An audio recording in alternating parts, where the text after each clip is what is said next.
Hello, and welcome to day 12 of Metal Gear March. I feel off today because I'm very tired, but we've got some more MGS4 to play. Welcome.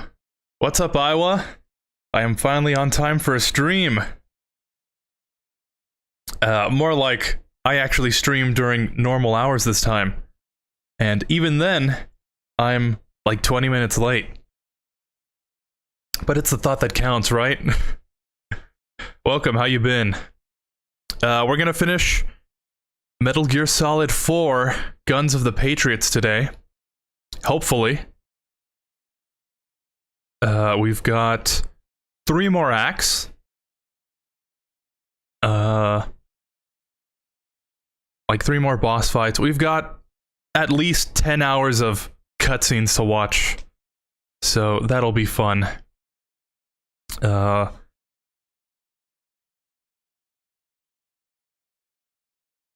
tested my Xbox yesterday, and it looks like it kind of works. At least the controller kind of works now if I connect it. So hopefully Peace Walker is still on for tomorrow. Or if we don't finish this game today, then Peace Walker will be after that. But let's get into this. One of my favorite games. And it's always very weird to play because of all the cutscenes.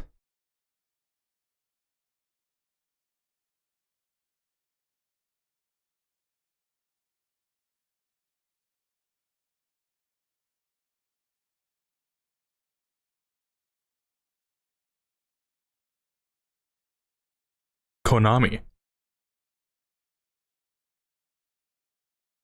Remember when Konami used to actually make good games?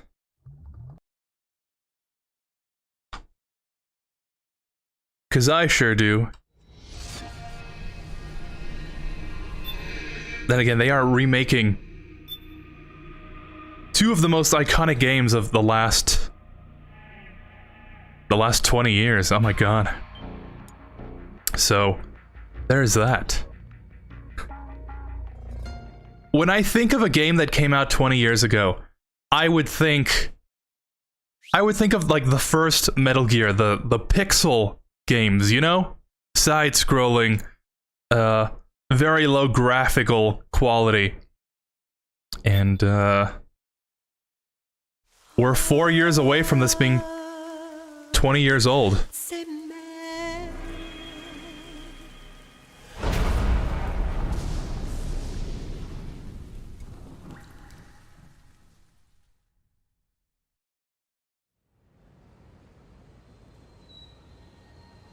Yeah, we've got kind of a long cutscene for this. But I actually kind of enjoy this cutscene. For no particular reason. We're gonna see why. Snake, a national state of emergency has been declared. I'm gonna be talking over the cutscenes. To root out the local resistance. Like I said, because this game is like 90% cutscenes.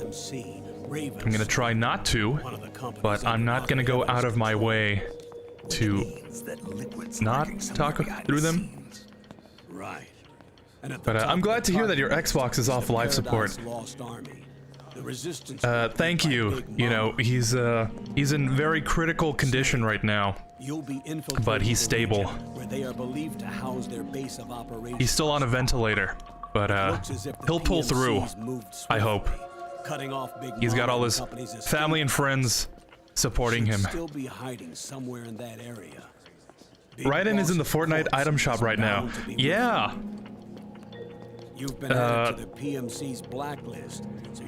Someone popped into chat last stream and told me they spent $20 on him. And if I thought it was a waste. And I immediately went to go buy him after the stream. We must reach Big Boss's body before they do. I can't believe it. So, you already know we gotta do part 3.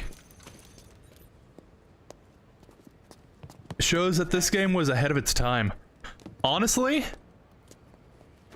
games nowadays wish they could be this one.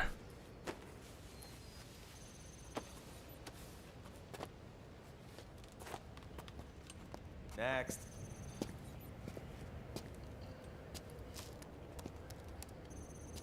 Next.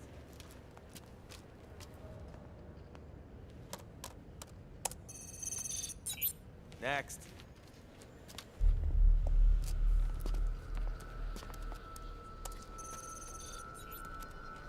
Next.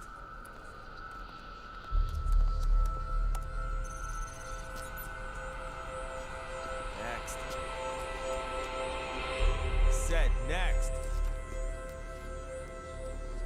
You. Get your ass in the machine. Hey, are you deaf? Take him away.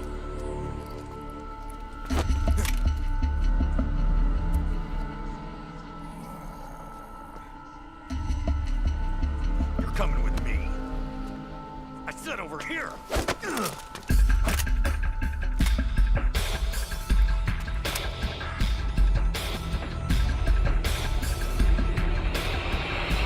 That's enough.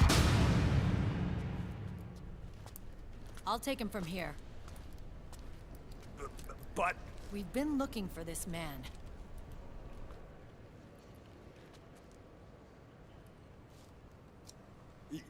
yes, ma'am. Come with me.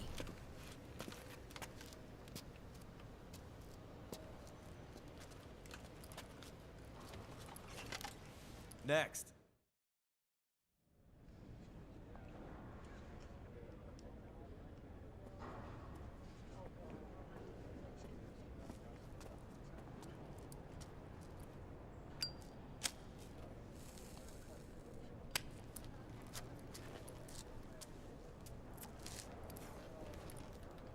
You're looking younger. What's your secret? Base camo. A little present from tentacles.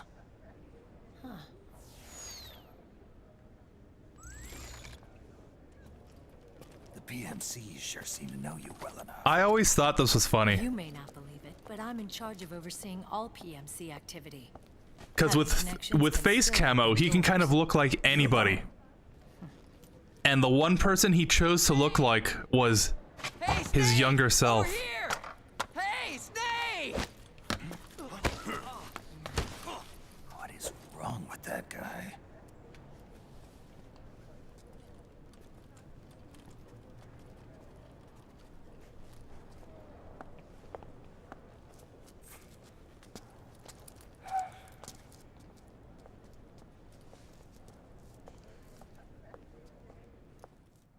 Listen to me, Snake. After reporting what happened in the Middle East to my superiors, I wrote up a threat assessment. The President's finally realized the danger Liquid's little rebellion poses and has called for immediate action. Now I've got more bodies than I know what to do with. A whole joint Army-Marines team. We're already on site, mixed in with the US forces here. We're ready to strike Liquid at any time. You're planning to take him by force. It's crazy. Doesn't this game have the longest cutscene out of any other game? I don't know about... Listen, old man. I don't know about I now, don't take but I know orders it from you used Or to. from your Colonel Campbell. It's gonna be the Middle East all over again. No, it won't. The last Things get cutscene out of hand, we can in put this a full game is lockdown the on our epilogue. PMC weapons. They And won't it be is able to fight literally back. Don't forget, either we just control over the an system. hour, I wouldn't rely or too it's much just on the under system of 2 hours. It's We've like, got them beat it's in between an hour and 2. Daryl, Look, Snake. But it is just straight There's no info need for you to dump, put yourself in harm's way. exposition. Don't risk your life for no reason.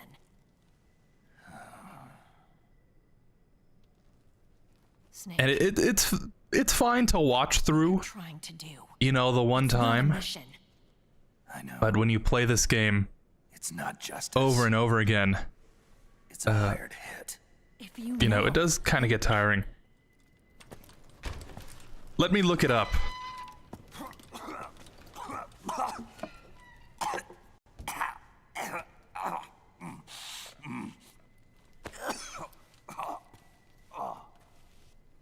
Okay.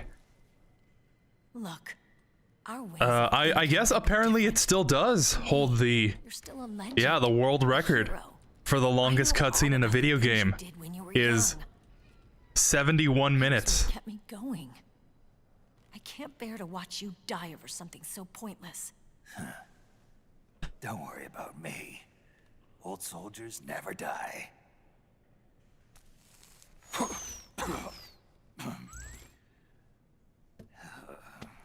Your cause is our cause now. You don't have to do this. I'm no hero. Never was. I'm just an old killer, hired to do some wet work.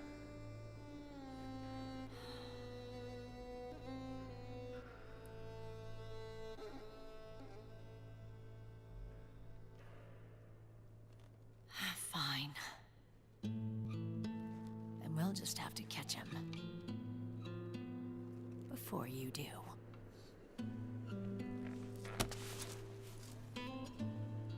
I may have loved you once. But now you're just too damn senile to face the truth. Wake up and face reality. Old Snake. Ooh. And stay out of our way.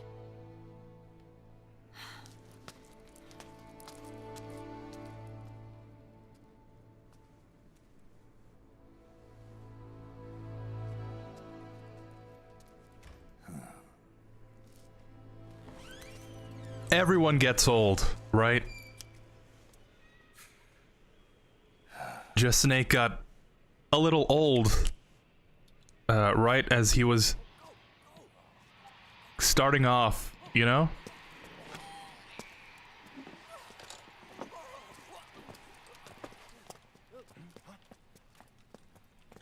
What's that?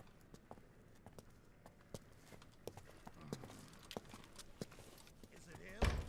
Yeah.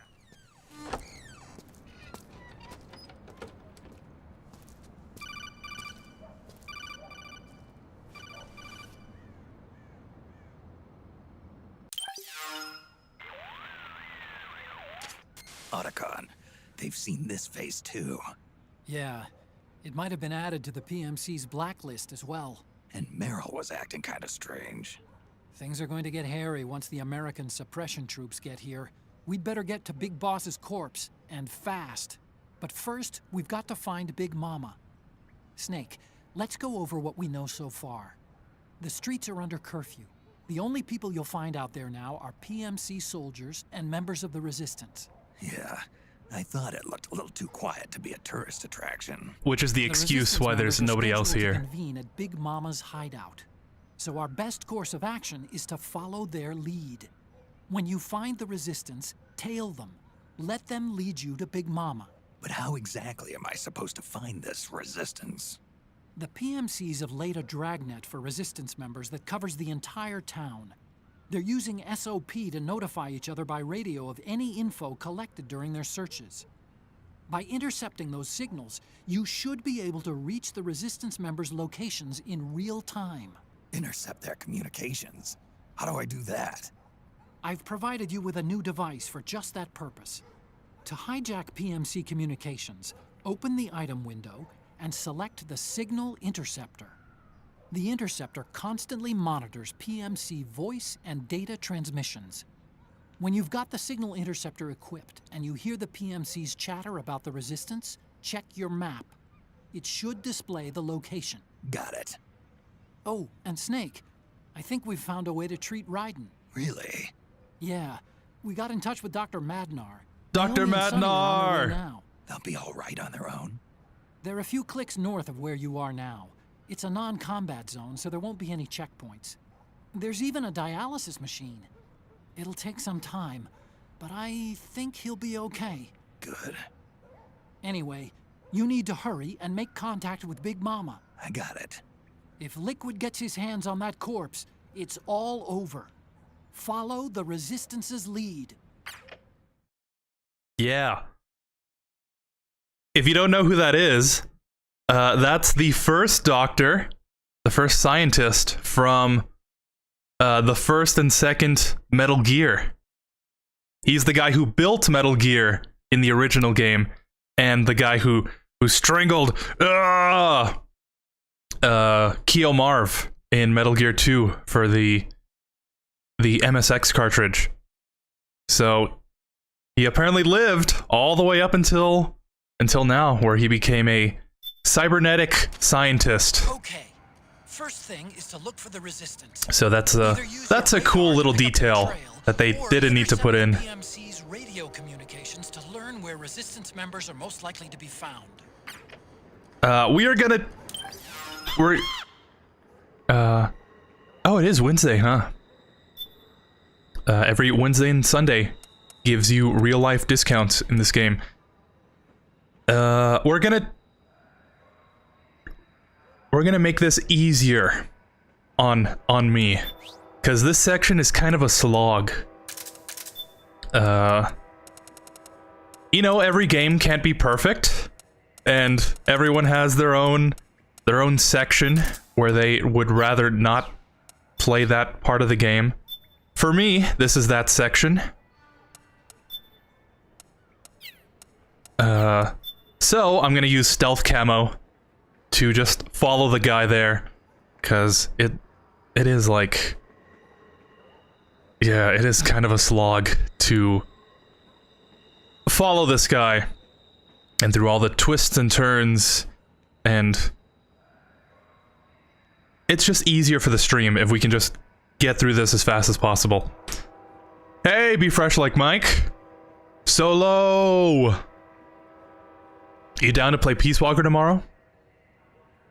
That is, if you're still here. I'm pretty sure this is the only Metal Gear game I haven't played. Hey, Eric. Hey, man, what's up? How was your day today, guys? What's up, Eric? I'm doing good. What about you? Very tiring. I feel very tired. I think if I lay down in my bed, I wouldn't wake up until next week. And then I do the whole MGS5 thing, where a doctor would wake me up and he'd be like, I know. You want to know how long? And then he'll be like, I'm afraid it's been 9 days. And I'll start freaking out. I haven't played the other games yet. They're gonna sedate me. But yeah, if we didn't have stealth camo, the easiest way to get through this is to just wear Laughing Beauty's face camo, because then all the soldiers won't get alerted. You can just walk around. So that's a little tip.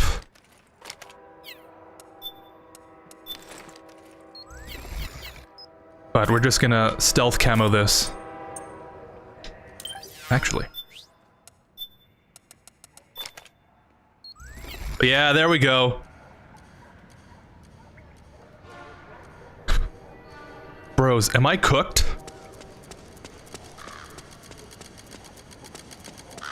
But essentially this whole section is tailing the guy, and any little noise or movement that you make, this guy will turn around and look at you. And if he does, he runs all the way back. And there's like different paths and stuff. It's very annoying. You can't just go to the end. Taking a stroll after curfew? Something's up, Snake. Tail him. So yeah, hopefully this goes pretty much without a hitch. But there's like certain tips and tricks that you can do to make this guy walk as fast as possible. Which I hope I still remember. Okay. But yeah, how you guys doing?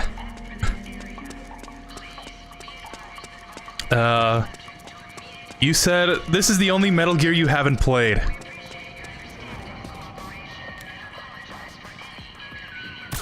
This is the only Metal Gear that you cannot play anywhere else except on a PS3.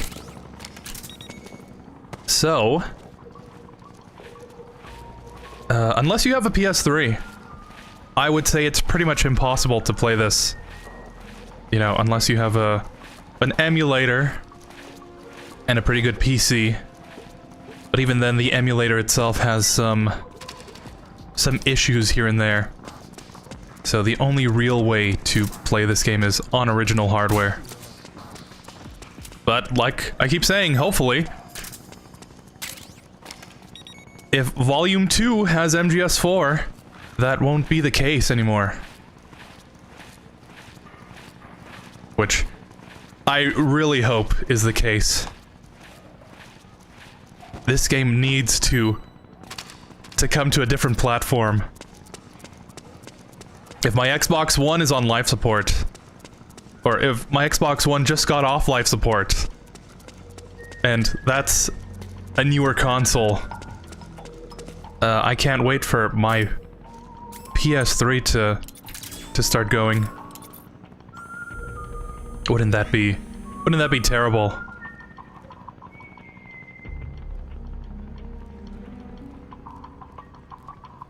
Huh. I wonder who's that?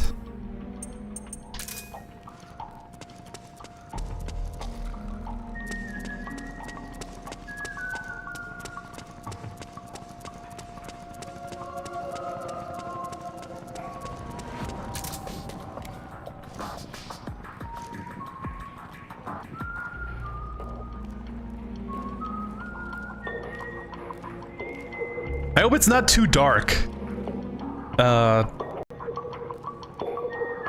I noticed on OBS it's extremely dark. But that's just how this mission is. Hopefully you can see.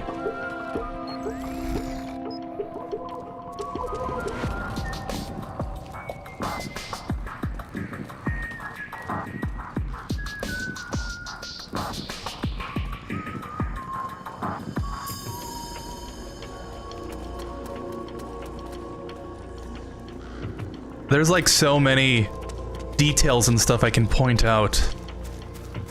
Since I think I spent the most amount of time in this act when I did my big boss run. And it's so difficult to get everything right. And you know, the motorcycle chase is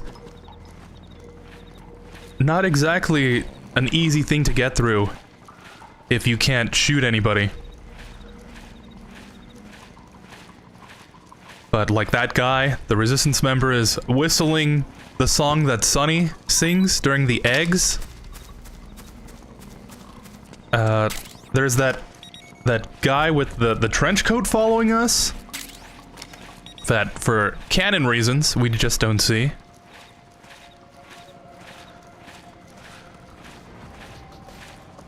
I think on the other side of this park area, like over there.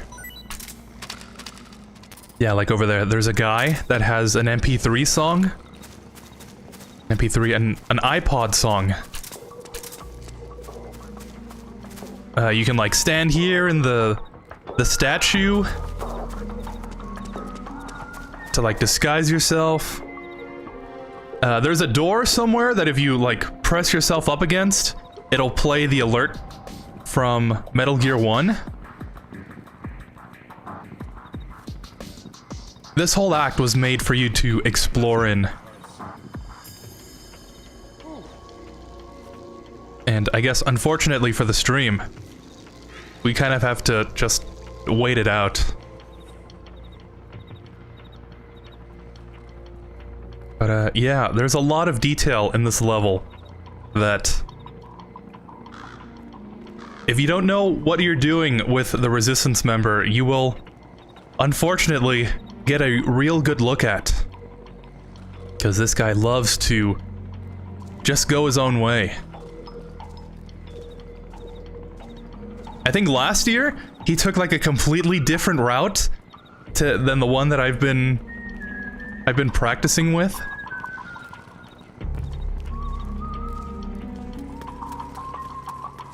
So, if you like the stealth, sneak sections, you know, feel like a real James Bond, you might actually enjoy this. But I find it's just kind of... I find it detracts from the gameplay, you know. When you have a game called Guns of the Patriots, and you put in a section where you can't shoot anybody, you know, it's gonna make me gamer rage. You know what I mean? And there's like 3 sections he crosses over. So it's gonna take a while. Okay, there's no guard here.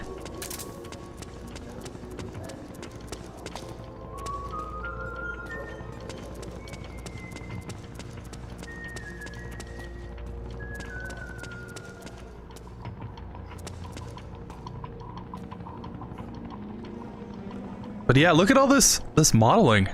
Look at the texture work. Reminds me of a Modern Warfare 2 map.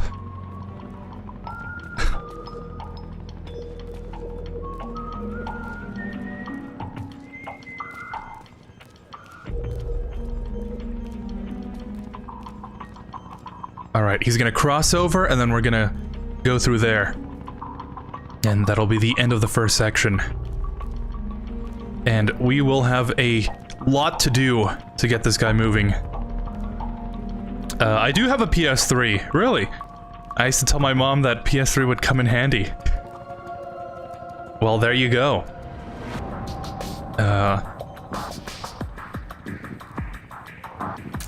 If you had that, I would have suggested you get the Legacy Collection on the PS3. That has like every single Metal Gear except for Portable Ops, the Acid games and stuff. But that's a really good way of playing everything. Has this game too. I think that would be the easiest way to play it. Instead of just getting a loose disc from GameStop or something. Snake has a Solid Snake.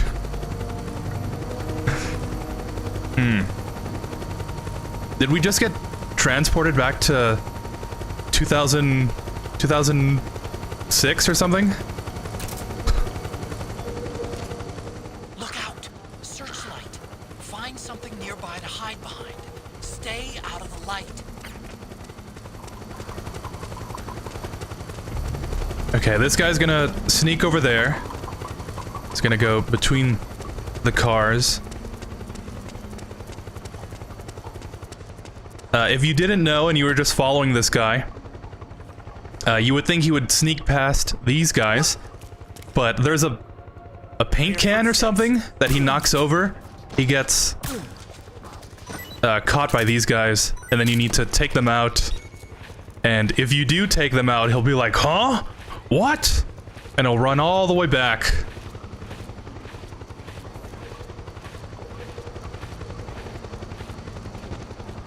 So let's just take care of these guys now. You know, they had to pad out the time somehow, you know? Hello there. What's up, Evangelina?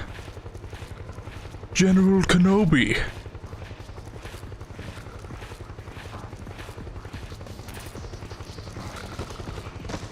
I gotta rewatch Revenge of the Sith.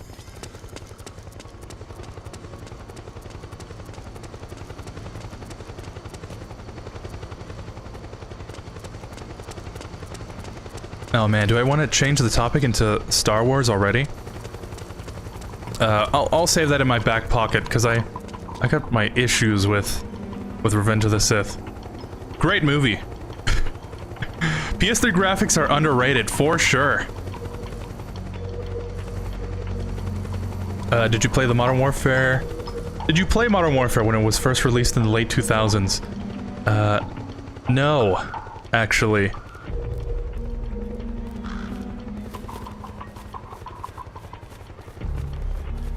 The first Call of Duty I played was, I think, First Strike? Or like, no, it was Finest Hour, yeah, on the PS2. Terrible game. I actually think it might be a contender for worst game I've played. Parents did not like me playing violent games, so they never bought me Call of Duty. And it wasn't until Black Ops 2 came out that I was like, please! Please, all my friends are playing this. I need something to talk to them about. Which is when my grandpa got me Black Ops 2. Still one of my favorite times in gaming. After Black Ops 2, I played...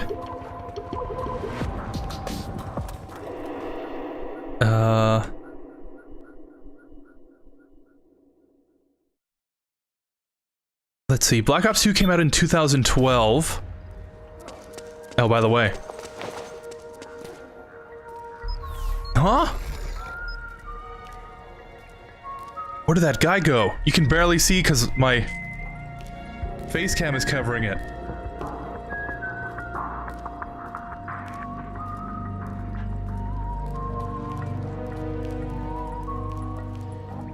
Whistling? There's something fishy about that PMC trooper. Do you hear whistling? Black Ops 2. I played Modern Warfare 3. The original one. But...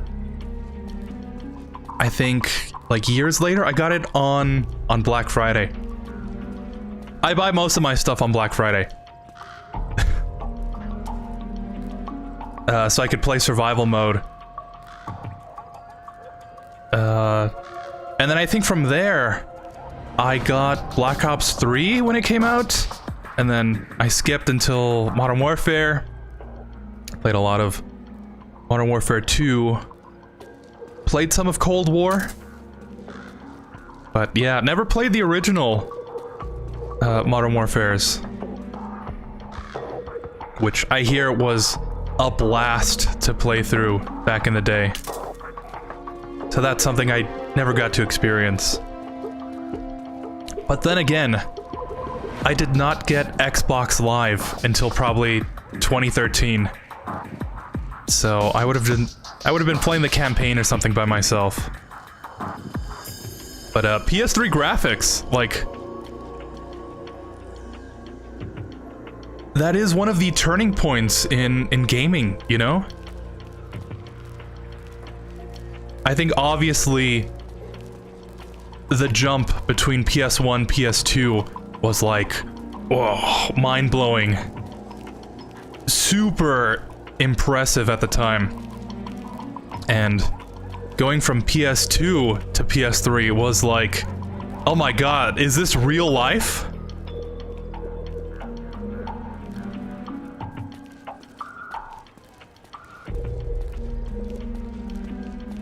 I mean, yeah, even almost 20 years later, this game still looks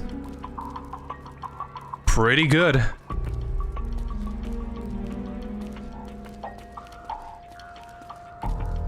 You know, it's aged a bit here and there with the textures and whatnot, but it still looks pretty good.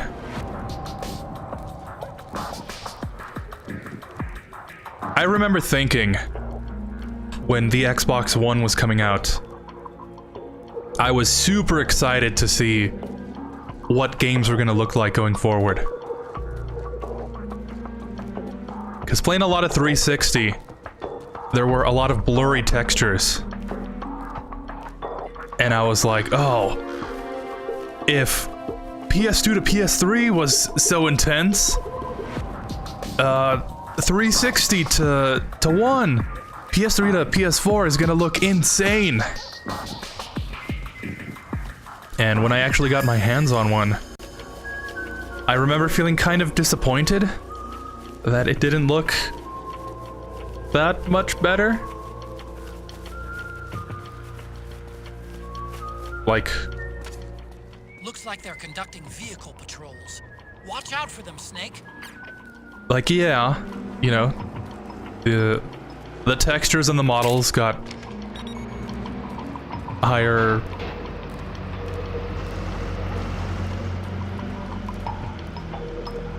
They got higher fidelity. The models got more polygons, and the textures were bigger, for lack of a better term. But it still didn't have that oomph for me, you know? I wish we could see that kind of jump in power that we used to see.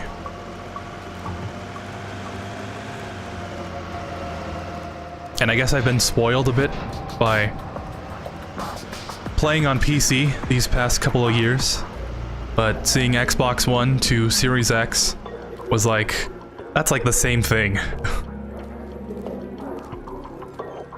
PS4, PS5, they just upped the RAM or whatever. Looks about the same.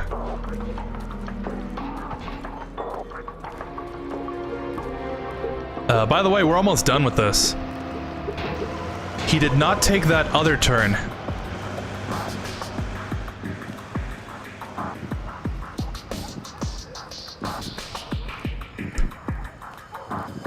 So I'm so glad for that.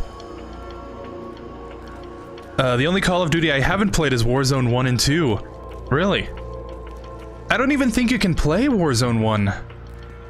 Right? I think it was, like, taken down or something.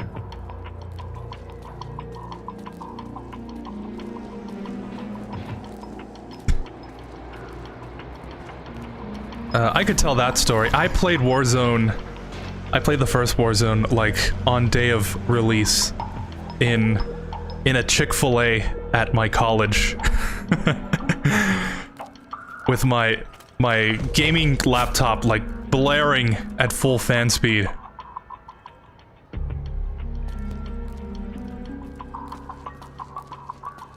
And I think we almost won that first match, but I had to disconnect because my battery ran out or something. That was a time to be alive. Black Friday really isn't the same anymore, so it's so different now. Yeah. I used to pick up a whole bunch of discs and like Xbox Live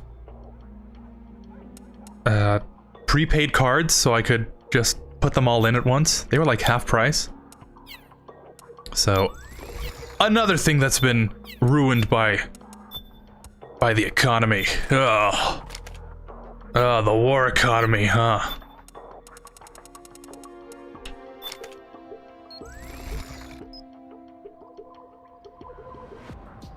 I'm gonna go to bed. Good night, y'all. Alright.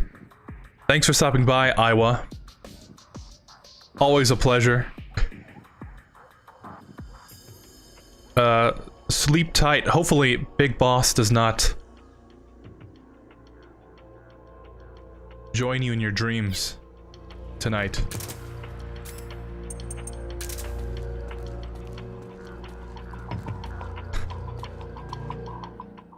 Back then, every year there was a fight or a riot going on in Black Friday. People were willing to do anything to get their hands on something they want in Black Friday, even if it means getting what they want from kids in Black Friday. Bye, Iowa. Have you played the other MGS games? I think he said this is the only one he hasn't played.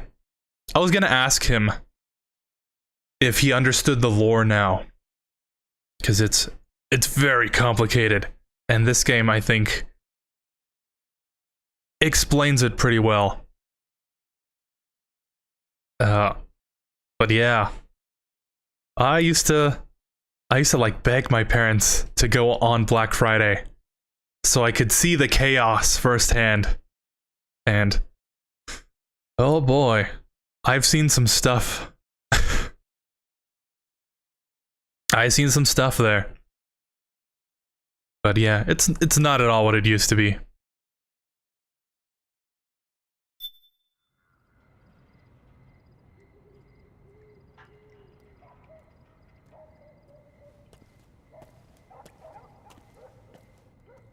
Can you imagine seeing this following you?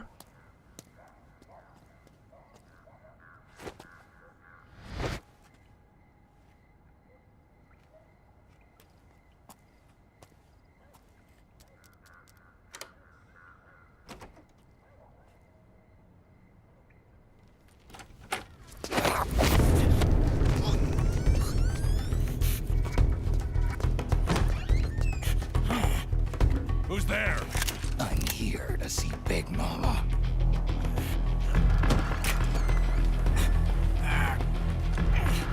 Is this the guy?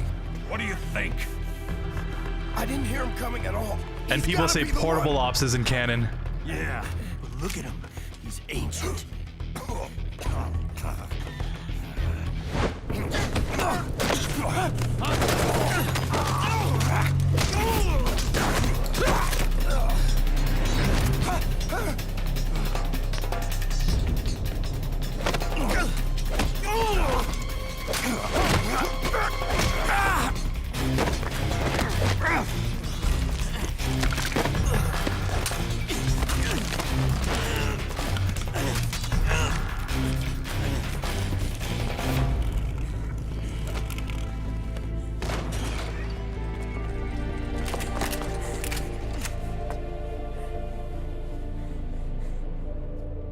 Very impressive, CQC, Snake.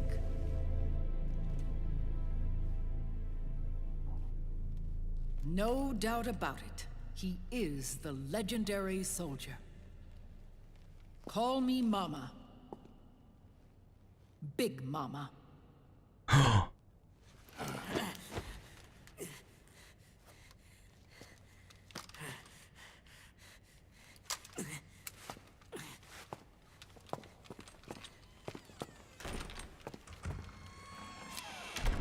I need to talk to you. Raiden sent me. My, how you've grown. David. It was you, not I, who was created from the rib of man. But I gave you life. I am your mother. What? Les enfants t'aiment. Casually just dropping that info. You can't grow a human being in a test tube, not even a clone. You need a woman's body to give it life. You mean a surrogate mother? That's an awfully cold way to put it. I am your mother. I gave birth for the Patriots. Gave birth.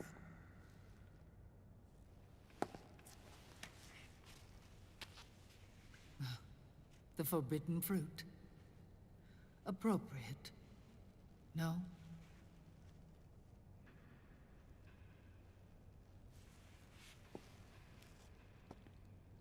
Follow me. I'll explain everything.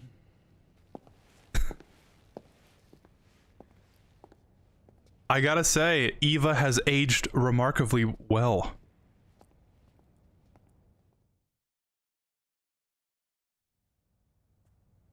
The man who wants me dead is Liquid, your twin. You think you know him, but I know him better. He was once Ocelot, but Liquid has taken control of his soul. And now he's locked in a bitter struggle with Zero, Zero. the founder of the Patriots. What? Found her. When did this happen? 40 years ago. During the Cold War, when the United States and the Soviet Union were still at odds. It was in that chaotic era that the Patriots were born. And I played my part. I was one of the founding members. You?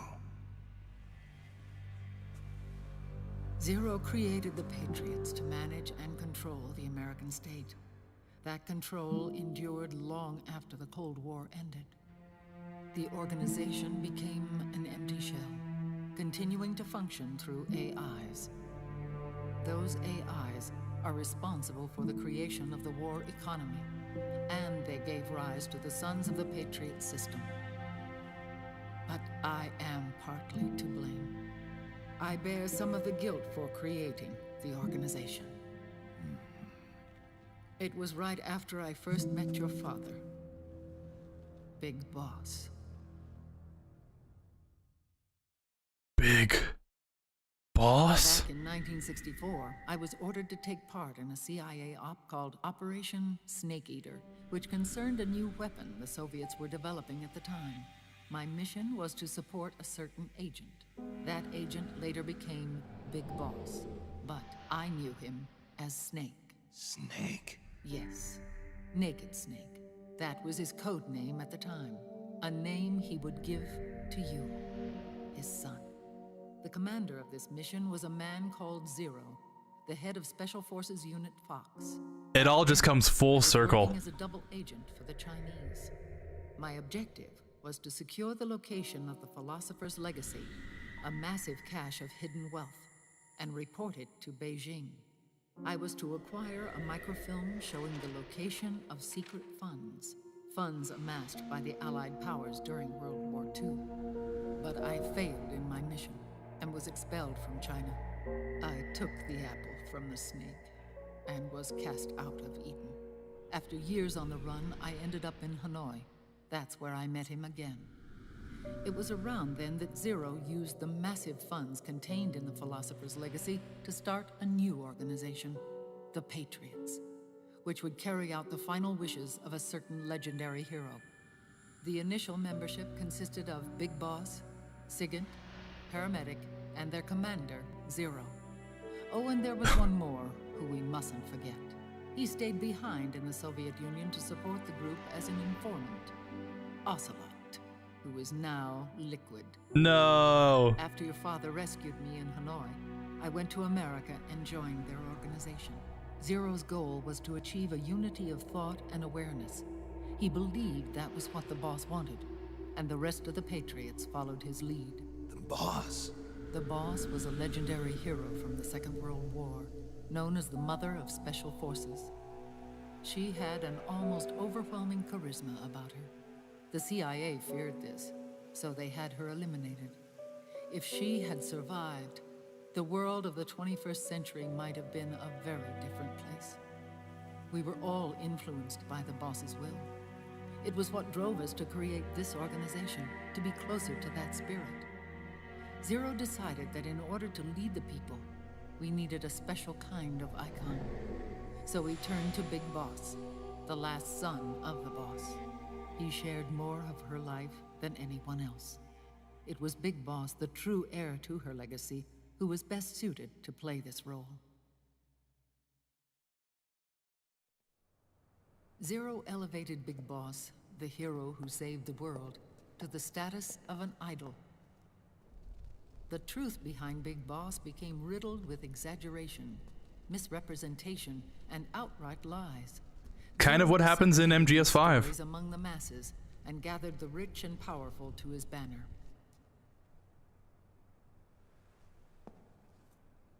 Every era needs its symbols to control the people, whether it be the stars and stripes or the hammer and sickle.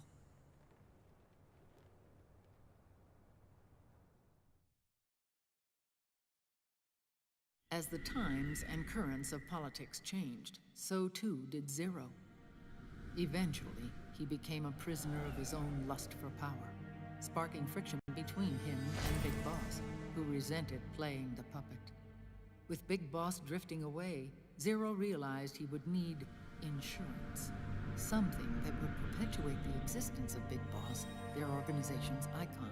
All those So Zero secretly embarked on a new all those project, images were from Portable Les Ops. Enfants Terribles. Its goal was to create a clone of Big Boss, the ultimate soldier. The project was led by Dr. Clark, known at the time as Paramedic. After dozens of failures, they finally, miraculously, succeeded in producing a fertilized egg. The egg used in the successful in vitro fertilization came from Dr. Clark's assistant, a healthy Japanese woman. Blood from the east flows within your veins. Give birth to Big Boss. To realize this, I asked to serve as the surrogate mother, and was more than happy to carry you in my womb. I loved him. 9 months later, I gave birth to 2 Big Bosses, you and Liquid. It didn't matter that you were clones, or that they had manipulated your DNA. You were born the same way as any other normal child, from your mother's womb. But Les Enfants Terribles proved to be the final straw for Zero and Big Boss. Determined to oppose Zero and his plans, Big Boss broke away from the Patriots. He left the States, created his own mercenary company, and drifted around the world. Which is I'm sorry. just a little bit of what we see in Peace Walker. Never wanted you. Human life isn't meant to be manipulated like that. I knew that, but I wanted you. After Big Boss left, Zero really lost control. What Zero wanted was an orderly world, one governed by rules. His fortune grew through countless wars, and his words influenced decision-making all the way up to the Oval Office. As the world saw the rise of digital technology, IT, the internet, and genetics, the Patriots' power grew immense. Their roots spread and took hold throughout the globe. In time, they began to dictate the fate of entire nations from the shadows. And before we knew it, the Patriots, the proud police of the world, started bringing an entire planet under their control. Wow. Quite an info dump. So big, in fact, we have to save in the middle of it. But yeah. Kind of insane that... Kojima could, you know, thread the needle around what happened in MGS3 and be like, oh, you see, these characters are important because they're actually the ones from the other games. Except they didn't exist until MGS3 came out. So, kind of a good way to see how you can piece together a story even if you don't know the whole thing at the time. Oh, and I just thought of the perfect song for Black Friday, Natural Born Killers, but the instrumental version. I don't think I've heard that one.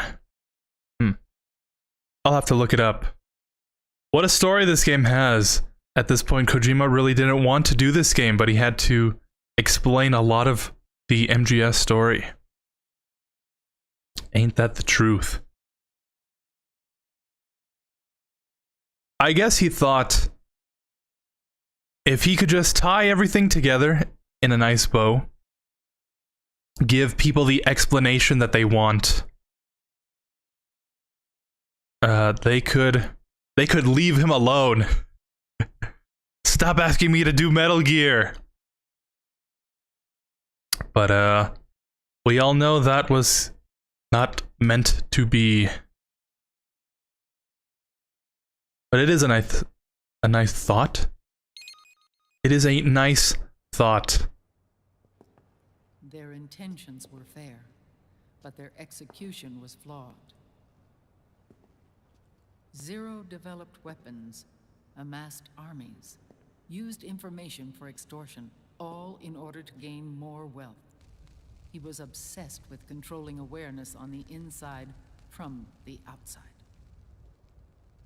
But I cannot imagine that's what the boss would have wanted. They both misinterpreted her will.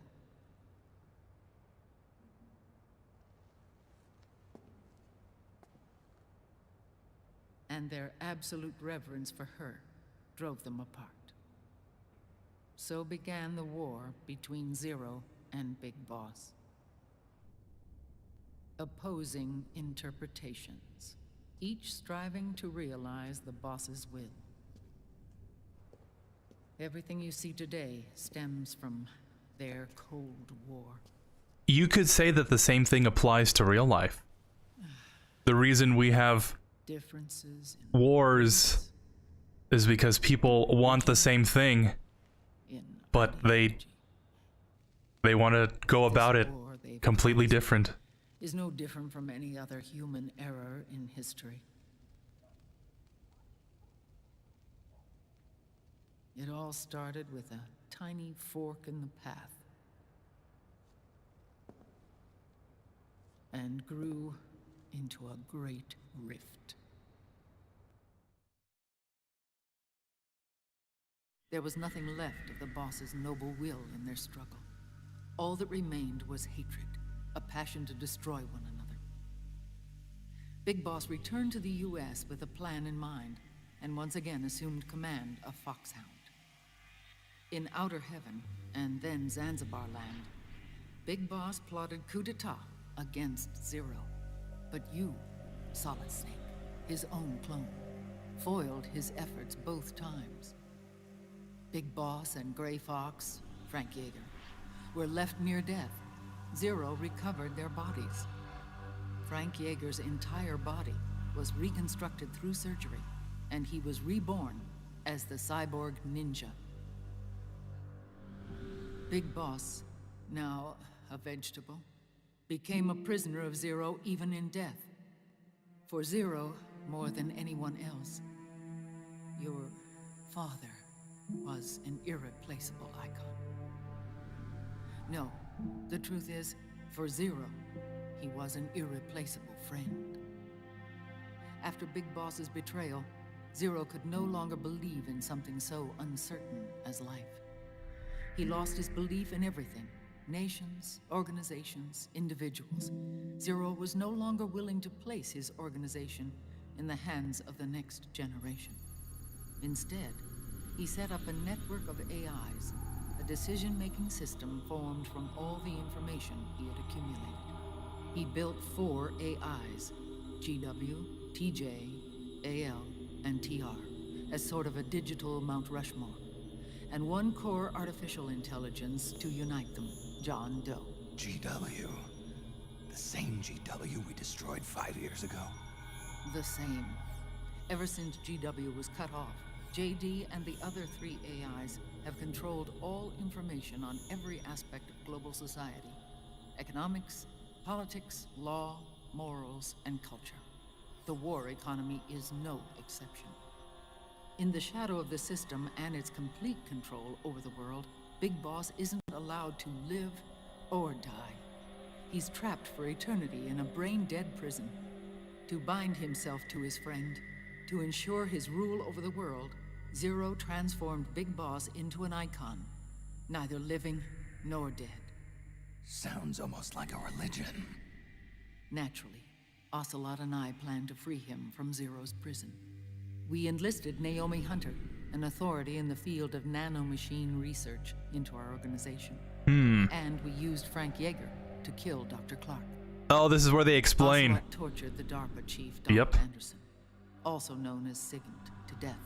Which was intentional. An accident. The Shadow Moses incident. With Paramedic and Sigint dead, Zero was the only one left. But we too paid a price. I lost Ocelot. Ocelot wasn't fighting for the Pentagon or the Russians, and certainly not for Zero. He was fighting for Big Boss. He idolized him.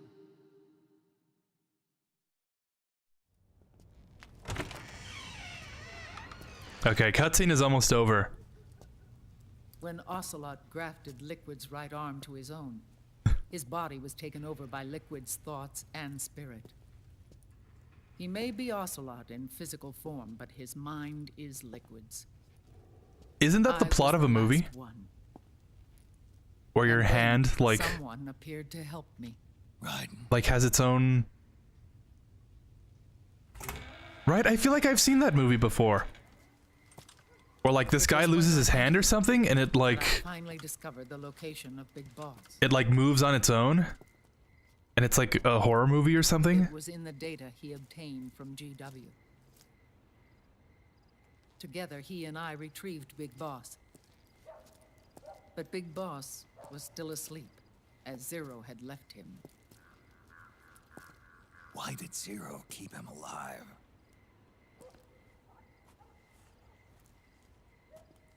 People need heroes. Zero wanted to create a messiah. A legend that would never die. Liquid is Heroes after Big never Boss's die. Body.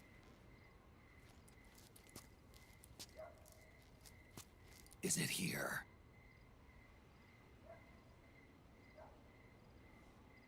I'll take you to meet him.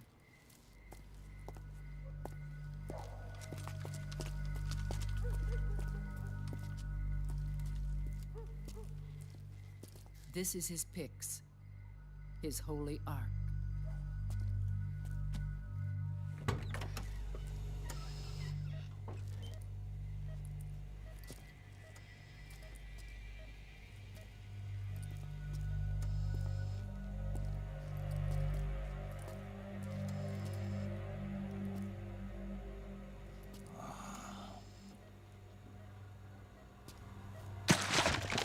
To think that's all that's left of him.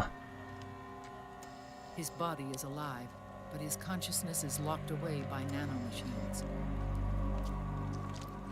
So technically speaking, he's not really brain dead. That's where they get the Can't allow Big Boss Liquid to face inherit camo the from. same sins that corrupted Zero. But is that really Big Manipulating Boss? people's minds for the sake of his own ego.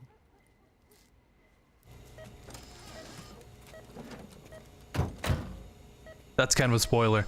But as a kid playing this, you know, over and over again, I was always wondering, how the epilogue could happen if he was right there. Otacon. Snake, it's Naomi. What happened? She's gone. She's not in the Nomad anymore. When? Less than an hour ago. She disappeared right after she and Sonny got back from Dr. Madnar's place. Why weren't you watching her? I didn't have my glasses on. Naomi said it herself. The experiment can't succeed without her. You think she went back to Liquid? What about Raiden? Good news on that front. We managed to get our hands on a dialysis machine and set up an ICU. We just started him on dialysis and treatment for his wounds. Will he live? Yeah, Clearly no just worries a there. normal Sonny's average taken over guy. Naomi, but his treatment Resistance probably member. gonna take 48 hours. Until then, Raiden can't move. Hey, you! Come here!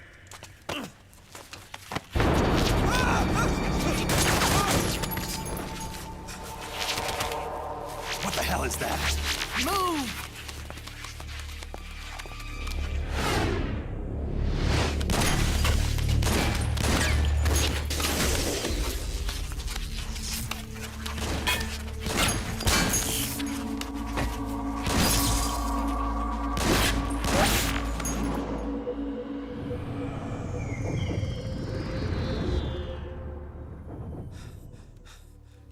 Scarabs.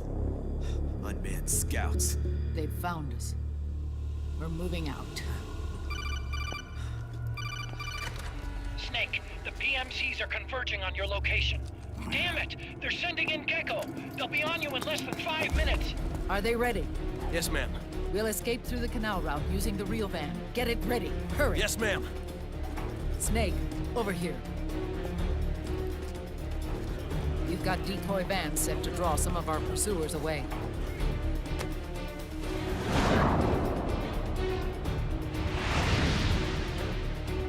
Whoa, it's like the same bike.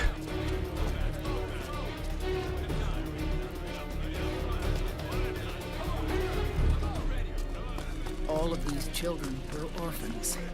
They work in arms factories. And when they grow up, they want to join a PMC. They seek revenge on other companies, PMCs that killed their parents, and use their earnings to support their younger siblings. There are countless child soldiers like these in the PMCs. Nowadays, anyone with a computer can get combat training. The FPS games that these children love are distributed for free by these companies. Of course, Seems too real. all just virtual training. It's so easy for them to get absorbed by these war games. And It is before they kind of know on it, topic to they're what we in were PMCs talking about earlier, holding real actually. guns. These kids end up fighting in proxy wars that have nothing to do with their own lives. They think it's cool to fight like this. War as a video game. They think that combat is life. What better way to raise the Don't need ultimate a reason soldier? to fight. After all, for them, it's only a game. Zero is the cause of all this. Defeating Liquid won't change things. Unless we stop the Patriot system, the cycle will go unbroken.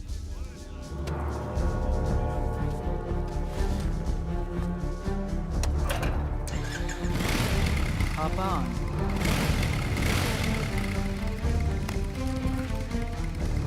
Hold on to me.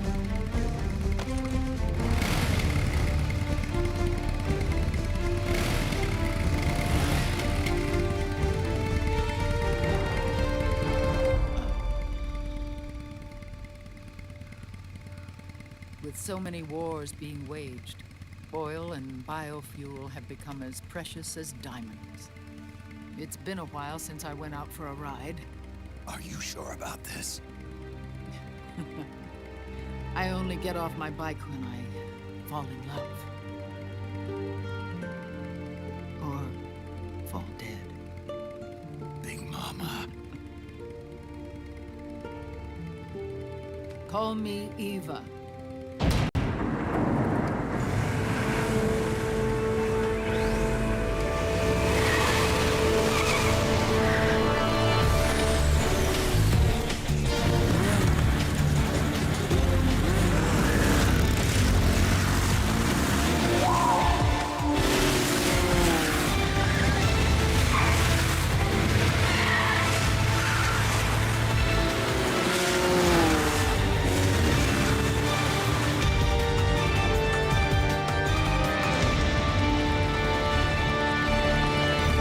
Here we go!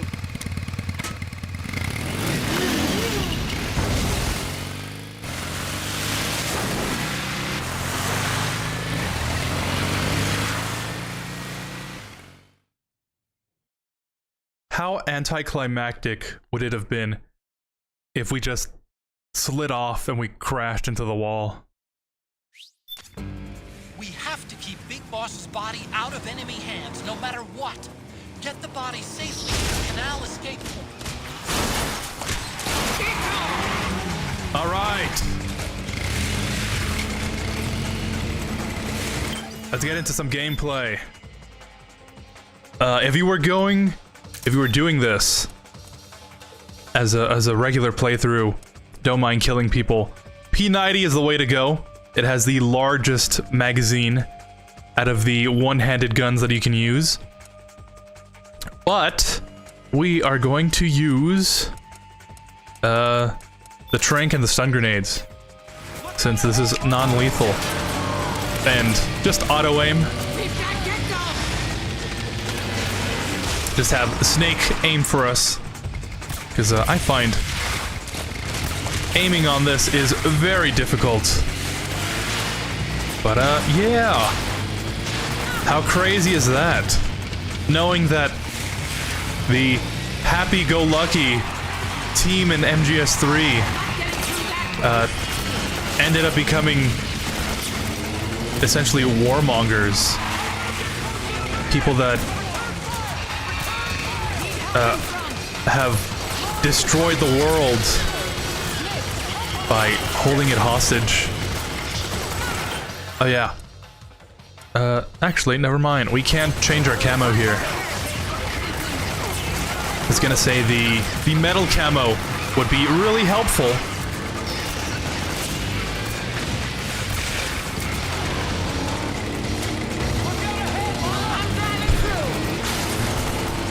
Let's go! Dun dun dun dun dun dun. I do kind of unironically like this part. It's a nice change of pace from the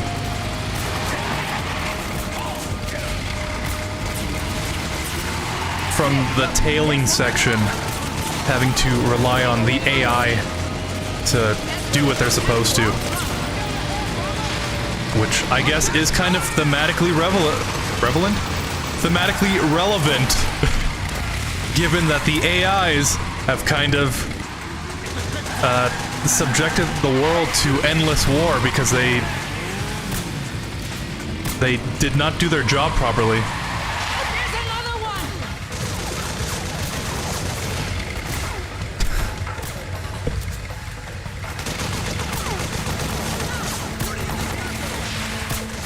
Oh. Here we go.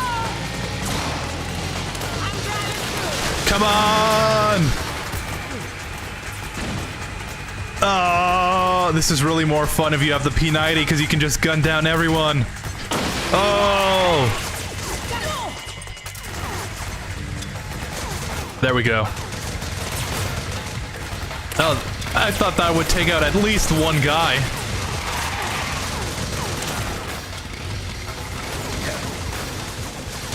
Oh, I'm like almost dead.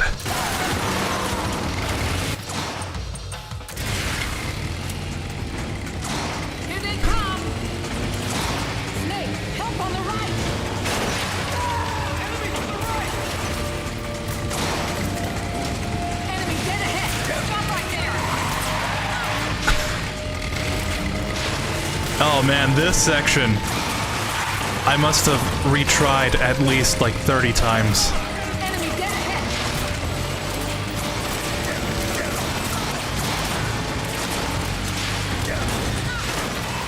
Yeah, there's like this one barrel. Yeah, right there. Those barrels you can blow up and take care of those frogs really easily.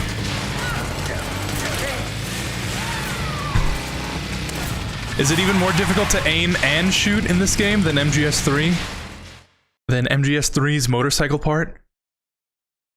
I think I'm the worst person to ask that. I already have pretty bad aim when I'm not moving. Where's your anger? Show me your rage! So the fact that we're moving and all the targets are moving does not really help. Does not really help that.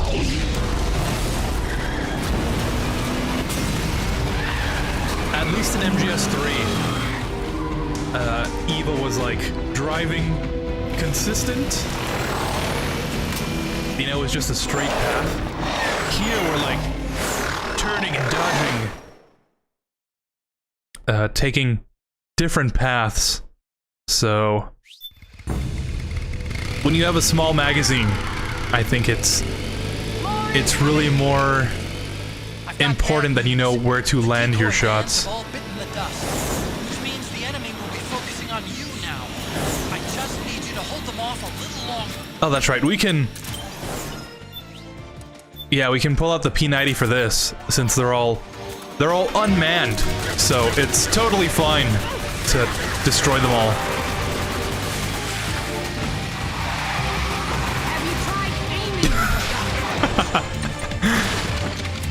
Yeah, but if you don't have auto-aim, you are kind of just at the whim of making sure you land your shots. Which, like I said, is probably a me problem. I just can't aim.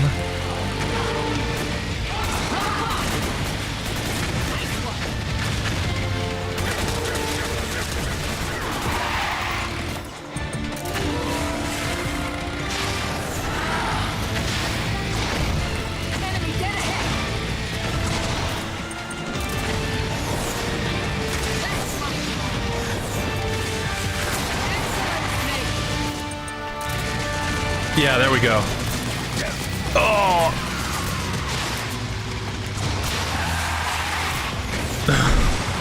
Yeah, I did not shrink that guy.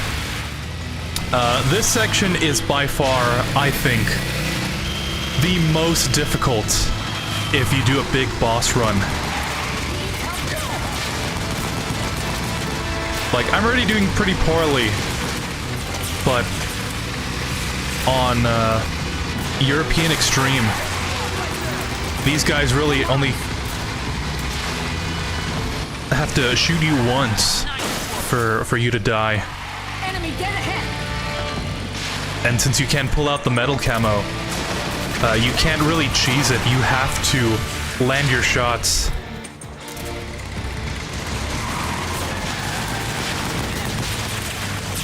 Like, yeah, all these sections must have taken me at least 100 tries. Because you gotta throw the stun grenade at the right moment, you gotta land your hits. And, you can't kill anybody. So if you even slightly miss, you're just gonna have a bad time.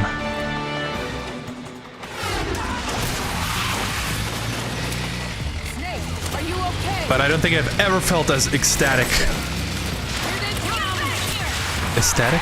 I don't think I've ever felt as I think it is ecstatic. As I was when I finally got through this part. I was like, oh.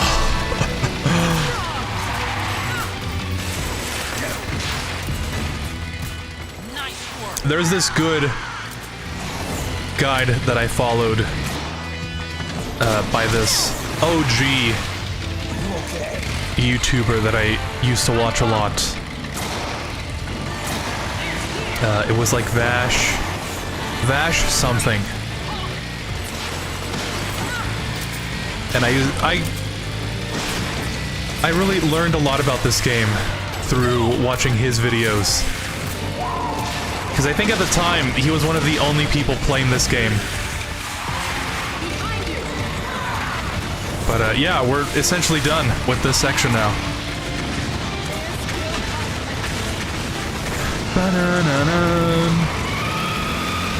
Yeah! I think we lost them. But that guide, like that guy really makes it seem like this whole section is very easy to do. But a lot of trial and error. There it is.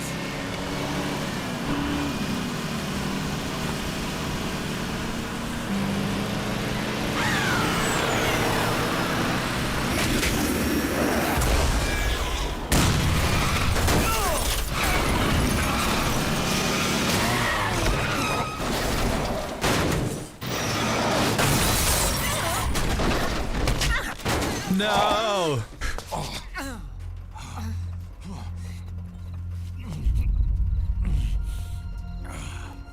Are you okay? Big Mama, come on. Stay with me.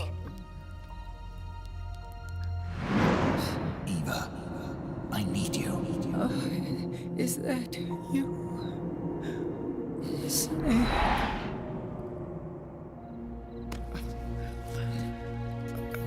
Mother's work is never done.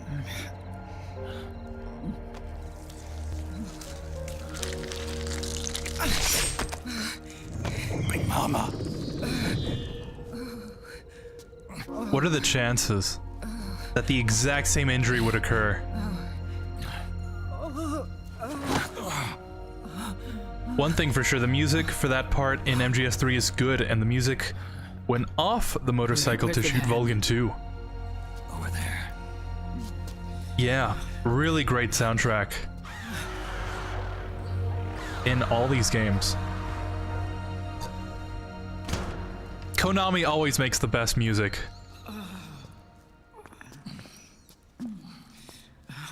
Well, I guess I guess unless you count the other Japanese companies that make games. But, I guess that's up to you. In a way, this part reminds me of a Resident Evil 6 when Jake is driving and Sherry is shooting the Javos. No. I think that's how you say it. I never knew how to pronounce it. But yeah, I played that part like last month as both She'll be coming to Jake and Sherry. And I don't remember it being so fun. Keep watch. I'll contact the children. Here. Take this. It is very reminiscent of that. And I like how it is kind of switched. Come back in one piece. That I will. Eva's driving and Snake is shooting, and in RE6 it's the opposite. Do you think Resident Evil 6 stole that from this game? Welcome to my 5-hour analysis video, where I break down everything wrong with Resident Evil 6. No, I usually downplay that game. I played it once, and I was like, oh, this is not as good. And I recently played through it, and playing it a second time, like, oh, it's actually not that bad.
Give me your anger, Snake! Let it boil to the surface! Let your fury flow freely! Fury! Anger begets anger! Come on! Show me your rage!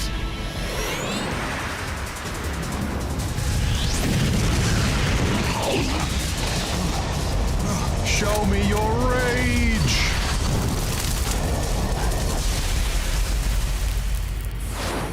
Rage! Rage! Ready yourself! Here I come! Show me your anger! Show me your rage!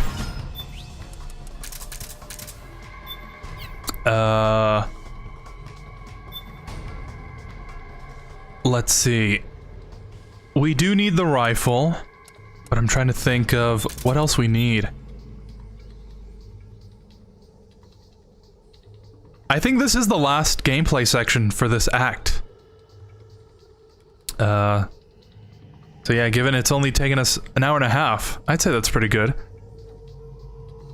But then next act, we need the rifle, smoke, stun.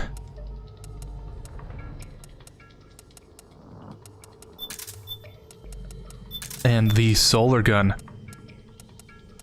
If I forget something, I can just replace it. Oh, then again, Snake is gonna pull out the M4, so I'm gonna have to switch it out anyways, so I guess it doesn't really matter. But we're just gonna wait down here, trying to be seen, so that Raging Raven knows that we're down here.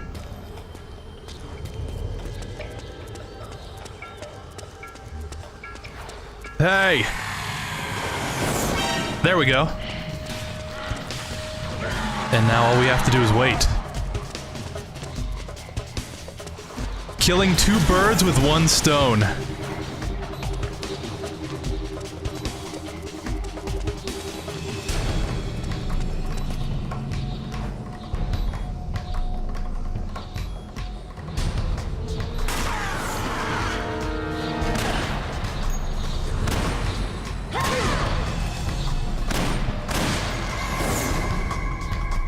Yeah, see? How easy is that?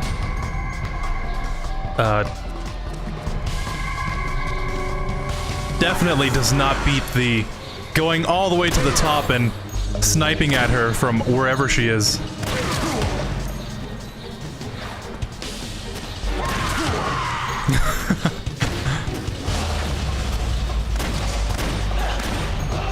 One more.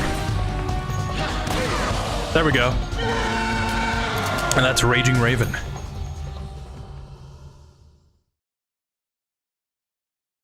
Fury!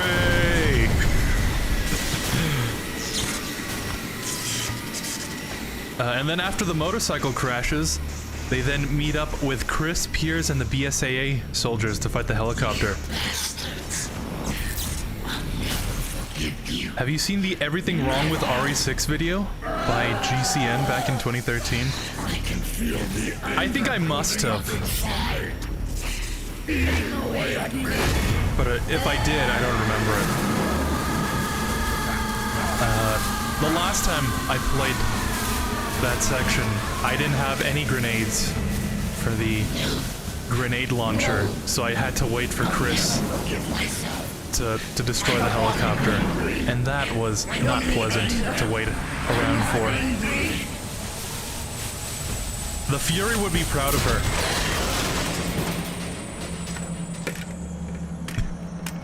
For sure. If only she had like a flamethrower.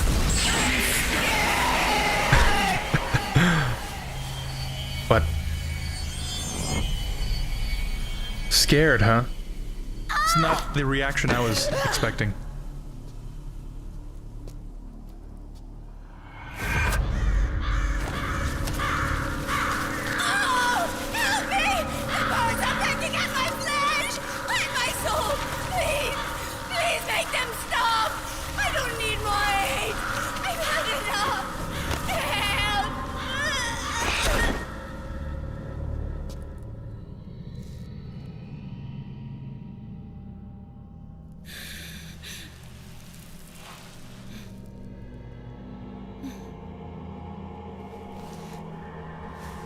Let me out of this cage. I don't need these wings. I don't need this range. I assure you, this angle is purely for the... This is very important to the plot.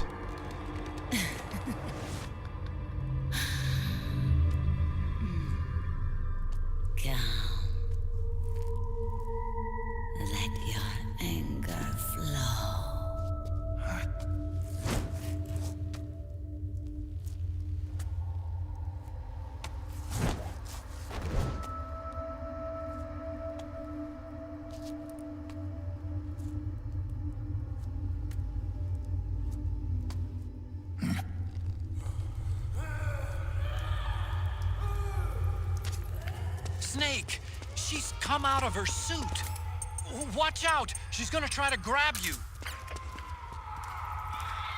I didn't see who her voice actor was. But her voice reminds me a lot of Asajj Ventress. I know that voice actor really does get around too.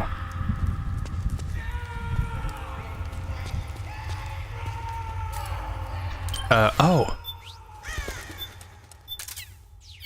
Yeah, we could do the stun grenade, but personally, I like to handle the beauties by...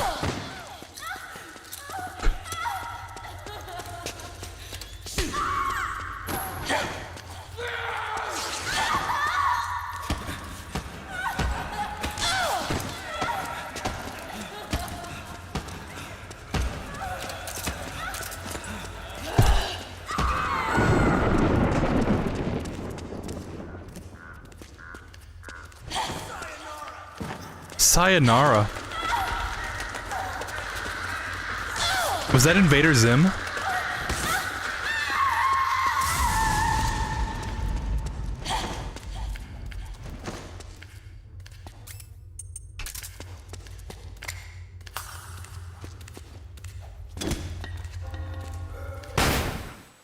Oh, that didn't work!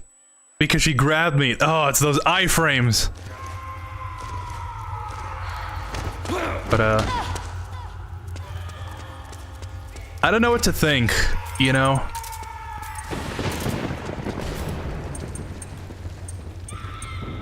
Obviously, the beauty forms of the B&B core are attractive, but, knowing that all the stuff that they've gone through in lore, I don't know how to feel about them. You know what I mean? Doesn't help that I just chuck these stun grenades at her face.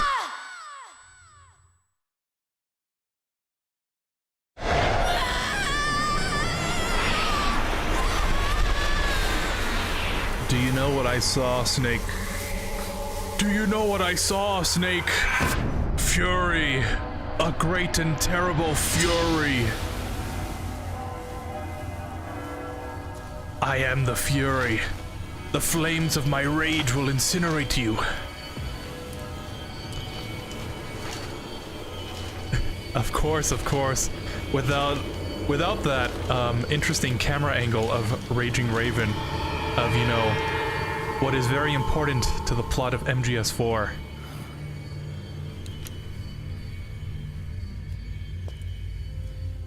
Yeah, I guess on that topic,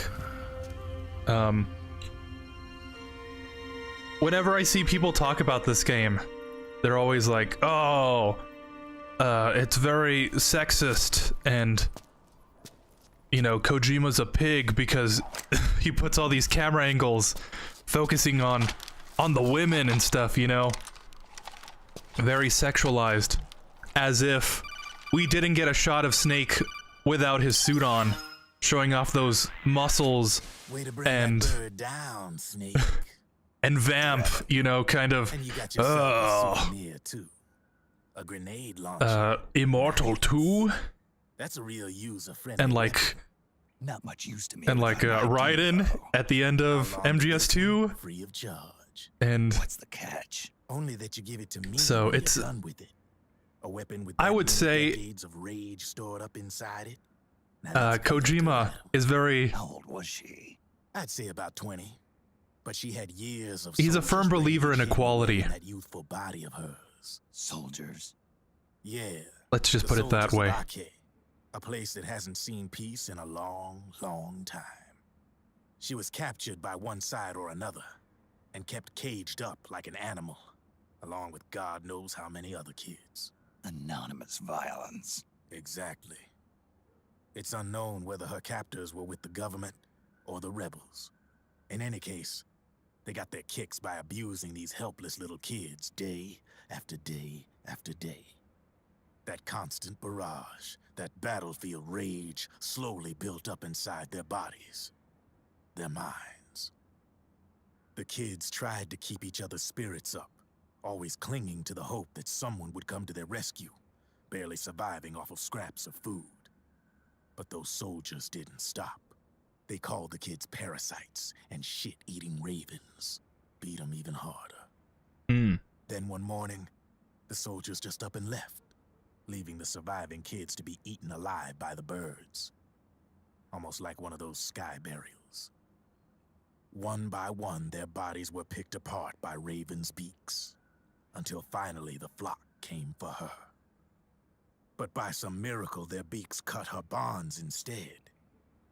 And like that, she was liberated. In that instant, she was filled with an uncontrollable rage, and it smothered her soul. She ripped the ravens pecking at her to pieces, and then went after the soldiers. And when she finally caught up with them, she waited until nightfall like a hunter awaiting its prey. They say that when a raven cries, a man dies. And that's exactly what happened that night. Screeching and cawing, she killed every last living being in the camp. Both the soldiers and the civilians they'd enslaved. In her eyes, there was no longer a difference. The cruelty her friends had suffered, the pain and humiliation she'd endured. Hers was the distillation of the rage that decades of war had imparted on those soldiers. It was her strength, and her greatest weakness. You're something else, Snake. You managed to cleanse Raven of her rage. No, seriously.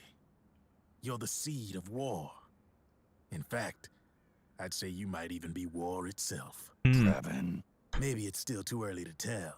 Isn't that what Raven said to him back in MGS1? Keep your eye on the ball, pal. There is always an end to it. But for you... there is no end. It's something along those lines. Which I find to be kind of a cool callback. I don't know if they had to go into detail about all the bad things that happened to them and how their names are completely unrelated to the fact that they're named after the MGS1 bosses and the MGS2 bosses and the MGS3 bosses. They just kind of so happened to come up to that. The Pix is safe. Nika Futterman is the voice actor of Raging Raven. Land and air Really? are cut off. But there's a cruiser waiting for us. The Volta River is our only chance of escape. Let's get out of here. Hurry. Good thinking.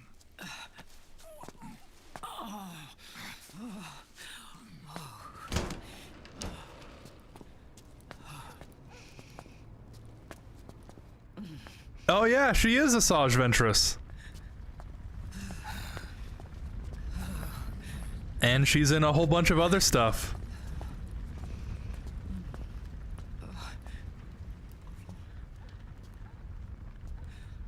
I feel like I come to this conclusion every time.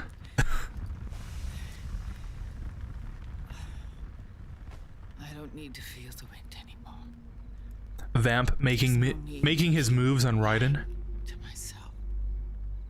Listen, it's very important to the plot. When I fall in love. And actually, it kind of is. Oh, Snake. Give me a hand. Yeah. Vamp must really miss his comrades, Fat Man, Old Boy, Chinaman, Fortune, and Colonel Jackson. Leads to the river. There should be fewer of them. Do you think he does actually miss them? Do you think it's kind of a writing oversight that Kojima kind of forgot about all those other people that he supposedly spent all this time with?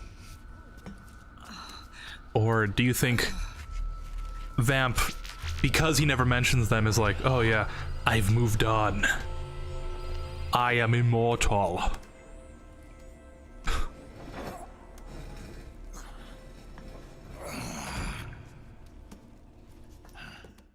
I guess we'll never know. Apparently, there was supposed to be another gameplay section here.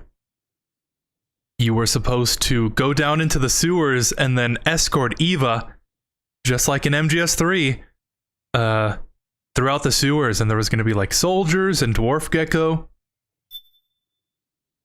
I remember seeing a video on that, and for whatever reason it got cut. But I think they reused that area as like a map in Metal Gear Online. But after that is where we would have gotten to this cutscene. So I guess it doesn't really matter. There's like codec calls and everything from Otacon. Makes you wonder if they ran out of space on the disc or something.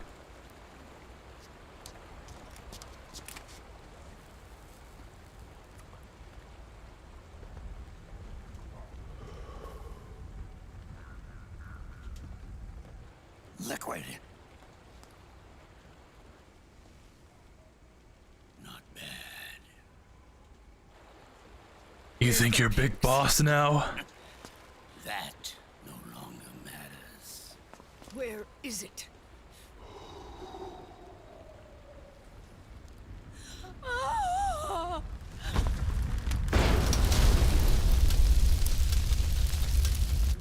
Is that it?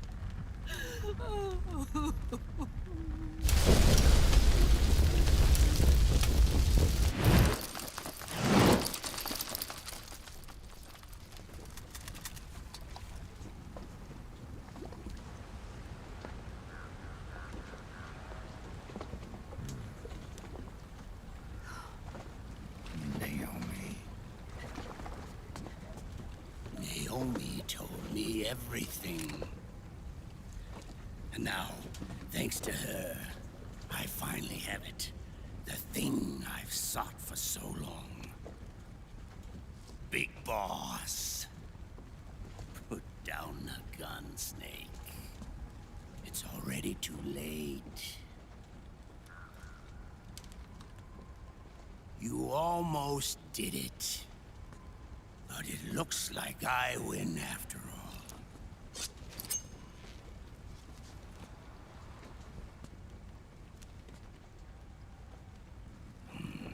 Cigars. Father's favorite. What do you say?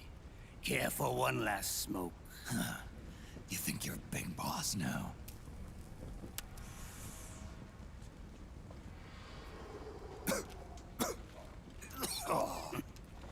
Guilty as charged.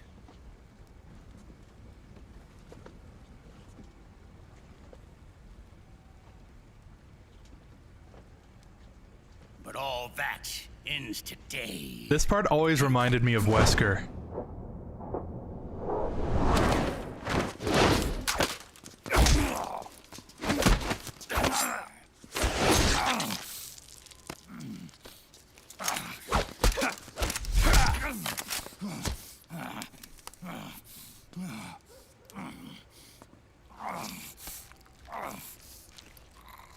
The way he throws his sunglasses and then goes to town on Chris. I've got the upper hand. Even if you do get a hold of the system, you'll only have one part of the Patriots AI. The military part.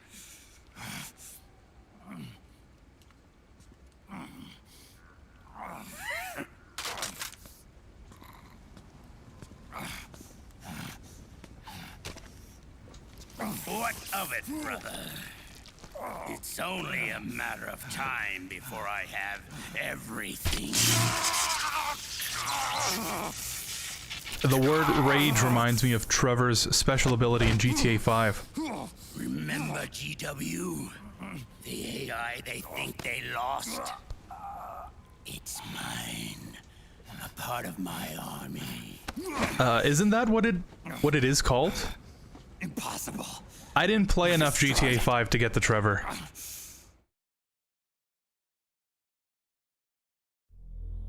Your worm only managed to cut GW. Yes, Raven did say it. And remember when Raven said, "I will be watching you, Snake." JD's network. This man's body has served me well, allowing me to pass every security barrier between me and GW.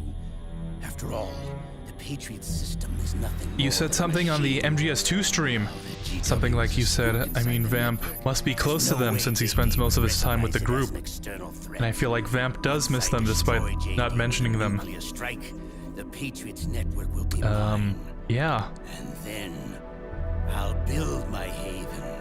Free I mean, that's what I would think, right? I'll cast aside my old identity. I don't think they ever say, like, Dead Cell was really that close to each other. Or actually, I think they do. But I don't think they explicitly say that they spend every waking moment. We were But I would assume that, like, yeah, these guys do get... these guys would get pretty close to each other, since they're usually in life or death situations. That tends to be very good for building connections. But then again, Vamp never shows any sadness. So I guess on that aspect, you can kind of make up your own judgment. Maybe he likes to bottle up his feelings. The Patriots saw fit to create us, and in doing so became our only raison d'etre.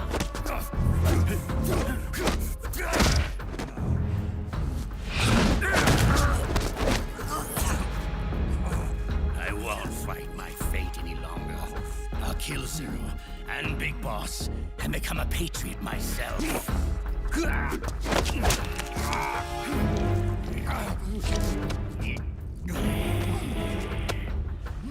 all began with Zero and Big Boss. Our purpose in life is to fulfill our destinies. And once all is returned to Zero, the world can be reborn.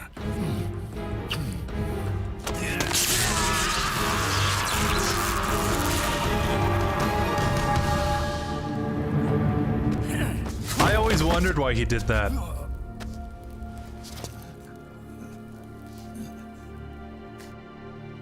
Adam.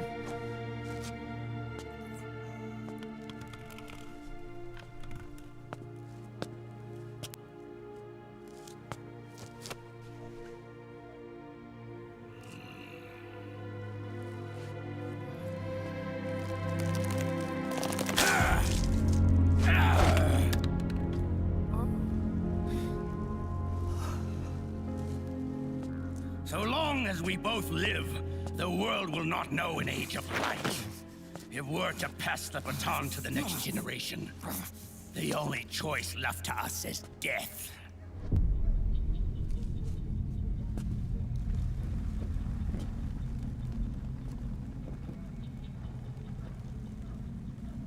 Boss. Good. The players have all assembled, Snake. The time has come for you to witness. Witness our moment of triumph.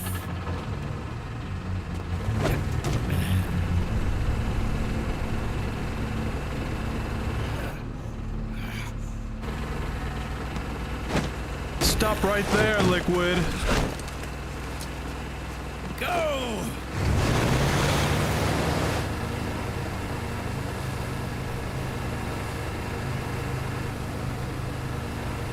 Oh yeah, I was gonna mention. I remember seeing like an infograph a couple years ago, or something to that extent, that in terms of CQC, the boss is definitely like number one, and then it's Big Boss in second, and then it's like Venom Snake, and then it's Liquid. Or like, no, it's Ocelot, and then it's Liquid. And then it's Solid Snake. Like, in terms of skill level. So, like, Solid Snake can definitely take down... Hold it right there, Liquid! Just your normal, everyday soldier. But when it comes to Ocelot, or even Big Boss, he, like, has no chance. Drop your weapons and stand down, now!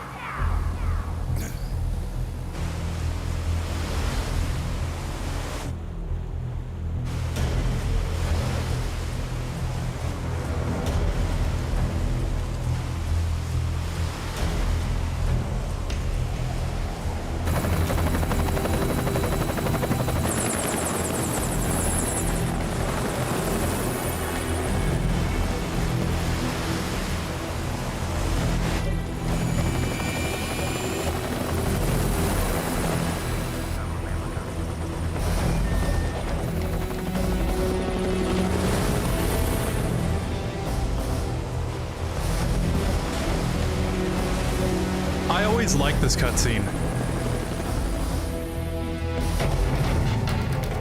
Not because all the military guys are coming onto the scene, and, you know,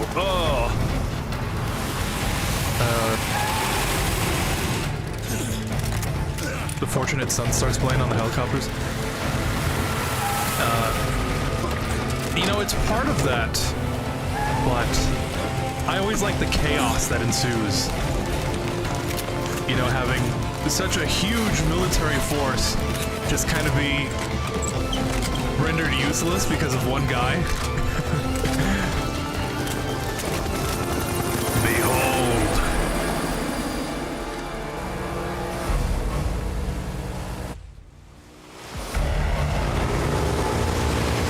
And I always thought it was funny when he would aim at the helicopters and they would stop working.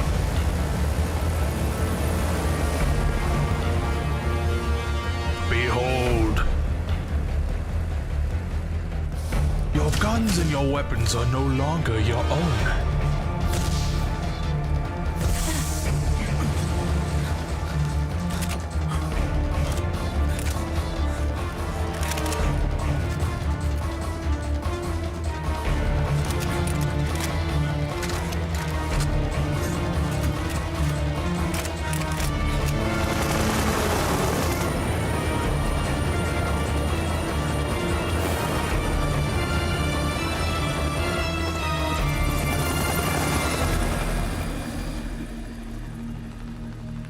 Yeah, because I think the distinction is that these are like U.S. military soldiers, whereas the guys we've been fighting in the level were a U.S.-based PMC. So they're kind of different.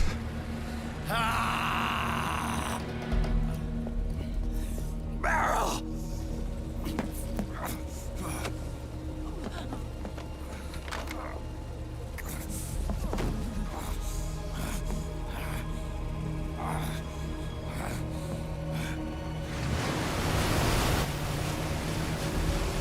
Also, in this timeline, the U.S. military adopted the other gun, the weird-looking one with the arc on it, instead of just keeping the M4 until like last year.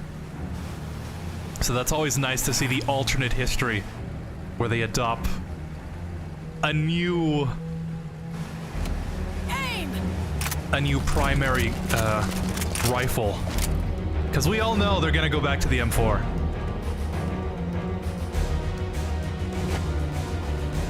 Liquid! Stop!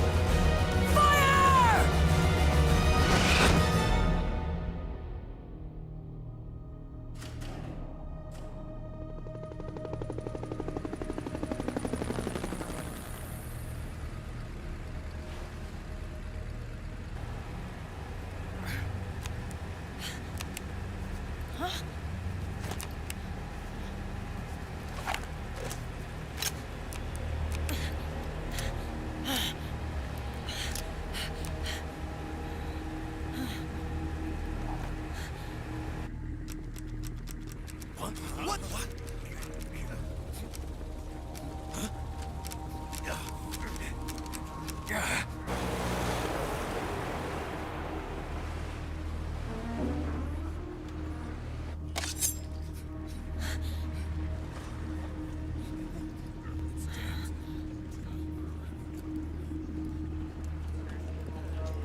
The system is mine.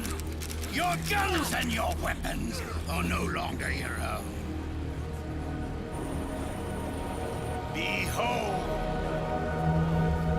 guns of the Patriots.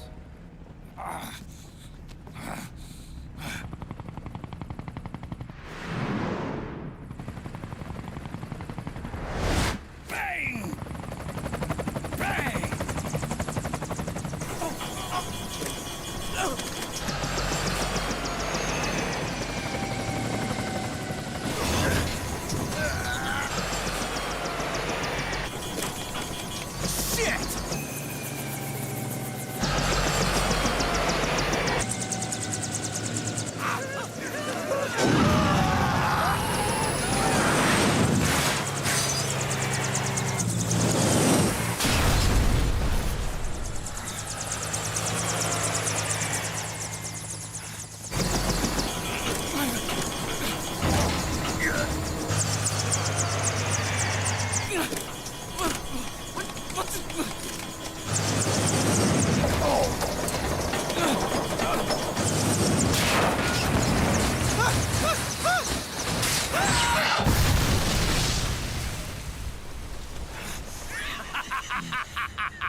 Die!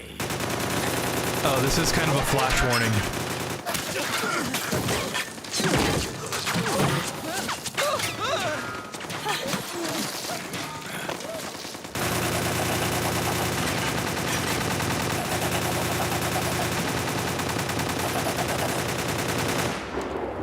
Okay, flash warning over.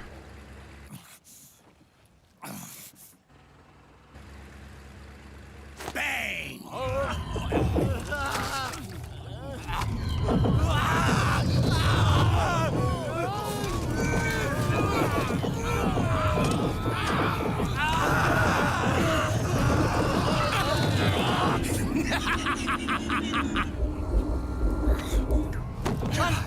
Do you see this, Zero? Commander! Commander! Akiba, you're okay? Yeah, I'm fine. But why?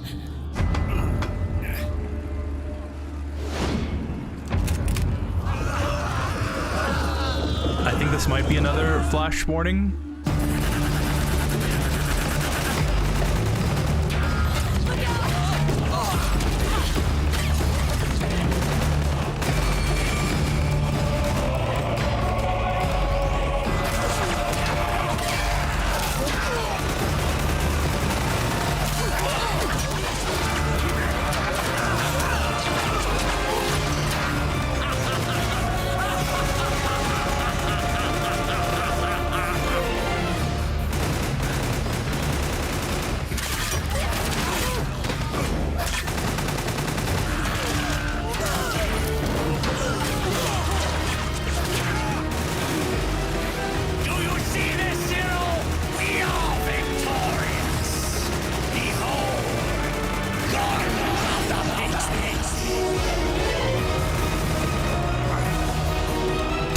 Snake.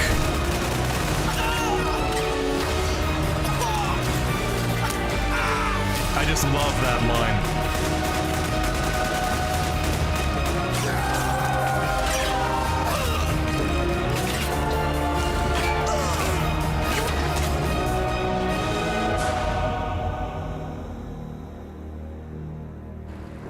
Okay, I think flash warning over.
Does he know? Let them have it. We don't need it anymore. I'd just like to point out that Big Boss there had his right eye.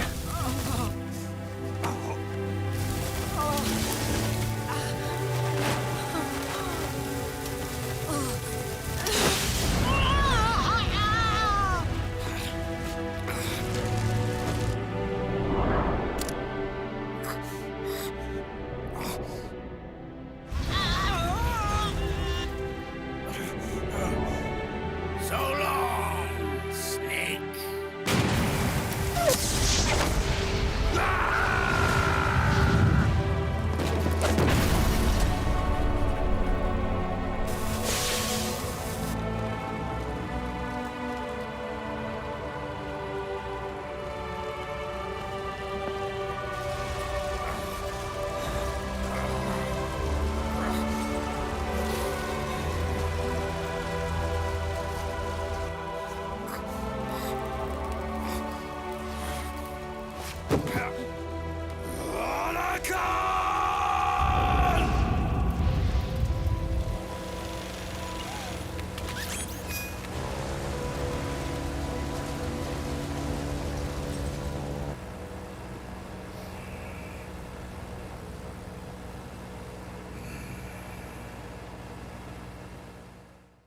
I need to get me some of those shades.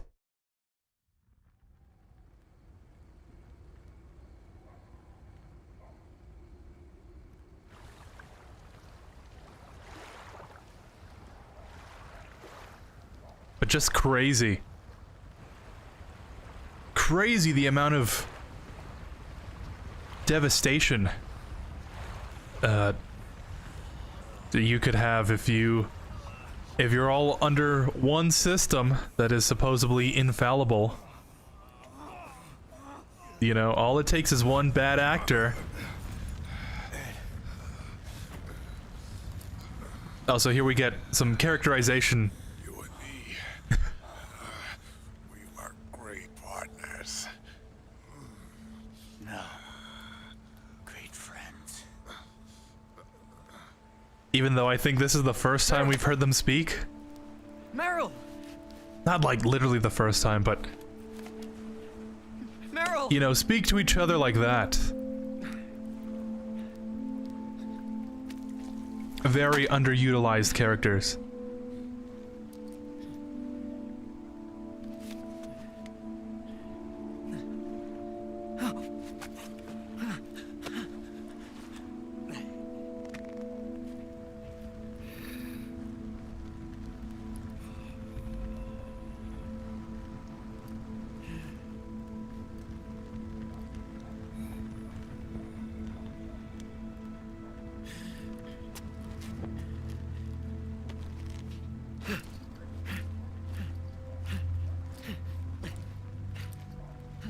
Is that even possible? Can you do chest compressions if you have a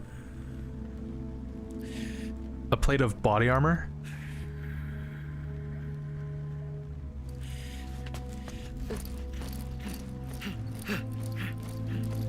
Meryl, don't give up on me.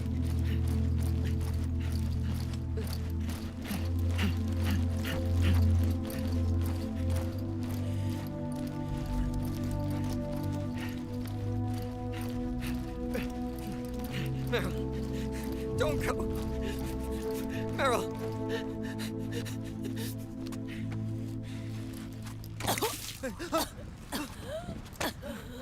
Meryl, she's alive. Meryl. And Johnny is hot.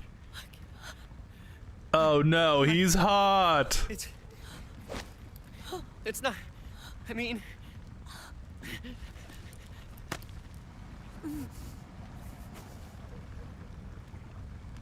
I think the biggest middle finger Kojima could have done is make Johnny hot. And that's exactly what he did. The joke character turns out to be very good looking.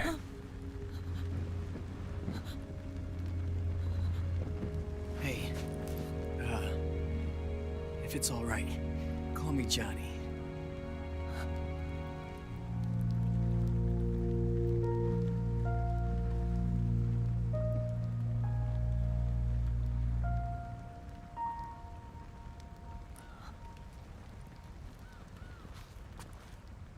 You and the beasts are no different.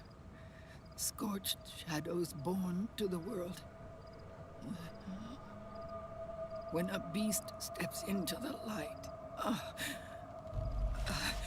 unless the light is put out, the shadow cannot be erased.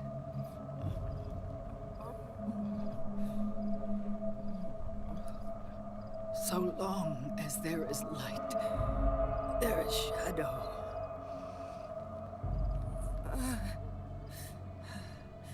To return everything to normal, the light must be extinguished. And when that happens, you will be too.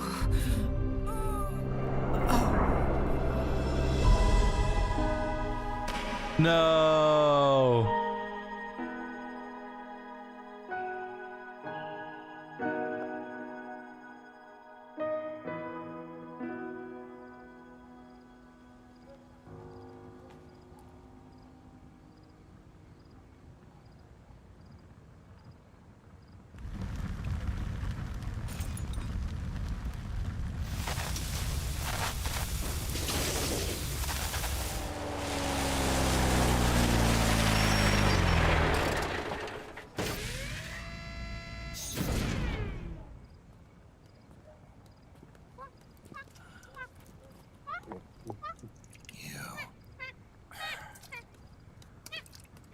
Who else but Drebin? Like I said, we pride ourselves on service.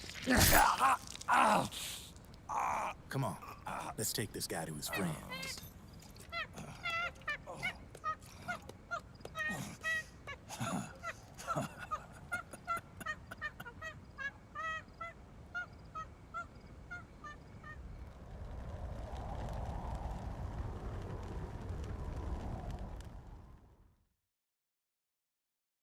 Ah, and that's Act 3.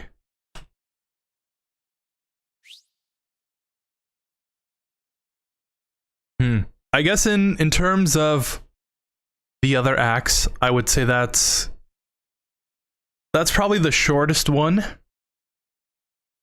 Not a lot of like actual gameplay, you know? You just kind of follow a guy and then the motorcycle, the boss fight, and that's it. So yeah. Probably the weakest act, I would say. But next we've got Shadow Moses. And that's a little bit longer. We've got some nice fan service that completely went over my head. The countless times I played this. And actually, if I would say anything, getting to play MGS1 for the first time like 3 years ago felt more like fan service to me. It's like, wow, I've seen all these areas in MGS4. I find that kind of ironic. But after that, we've got the final act. And we've got at least 5 more hours of cutscenes, I think. We know for sure the last cutscene is 71 minutes. The epilogue. So, at the very least, we have at least another hour. But you already know that's gonna be... that's not gonna be the only one. Ocelot even says to Fortune, "Your dead cell's comrades. Your dead cell comrades respected and loved your father and husband." Even though Fat Man kind of betrayed them, and Fortune was kind of... Even though Fat Man kind of betrayed them, and Fortune was kind of okay with killing Fat Man, since he was about to destroy the Big Shell, but I feel like Vamp wouldn't kill him or betray Fortune. But then again, each member during the Big Shell had their own agenda and motives to why they participate on going to the Big Shell. Yeah, right? That's the thing. They were all... You know, they were all close, I guess we could say.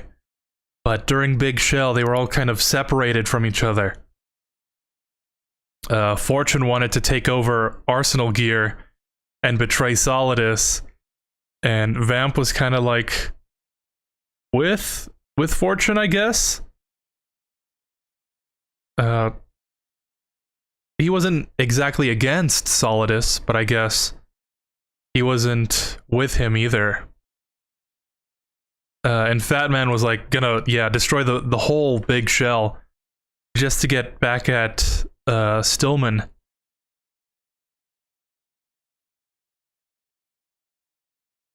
So, I don't know. I guess they could have characterized it a bit more. Showing that relationship, developing all the characters together. Like maybe showing them going to the Big Shell or something and taking it over and being like, okay, you've got this and then I've got to do this.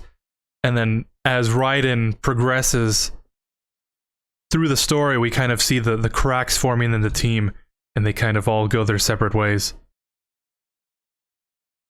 But I guess it is what it is. Would you guys agree with me when I say that Solidus would win against Solid and Liquid if the three were on the same place and in their prime, like MGS1 or MGS2 prime? I don't know, actually.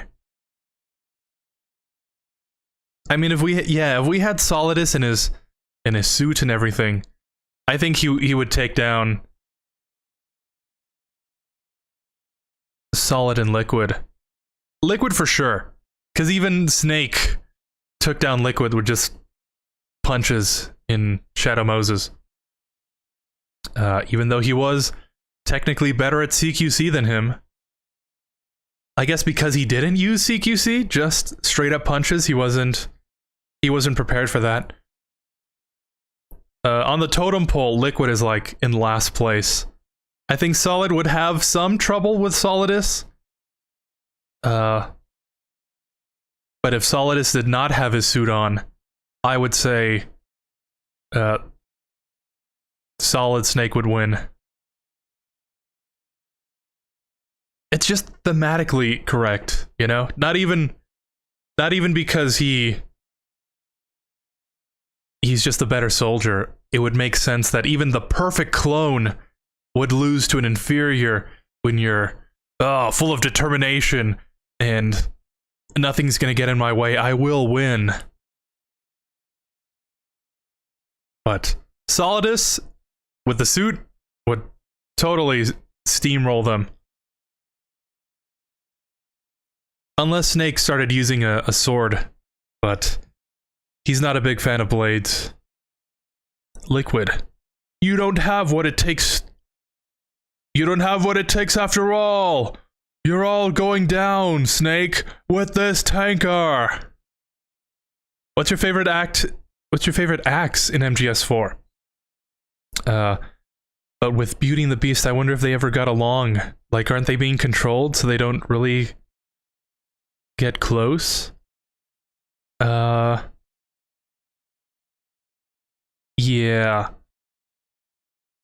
I think with the B&B core, it is more straightforward. To some extent, they are being mind controlled by Screaming Mantis. I guess to kind of keep the underlying trauma at bay. But I see them more as just strictly professional, like straight to the point, no nonsense.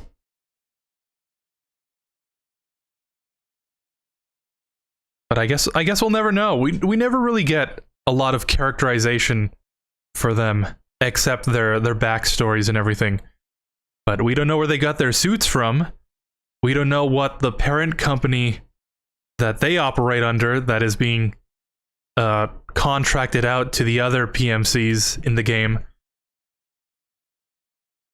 There's no depth, you know, it's just we're just being told that that's how it works.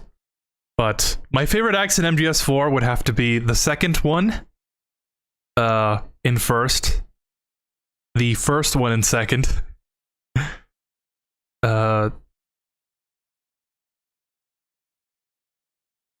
I guess Shadow Moses in third, the last act in fourth, and then this one in fifth. Because when you skip all the cutscenes and stuff, it really isn't that long. It's more like it's like a break. You know, take a break from the action and walk around for a bit. Hear all the noises. But, we've got something special coming up. Let's see if I can make it through.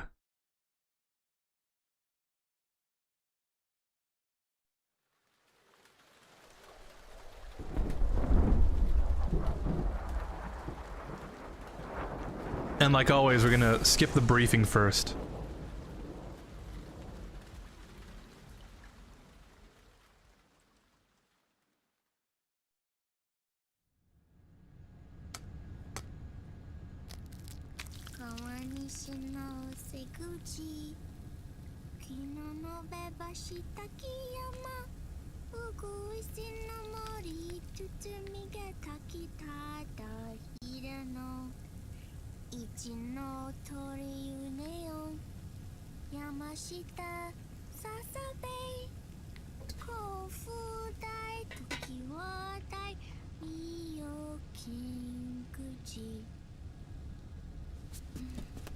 All the egg scenes used to freak my parents out. Because they're not accustomed to all the weirdness that goes on in the world. So, not knowing what the eggs represent, and the weirdness of why does this egg have 2 yolks, and why did they merge like that? It kind of broke their brain a little bit.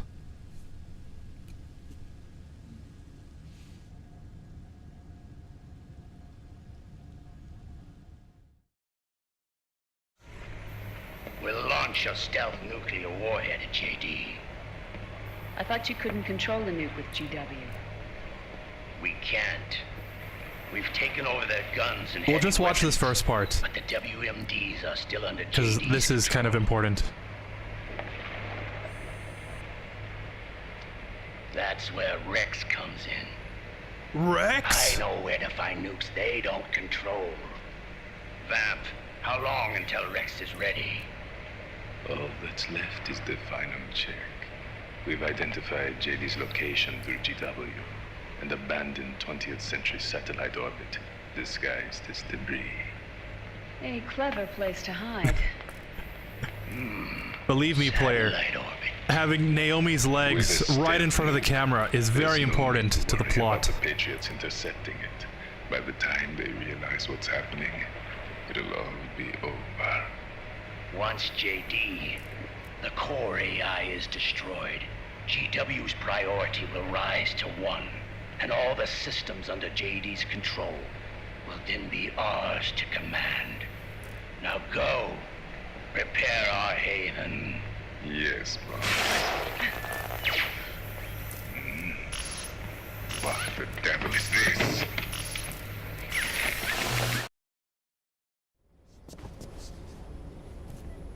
Say hello to the Mark III. The video feed from the Mark II cuts off here.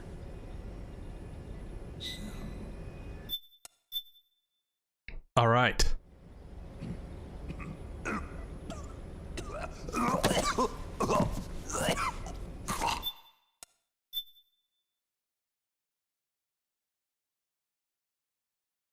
Essentially, what that cutscene was telling us was they're gonna launch a nuke, and since all the nukes are under SOP and Patriot control, they can't launch it. But remember Rex in MGS1? If we go all the way back to Shadow Moses, Rex is still just lying there. We can take his railgun and all the nuclear material there, launch a nuke ourselves into JD, which is disguised as a satellite orbiting the Earth, which is the main control of the AI. And since they have GW from Arsenal gear, if they take out JD with a nuke, then GW will be in control of everything else. And since they control GW, they'll control everything else. So that's why we have to go back into the past.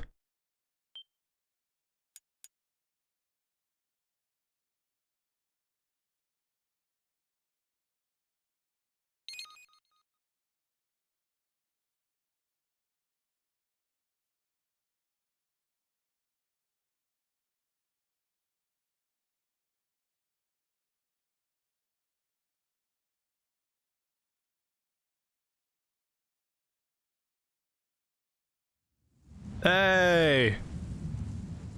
And we're back in MGS1.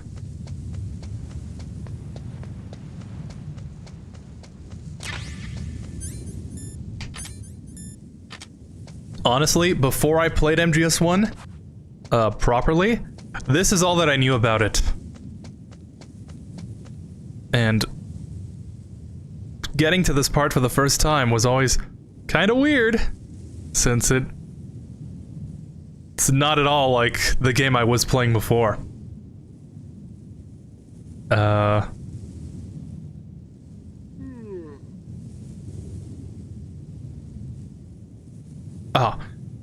While with the Cobra unit, they fought in World War II and all came back together for another mission in Operation Snake Eater. Oh! I didn't know that guy patrols right there.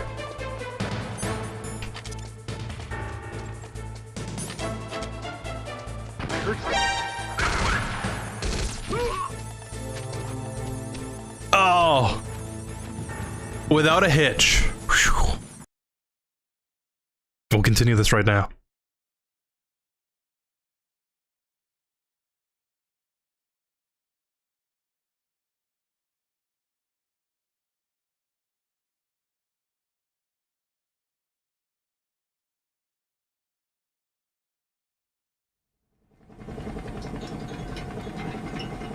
That was always funny. All right, Snake? I was having that dream again. We're here. Shadow Moses.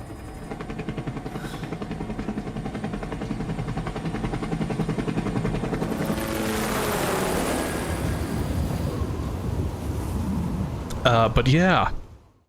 They all came together for another mission in Operation Snake Eater. But they were definitely kind of close. And of course, respect the boss, the Joy. But in MGS1, I don't really see that Raven and Psycho Mantis getting along that much. Or Sniper Wolf with them. Yeah, right? That's... Now that I think about it... Dead Cell was kind of like the only team that was kind of close to each other. Because Foxhound was... All those guys were kind of just like, oh, I don't really like you, but I'm gonna work with you because I have to. And the Cobra unit was like, yeah, well... I guess they kind of... Yeah, they're kind of bonded together. Since they would all rather die for the boss than to, I guess, do anything else. But Foxhound, yeah, Raven, Psycho Mantis, Liquid, Sniper Wolf, Decoy Octopus. We never get the feeling that they enjoy each other's company. They're all kind of... there's a term for it. But... They're working with each other because they have to. Not because they want to. So I guess it's kind of good that they expanded upon that, I guess, in MGS 2 and 3. That these teams... like being with each other, and that's why they're so good at what they do. Sunny, cool to see what she became in MGS Rising, taking down the Patriots like Ocelot once did. Showing these kind of parts in this case, Naomi, just lets you know it's a Japanese game. Something that Capcom and Konami would do. Say hello to my little friend. Say hello to my little friend! I've heard Capcom is actually kind of, like, stepping away from that.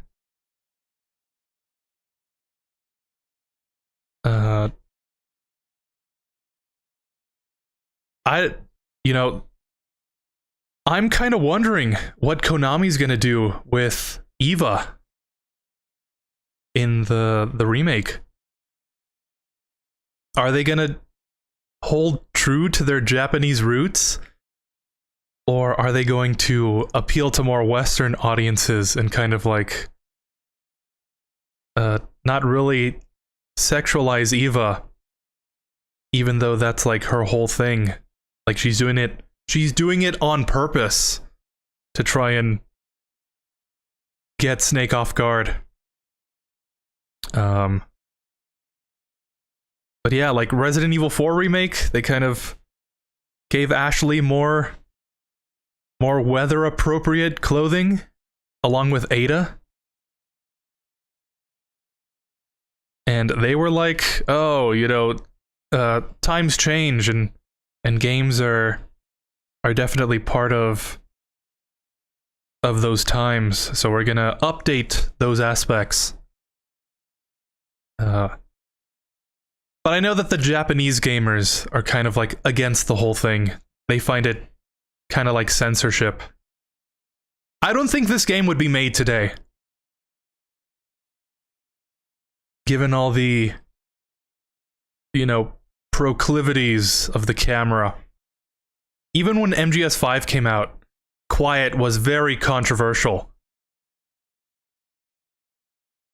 So, I don't know. I don't know if companies like that would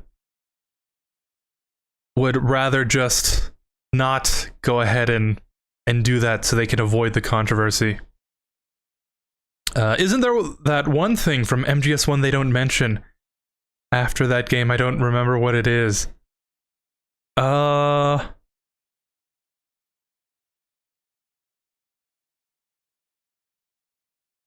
That one thing.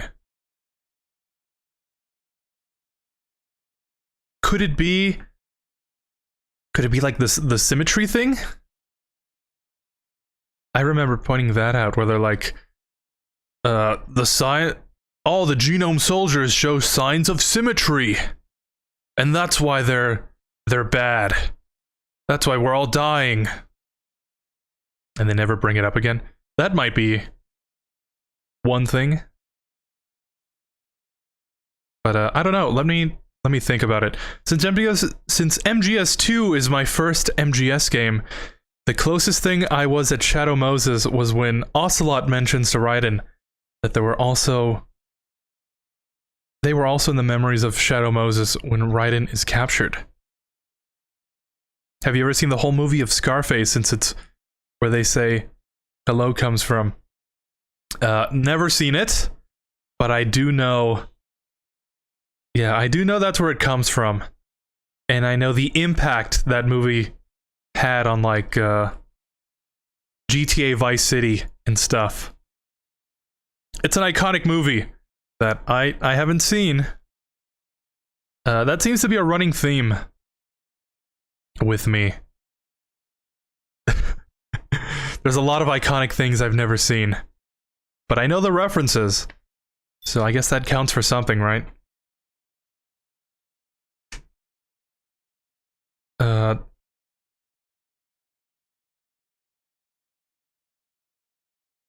Yeah, and Ocelot mentions to Raiden,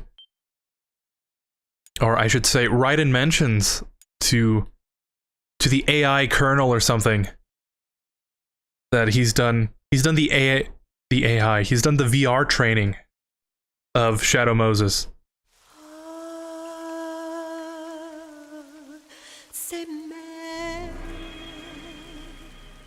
Act 4, Twin Sons.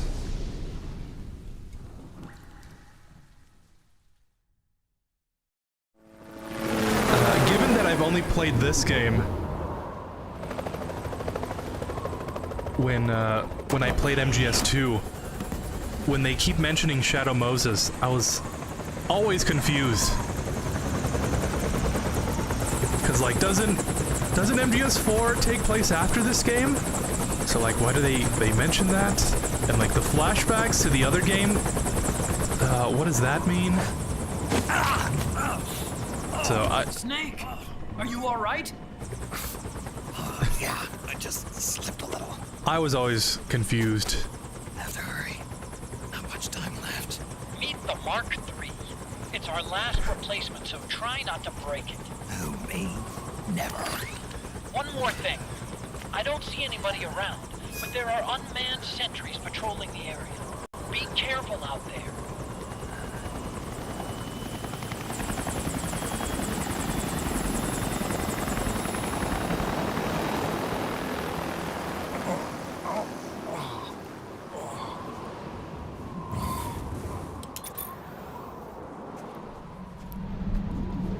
All right. The heliport is to the west of there.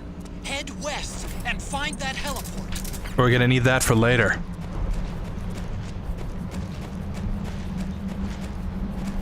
Just a fun fact.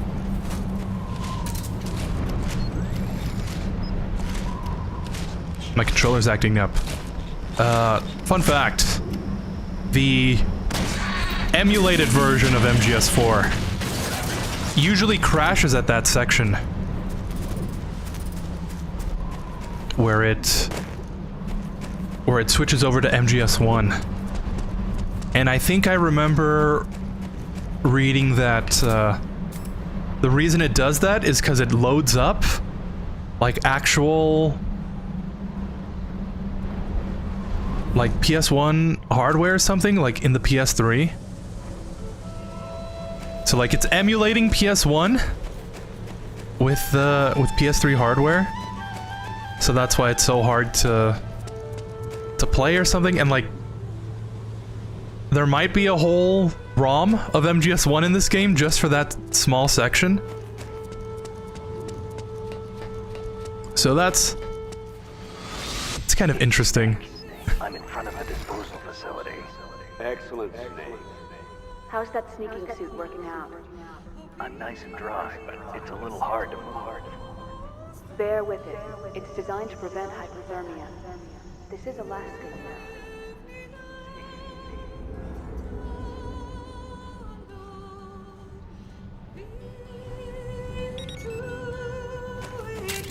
Can you imagine an MGS1 remake in this engine?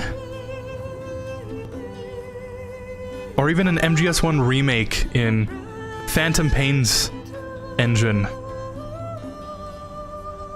I think it was the Fox engine or something? Wouldn't that be nice? This is why we can't have nice things. But it is finally nice to know what all the references are to. What's a Russian gunship doing here? Wow, you must be crazy to fly Hind in this kind of weather. Who's that? Nice to meet you, Snake.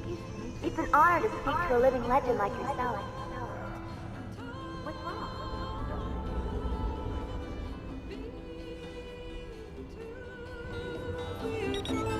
And like all the voice lines I know from that first game are because of this. The front hangar door is open. A little bit at least. You can get in that way if you want. But they all use the Twin Snakes version of the audio, which I know a lot of people don't like. But, you know, I kind of like it. Overhead view. Just like old times. Now you're talking. Overhead view. That's more like it. Yeah, and we have to get the SOCOM here. Get those extra Drebin points. Yeah, controller's been fine this whole stream, but now it's just acting up.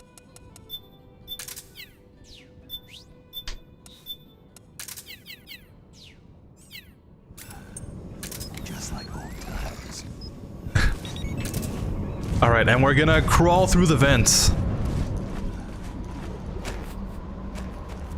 And I think there's like a ghost picture you can take somewhere around here. It's been a while since I took all those photos. But yeah, lots of history just in this one area. Hey, what's going on? Let's see, I can't actually read your name because of the background.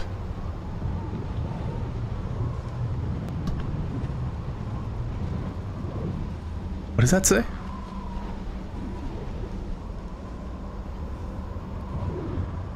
D of 022. That's probably... I'm probably majorly butchering your name, sorry. But this year we will have the PC version of this game with Master Collection Volume 2. Hopefully, right? That would be really nice. There's no one I'd rather have in a foxhole than you. Well, I know lots about survival. Did you like my sunglasses? Eh, Snake? Everyone wants to play this game on PC. Yes, it is also proof that it is possible to copy-paste from the original game. Because most of the time, the fucking developers always change something in the remake. Assholes. Lol. No problem, lol. Alright. Yeah.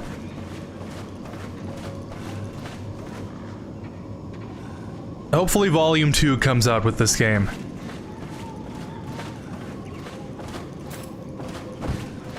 I always mention it. I can't stop mentioning it. But apparently there's a 360 port of MGS4 floating somewhere at Konami. So it should help them speed up the amount of time they'd have to take porting over this game.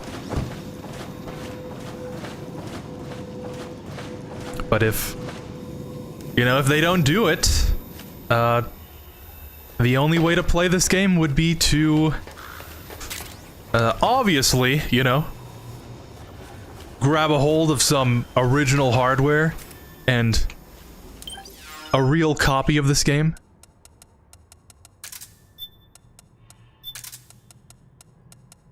But if there's no alternative, what are we to do, right? I was gonna pull out some chaff grenades.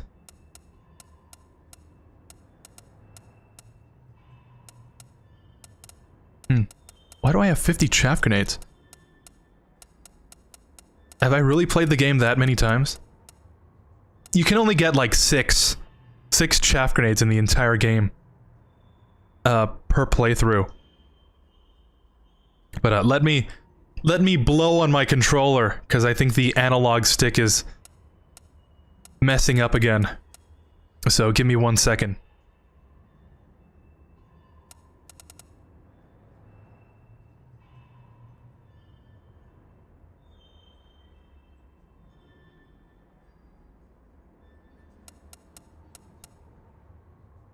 Okay, hopefully that fixes it. It's like, yeah. PS3 controller. Not looking so hot after all these years. Chaff grenades. I feel like we can get by without them. Could you be Snake? Are you Solid Snake? I usually throw one here. We're gonna need one for the furnace. Don't worry. You'll land back on once you meet me. The reality is no match for legend, I'm afraid. I unlocked the cargo door for you. Where are you? Scarface is an 80s classic. And also the video game is awesome too. I heard that the video game is pretty good. One of those licensed games that is Be careful. unironically good. There are Claymore mines around there. Who are you? One of your fans.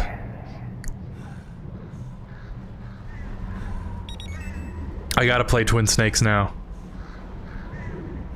It came out for the PS2, original Xbox, Nintendo Wii, and the PC.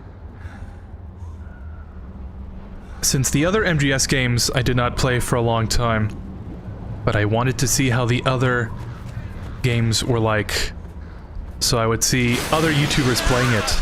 Look out! Run, Snake!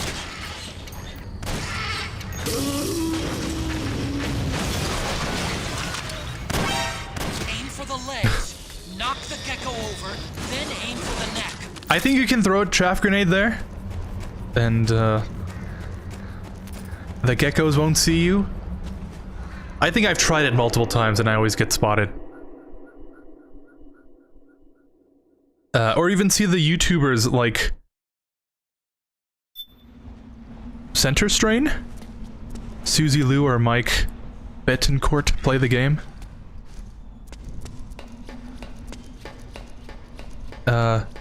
Yeah, sorry to say. I don't think I've heard of those guys before.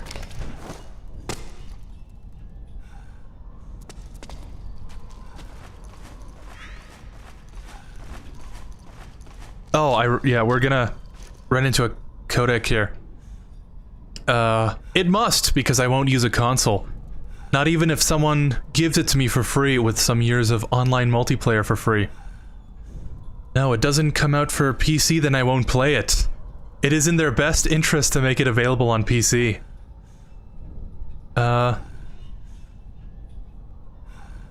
Yeah, it goes back to the Steam adage, right? I don't see any enemies around here. Okay, we'll go through the door all the way at the back. Otacon, last time around we had a few complications and wound up going through the commander's office in the basement. That's right. I remember now. But there's no need to go all the way down there this time, right? The back door takes us straight where we need to go. Good point. Okay then, let's get to the back door. Yeah. It goes back to the Steam adage, right? That piracy is an availability issue? Or something like that? I must have like a couple hundred games on Steam. Just because I can buy them on there, like, pretty easily. But given that this game isn't on there, you know? And the only way to play it is on console. Like, you're not really giving people a choice, I guess.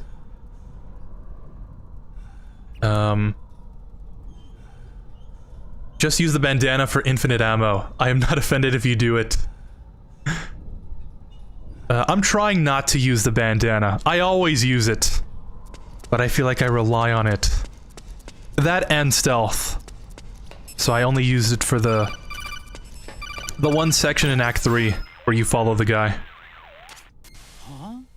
Snake, that door is locked. How do I open it? Security is shut down altogether. You can't release the lock without activating it. You'll have to log in somewhere. I've got it, Snake. My old office is close by. With the power on, you should be able to unlock the door from there. And if you check the facility records, we can find out Rex's status and who's been in and out. You remember where it is, Snake? I'm not senile yet. Just to be safe, I'm marking it on your map. You old geezer. Snake, the password is 48273. Think you can remember that? What was it? I told you, I'm not senile. Yet.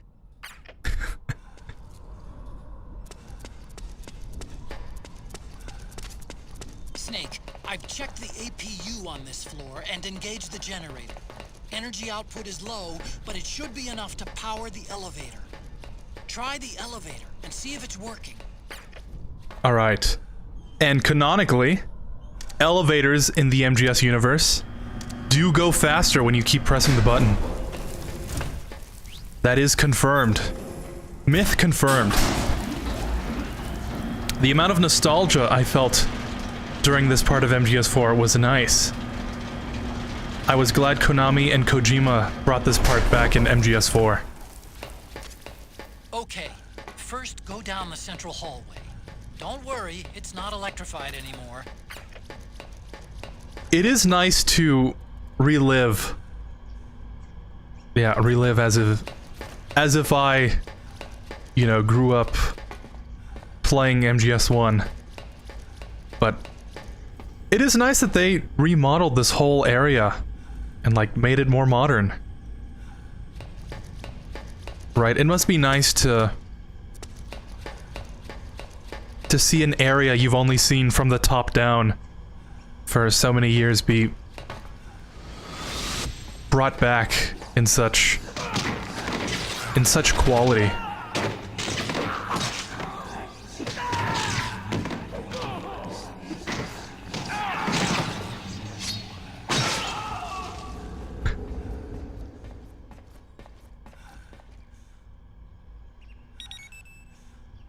Was that a ghost? Finally, someone that plays correctly. The M82 is quite meant to help with Wolf and the damn geckos. Taxes are wrong, not piracy. Honestly, the M82 is like the best gun for any situation. If you got one guy, if you've got geckos, if you've got to fight the bosses,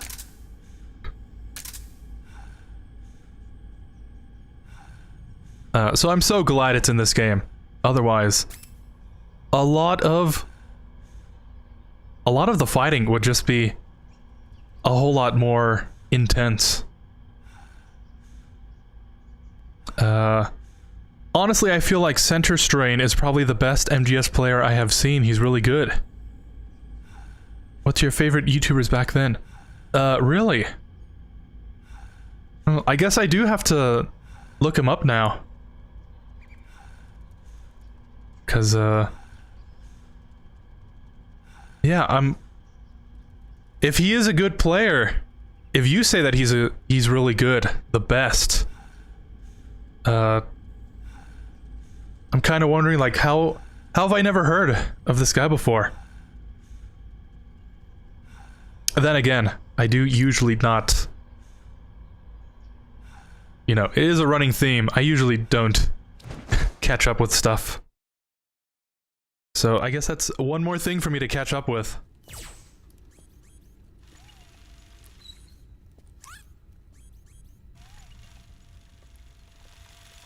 Favorite YouTubers back then? I mostly would watch the ones that play games for the most part. Like Tetra Ninja, the Rad Brad, Chase Money, Rookie Vision, or even reactors like Blasphemous HD and FBE.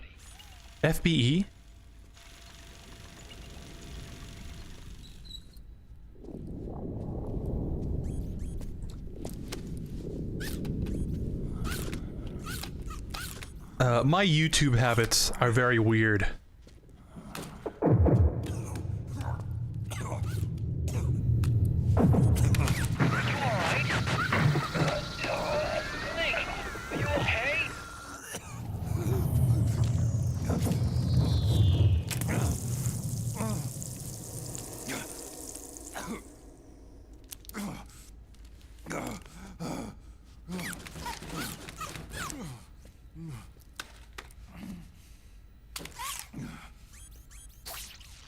Snake, that password I told you before, you remember it, right?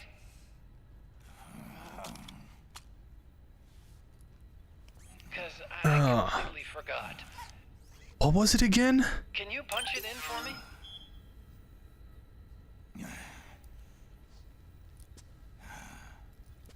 It's a 5-digit number. I think it was...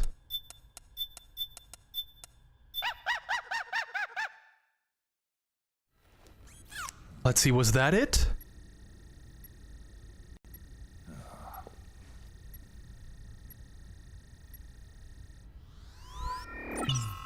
Oh. Snake, Fiddlesticks. Maybe your memory.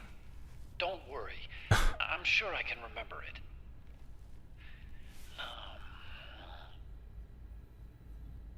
Well, let's see. Oh, I jotted it down.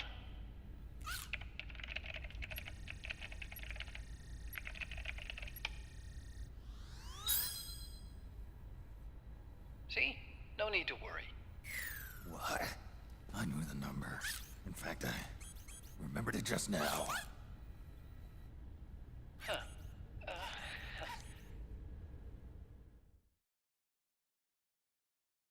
Very awkward.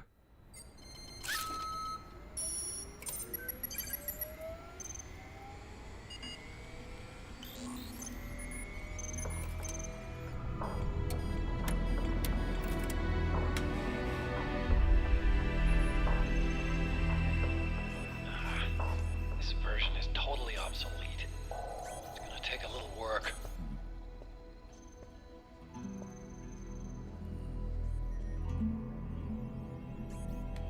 This is the room where we first met, huh? Just like one of my Japanese animes.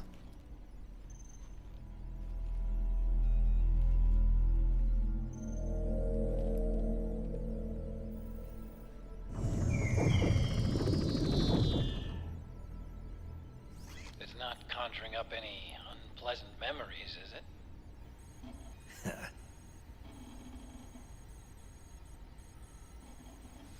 I was being attacked by Frank Yeager. Yeah, I remember.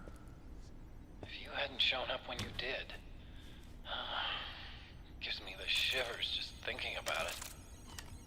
Snake, you saved my life. Naomi hated them for what they did to Frank's body. But it was me that crippled him in the first place. She must have hated me too.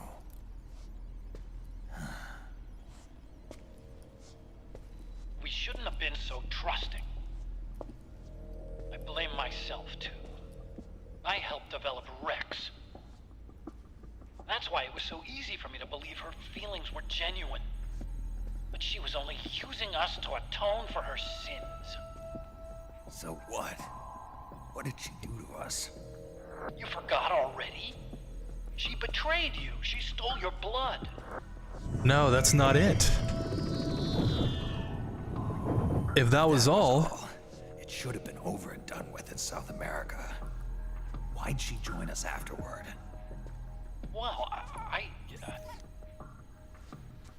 She has us come rescue her, and then she turns around and goes straight back to Liquid. Why would she do that? I don't know, Snake. But it looks like she's still with him. What? I just had a look at the security access logs. As I thought, there's people coming and going at frequent intervals. In fact, the record shows some recent activity. Look at this. It's an image taken a few hours ago by a surveillance camera up ahead.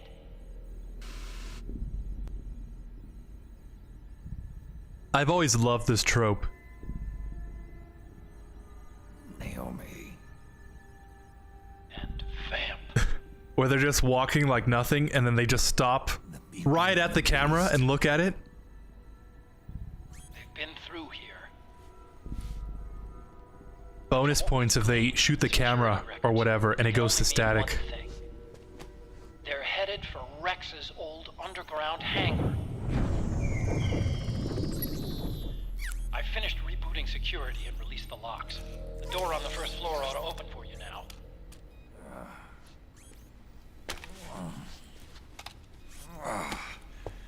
Amazing.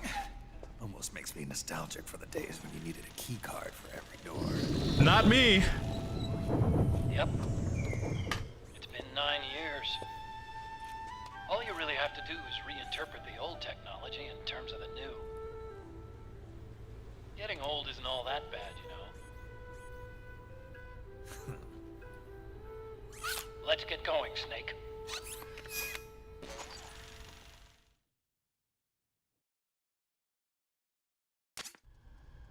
I finished unlocking the door on the first floor. It should open now. I should mention, the code that you enter into the Mark III will get you 100,000 Drebin points. So instead of putting in the right one, you put in that one. Even if it does bruise the ego a little bit. I've been waiting for you, Snake. Who are you? Neither enemy nor friend. Gray Fox. Colonel, that ninja is Gray Fox. Ridiculous. You yourself in Zanzibar land. Yes. He should have been killed, but he's still alive. What? They were using a soldier for their gene therapy experiments. How long are you gonna stay in there? Huh? Are you one of them? No, I'm not. I always work alone. Are you an otaku too? Alone? Are you an otaku too? Come on, get out. That line unironically go hard. But, Center Strain has played MGS 1, 2, 3, 4, and the other ones too, I think. On the hardest difficulty too, but yeah. Huh. Yeah. Gecko! We've got Gecko!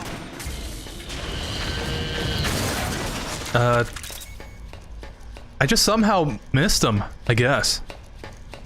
These games can get pretty hard. So, I don't know. My YouTube habits are usually just watching what's on the recommended. I did watch a lot of Rad Brad back in the day. Just, seeing his name again brought me back. Back when I couldn't just go out and buy the newest game. His walkthroughs were always something I would watch.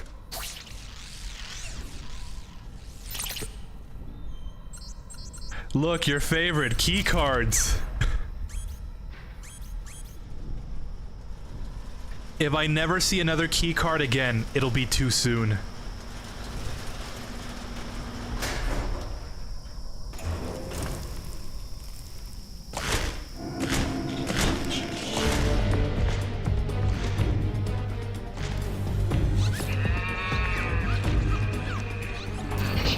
Oh man, more Gecko! The Mark III is totally defenseless while working on the door. You'll have to distract the Gecko so they don't spot it. Okay, so here's a funny story. As a kid, for whatever reason, my parents watched me play through this part. And I was like shooting at the gecko and stuff, right? And it was like almost dead. And my parents were like, "What are you doing? What are you doing? Don't destroy it, don't kill it." And I'm like, "Why not?" And they're like, "Because the game told you to distract it. If you kill it, that's not distracting it." Not knowing at the time that if you just kill it, you skip the entire timer. So instead of running around for 3 minutes, just opens like that.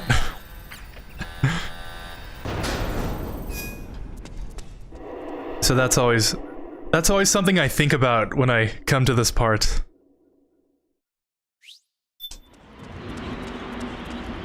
Alright, and we're already at, I was gonna say Sniper Wolf. We're at Crying Wolf. But to answer your question, favorite YouTubers, I like watching some Vine Sauce, you know? Oni Plays.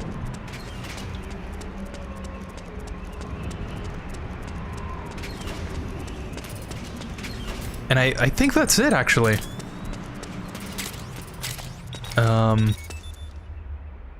They usually upload frequently enough that I just cycle through. Oh, that's right. I watch a lot of Linus Tech Tips. Love putting the WAN show on. As some background noise. It helps me keep up with tech news. And their videos are also pretty cool, I think. But as far as I can remember, I just, like, switch between those three, and whatever's recommended. And if I play a game like this, I'll usually look up, like, the secrets or whatever. Oh, that's right. There's this one video, I recommend it, concerning this game. Let me see if I can find it.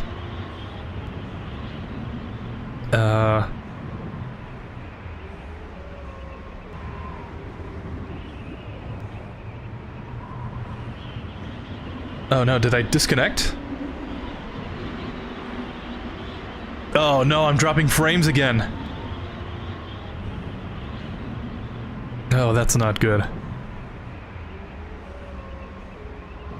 Let me see if I can find it here. It was like a secret and Easter eggs video.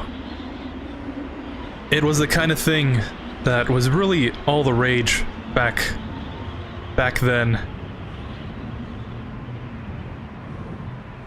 Okay, I think we're back. No more dropping frames. Easter eggs? It might not even be available on YouTube anymore.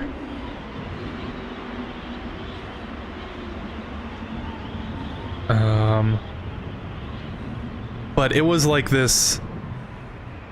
It was like part 1 of Easter eggs and secrets, MGS4.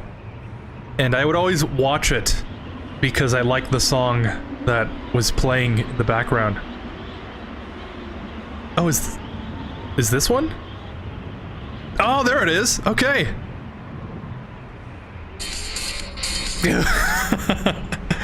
My Shooter by Groove Cutter. The video is called MGS4 doll locations / emblems / secrets / weapons revealed by D-Brox My Socks.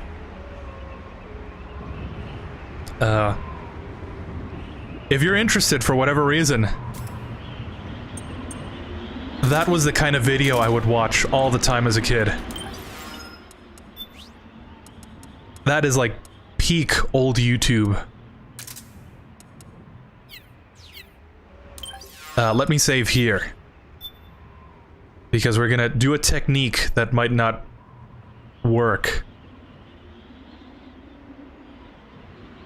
And I might have to reload the save here.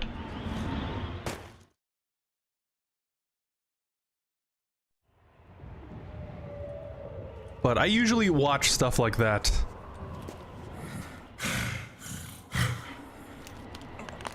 There's probably some other YouTubers I'm forgetting about. But those are my big 3.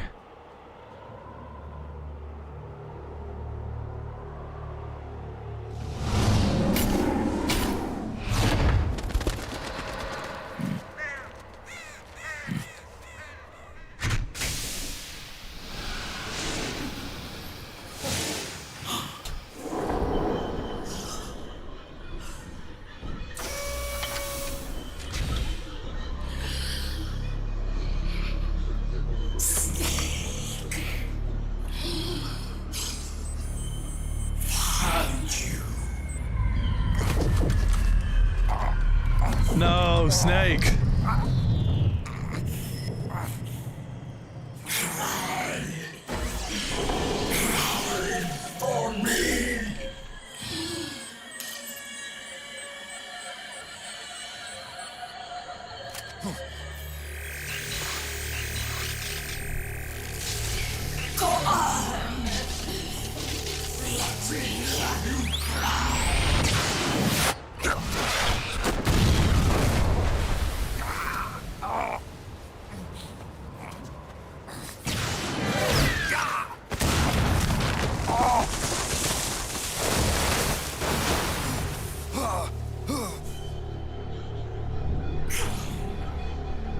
Show me your tears.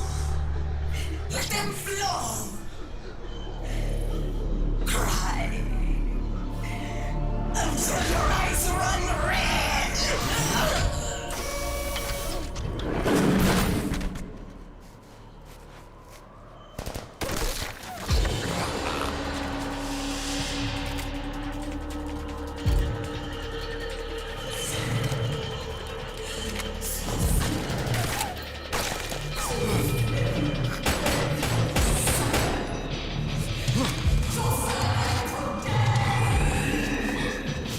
Real. Oh, she just like me for real.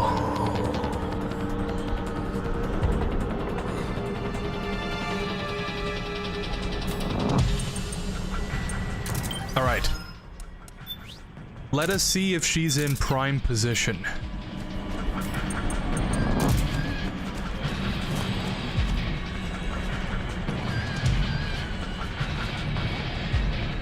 For whatever reason,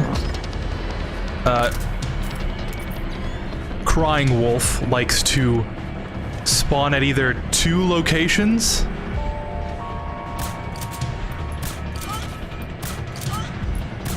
One of which being very good for the run.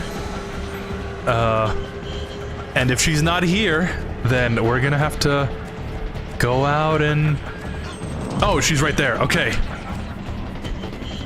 Perfect.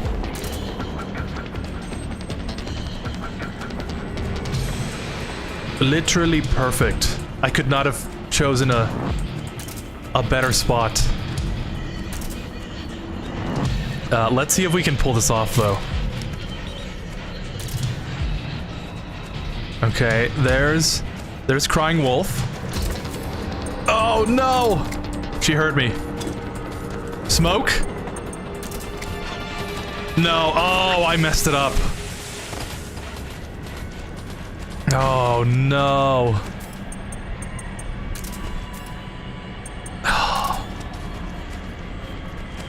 Let me try that again. Let's reload the save. Because if you throw a smoke, she'll start coughing, and then you can throw a stun, and that takes off like a whole bunch of her stamina. And you repeat the process, and the boss fight is like that. But otherwise, you're gonna be like crawling around, seeing where she's crying from. She'll be sniping at you, and then you have to snipe her back. It's a fun boss fight. But, I don't really find it that fun.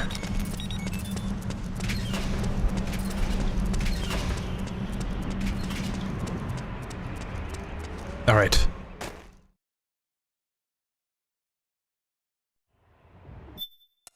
What's your first Radbrad video you saw? Mine was when he played Soul Calibur back in 2012. When he played.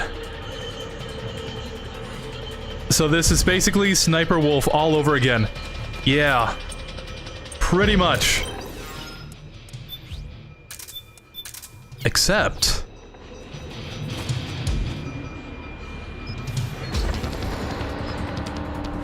there's like 3D movement and stuff. And you don't have to like lay down to use a sniper. Which I think is very, very good. I think the PSG-1 is like the only weapon I can not get used to.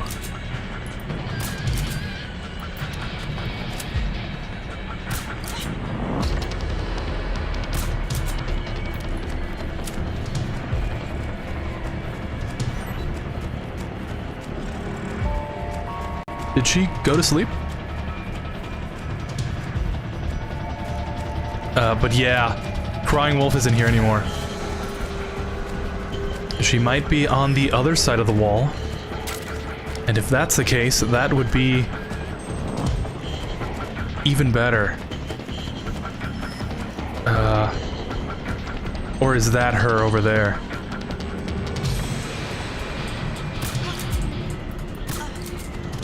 But the first Radbrad video I've seen, honestly, I don't remember. Oh, that is over here. That is over... That is her over there. We might be able to make this work. I'd have to look it up. But the ones I do remember watching were the Dead Island playthrough. I got into Dead Island because of that. I remember watching Dead Space. I think it was called like Dead Space with my girlfriend.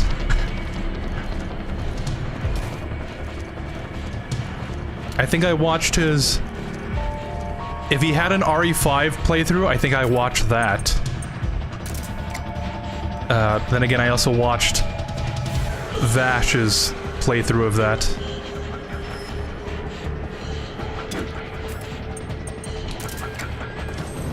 No!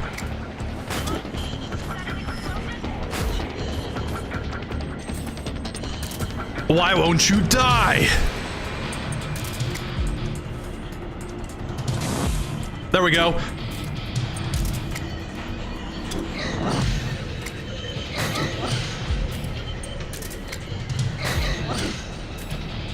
Come on.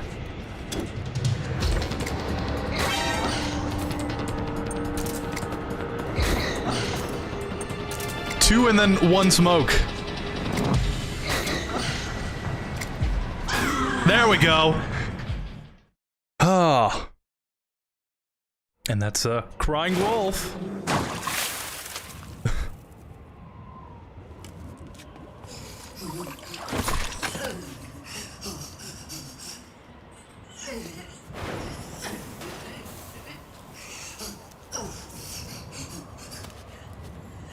Now we come to the plot.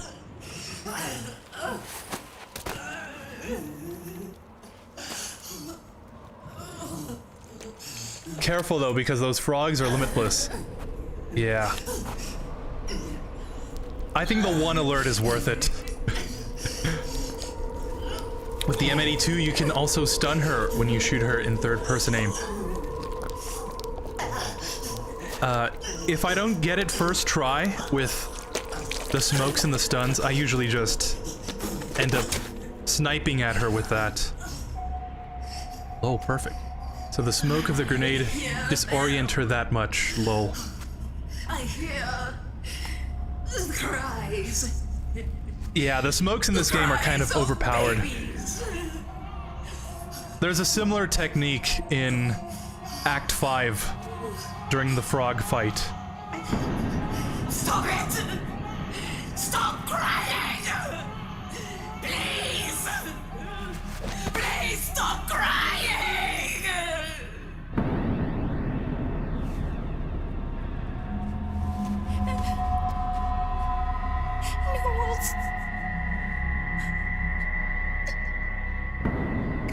Go away. Don't come any closer.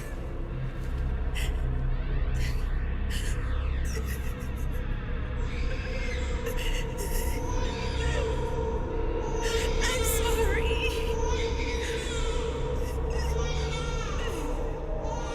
I was so scared.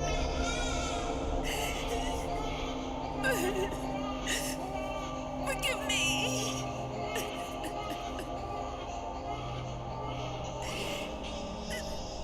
I'm sorry.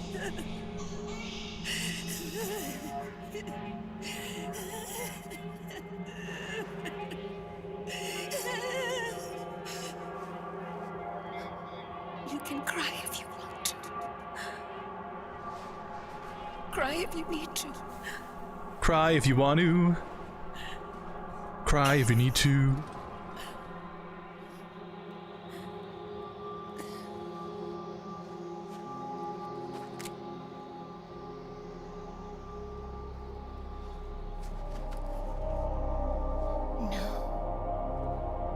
I don't need tears anymore.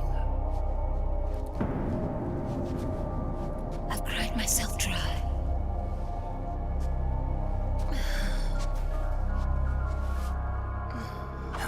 So cry as much as you like. I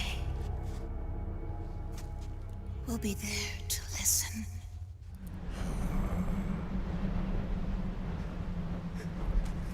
Huh. I gotta say, it's a tempting offer. But, I've got my own problems to deal with. And I think you should deal with those too.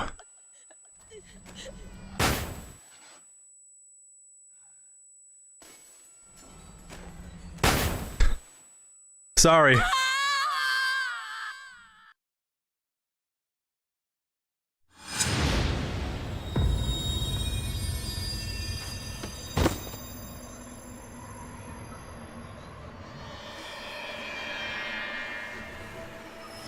I could fix her. No, I can't. All the beauties need professional help.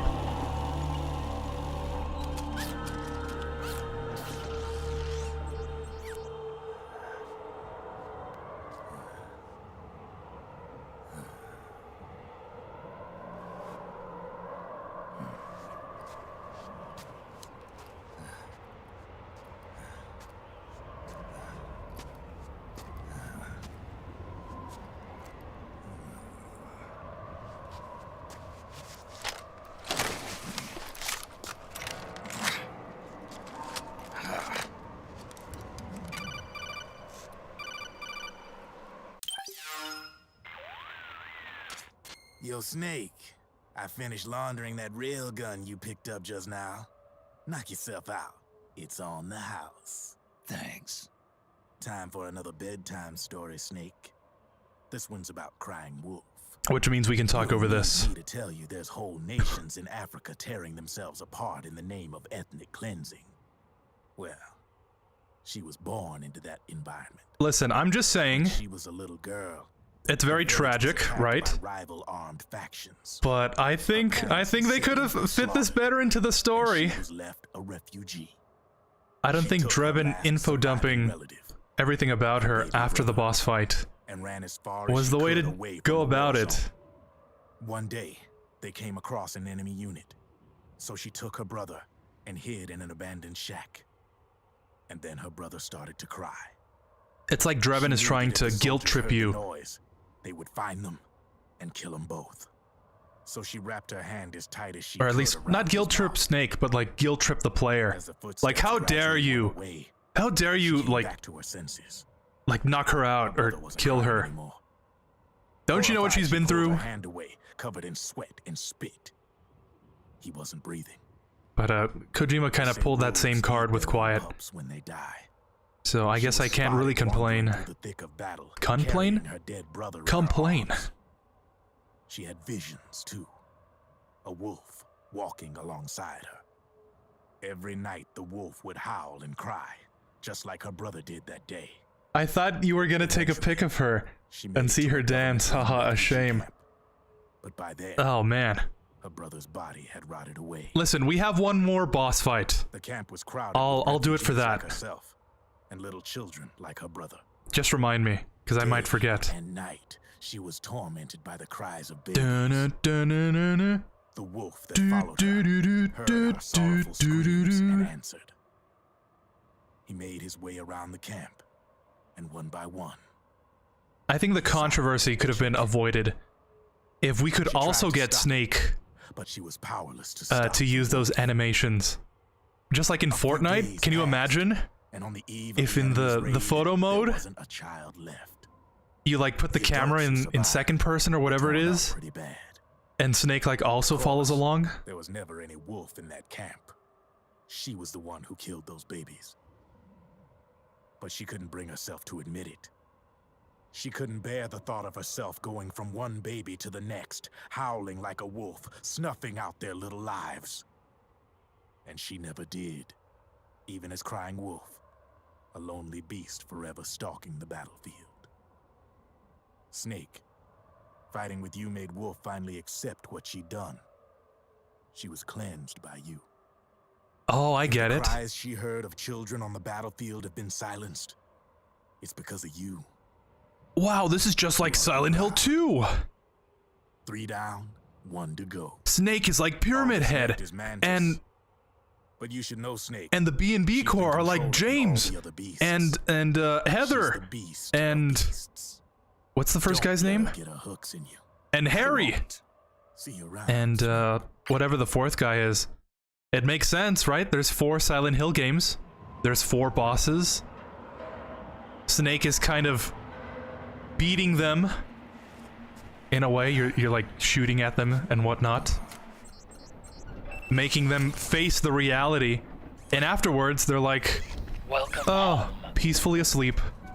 Wolf.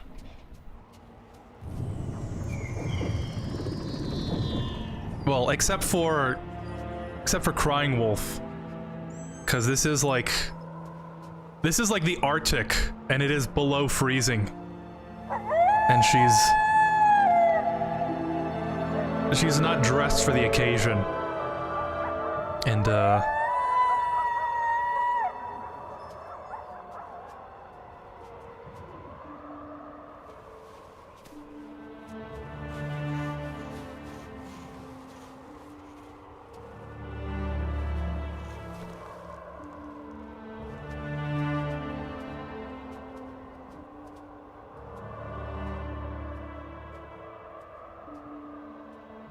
And the wolf does kind of just drag her out into the wilderness. So, you could argue that the rest of the beauties are alive, even though they mention they can't survive out in the open. But, Crying Wolf, you know, for sure. She's just dead.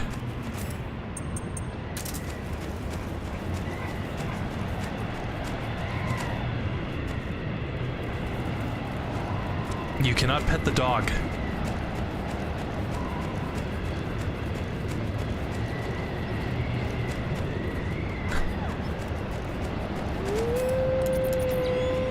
Where was...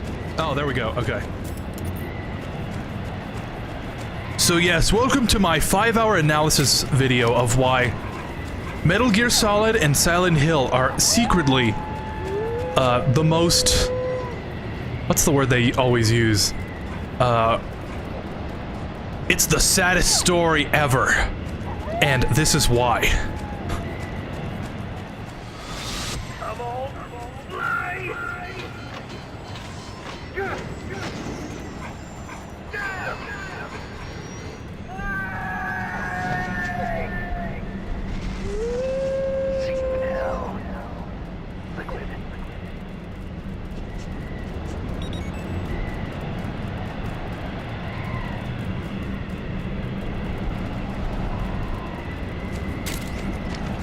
Nice little callback.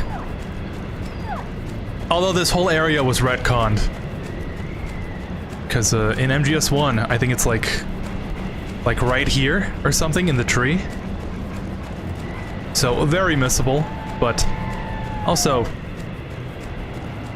not really that important. It's just a nice Easter egg. Let me get my disc ready, because we're gonna have to switch here in a second. So let me just rummage around my game case, which is here somewhere.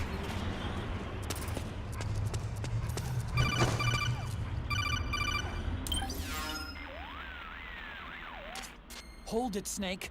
Time to change the disc. I know, it's a pain. But you need to swap disc 1 for disc 2. You see the disc labeled... Hey, there's no disc 2 in here. No. Huh? Oh, wait. We're on PlayStation 3. It's a Blu-ray disc. Dual layered, too. No need to swap. Damn it, Otacon. Get a grip. Yeah, what an age we live in, huh, Snake? Wonder what they'll think of next.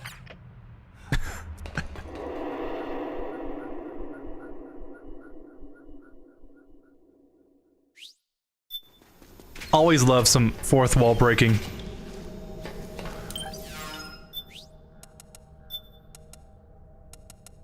For this one, we will use a chaff.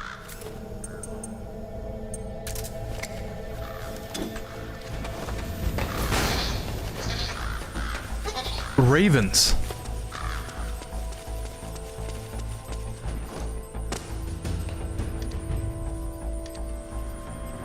Do you think the ravens, like, live in here? In the abandoned base? Do you think there's like a hole somewhere that they can fly out of to like catch prey? What about her? She might be a spy.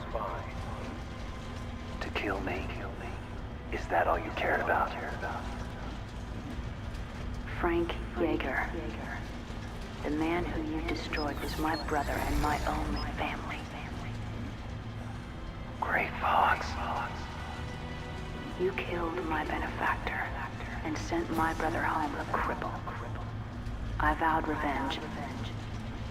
But I can't go yet. I still have a job to do. I vowed revenge. Does this face look like the face of a guy who has stuff to do? Let's just be real here.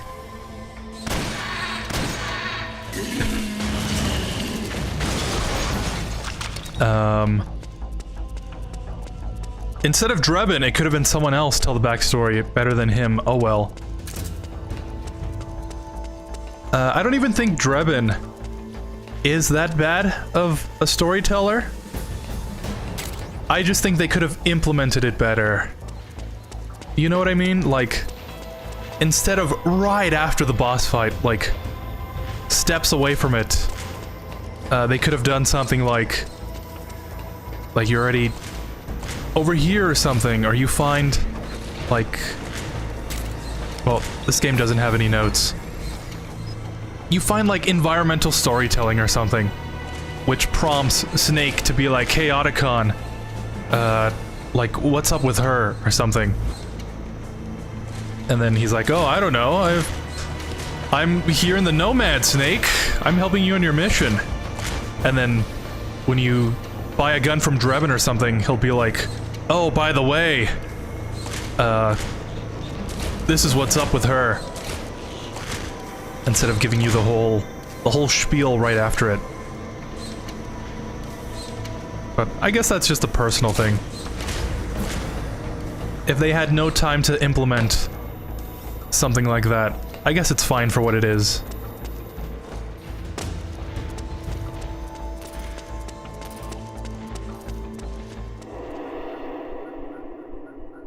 Drebin's voice reminds me of Blade, the Marvel anti-hero.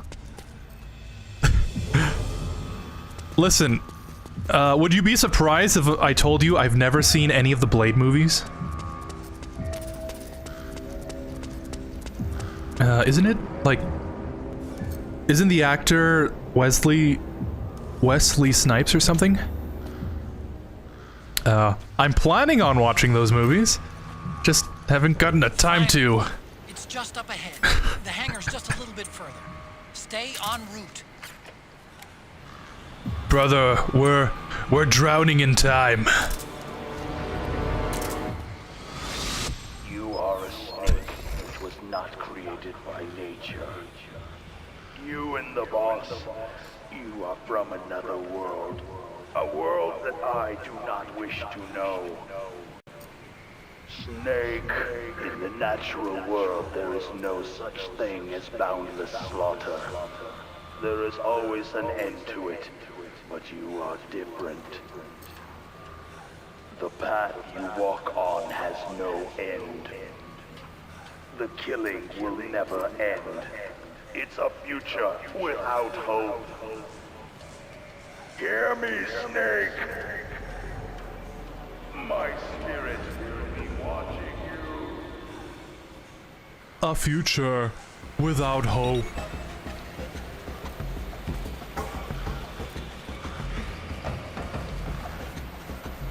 I'm trying to think, should I waste the chat for this? I might as well, right?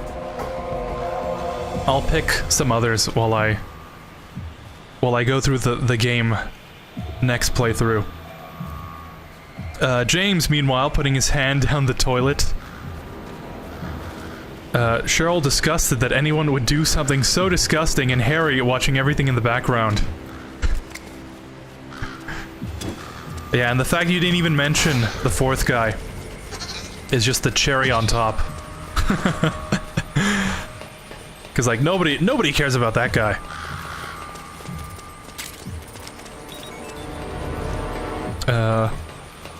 Whoa, that's been like 4 videos so far of your future 5-hour analysis. Not bad. Above you. Use the lift. Listen, you joke about it now, but just you wait. Welcome to my 5-hour analysis of why you shouldn't be joking about stuff like that. I'm gonna be going over the semantics and the pettiness of all future comments like that.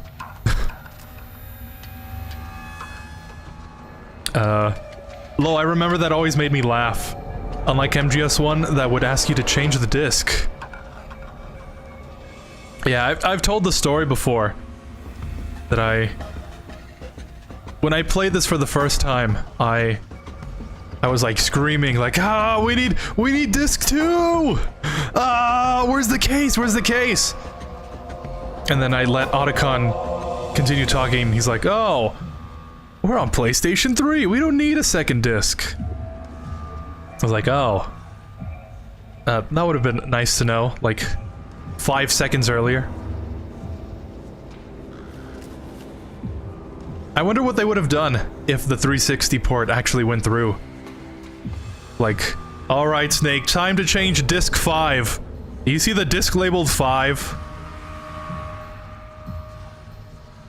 And then, Snake would have been like, oh yeah, it's right here, and then the screen would have popped up. Because they would have shipped this game with like 10 discs or something. Naomi forgot to mention Gustava, unless she never met her, or Kojima simply forgets. I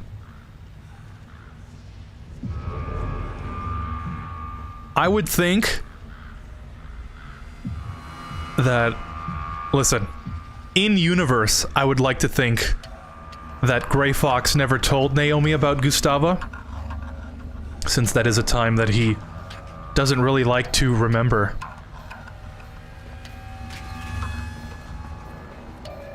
But it is totally possible that he forgot about it. But then again, this is the guy who puts in incredible amounts of details into his games. Just like the Darth Vader helmet that's in this section.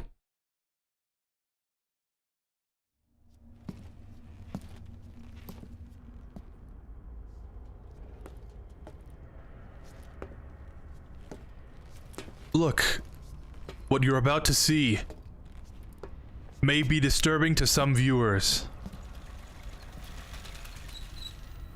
This was a Vash thing that I picked up, because he would always say the Darth Vader helmet is in this section. And like, from a glance, it does kind of look like it. Look, right there, right there!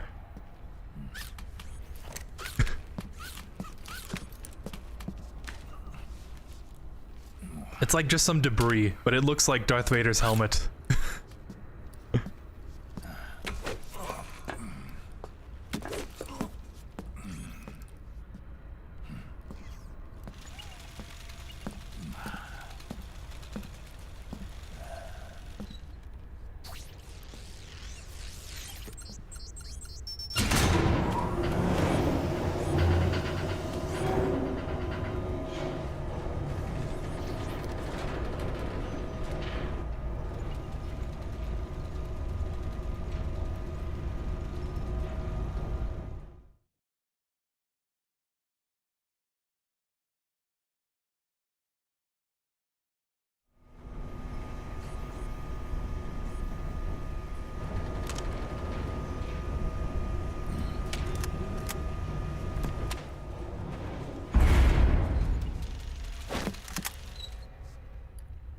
Rex.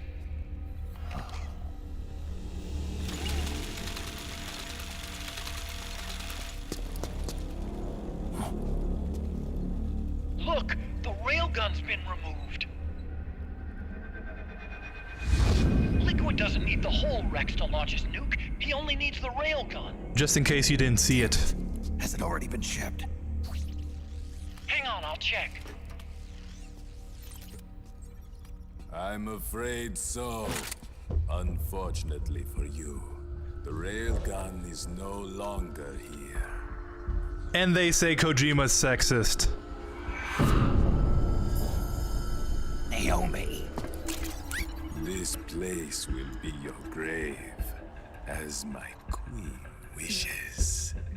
The suicide gecko are on their way. Soon, there'll be nothing left of this place. We've been had. Rodigon. Snake, I think I might be able to get it working. I just need some time. Hurry.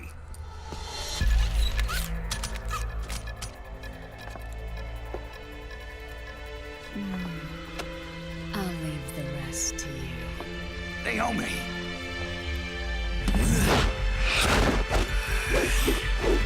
Excellent. You'll amuse me until they arrive.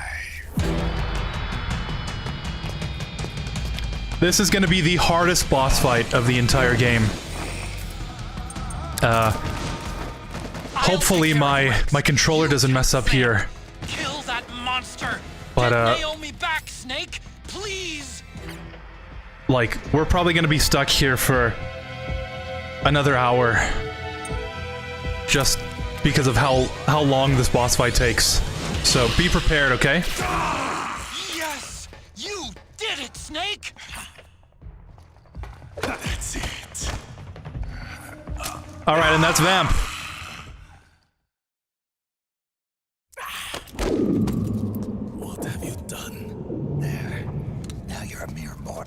like the rest of us.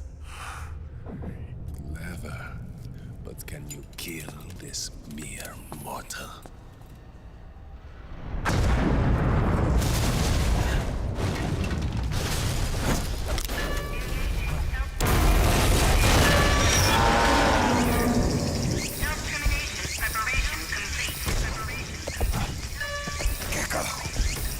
Snake, look out! They're rigged to self-destruct!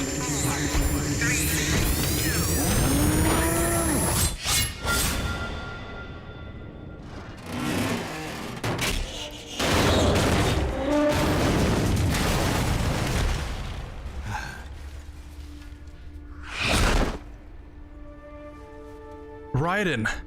Snake, sorry to have kept you all waiting. Oh, he said the thing. You ready for this? Sonny gave me the go-ahead.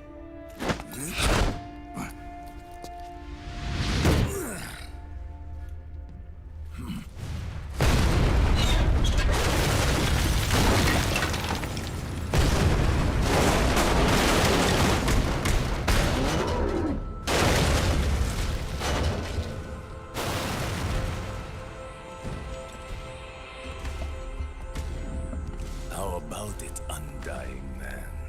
Care to die too? Sorry, but I can't die just yet.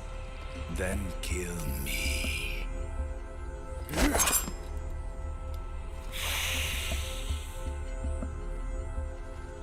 Snake, this one is mine. You keep those gecko at bay.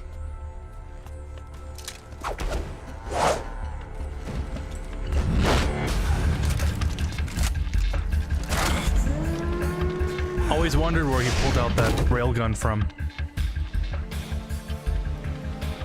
Otacon, we're gonna buy you some time. I'll do my best.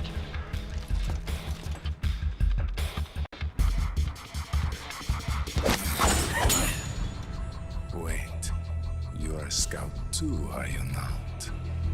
Then, let us duel with blades.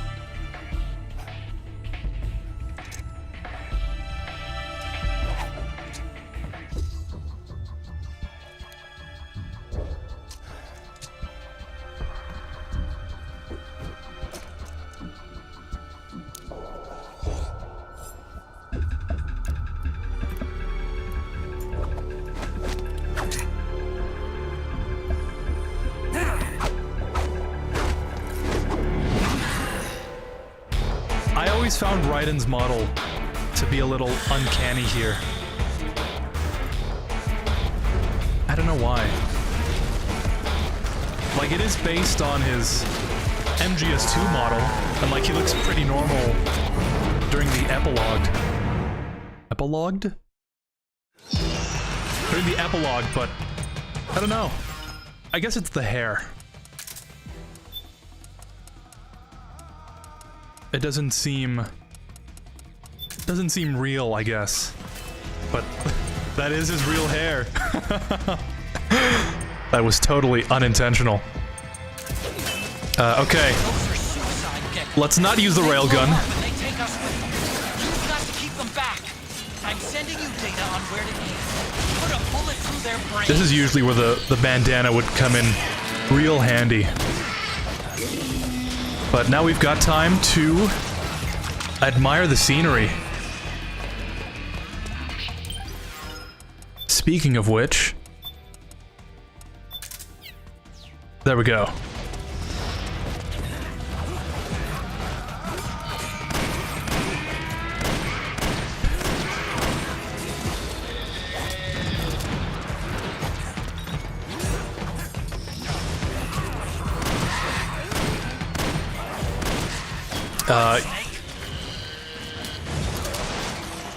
You clearly are very good at this game. You know, I'd say I'm okay at it. I did forget the... I did forget the cheese for... Watch out! For, Laughing Octopus.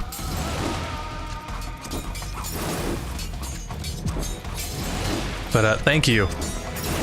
So in this case, I just have to ask, during the battle against Metal Gear Ray, you prefer to use the missiles to create a barrage when you know that the Ray is approaching, or you prefer some other no-damage tactics? I usually, when I play against Ray, I just switch between everything.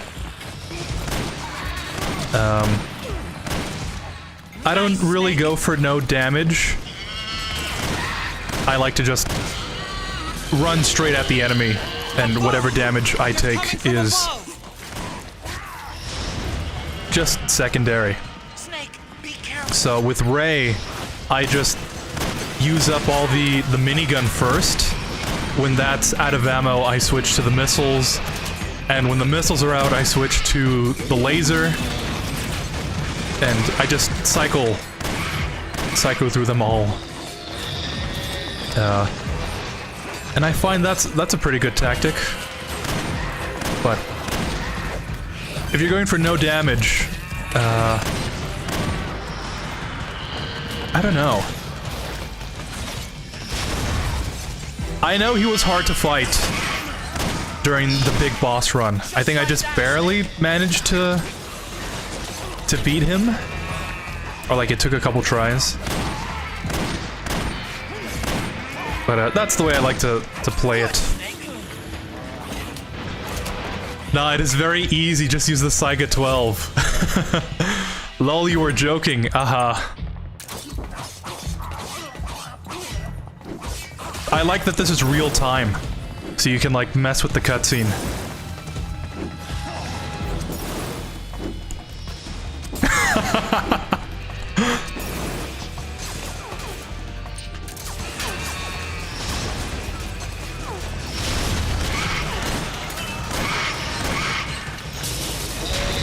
Nice, lol. Yes, I took it. Yes, I took a lot. 1 entire second. Can you believe that, lol? Watch out, Snake!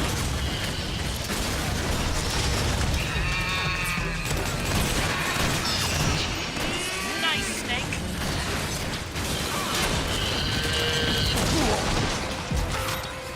Oh, metal camo.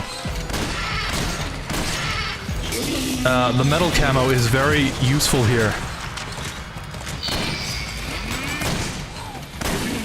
Along with the healing iPod songs. Very nice to listen to. In regard of this part, I appreciate the ideas that Kojima had.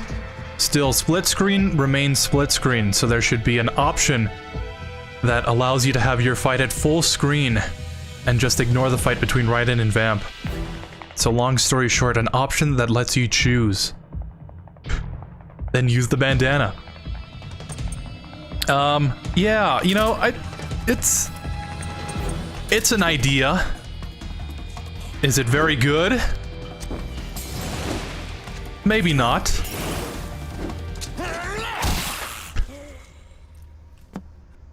But an option would have been nice. A lot of bad things about games just come down to just giving the player the option. That's why I like PC games a lot. Since if you don't like something, you can just find a mod that changes it. Because chances are someone else does not like that.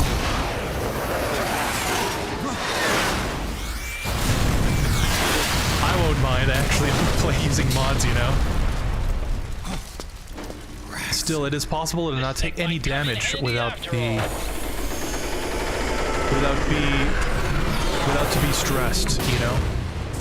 And I noticed that what I explained is very comfortable. He was never immortal. Basically, it is like Ray is offering itself to the missiles, and it fell on the ground. Then you can use the counterattack. But while the minigun is okay to destroy Ray's missiles, and when you're attacking from the long distance. Yeah, I usually just... If the missiles come at me, I'll try and have them hit into the building. Naomi. But I usually don't... Me to tell you something. I don't stress too much about taking damage. I cooked them right.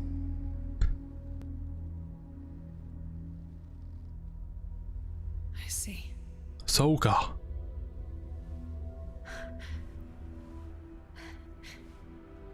For Drubbin, who knows? Maybe it's the same voice actor of Blade of the games, and they share the same voice actor, or something.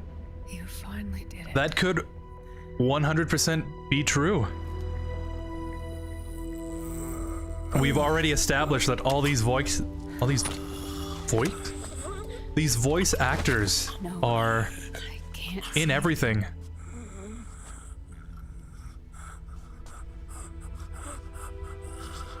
So it is entirely possible. No, Snake. I am your father. Ah, no. That's not possible.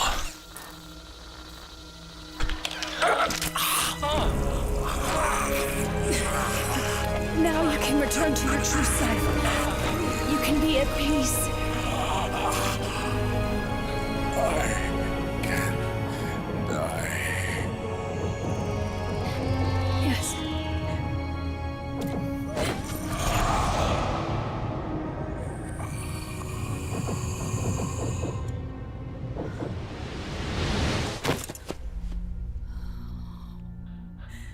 Vamp is dead. Forgive me. Rip Bozo. This doesn't change anything. Otacon will be smoking that Vamp pack. Why?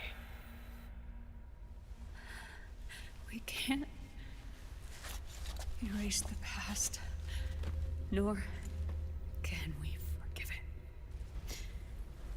And so the only thing we can do is end it. Snake. Liquid's down below us. He's stolen the Patriot system, slipped out of their sight, and taken their Ark. Ark? A warship. Unfettered by land, law, country, or network. The only place where they are truly released from the shackles of the Patriots. The place where they can be free. Outer Haven. Outer Haven? Liquid plans to launch the nuke from that ship.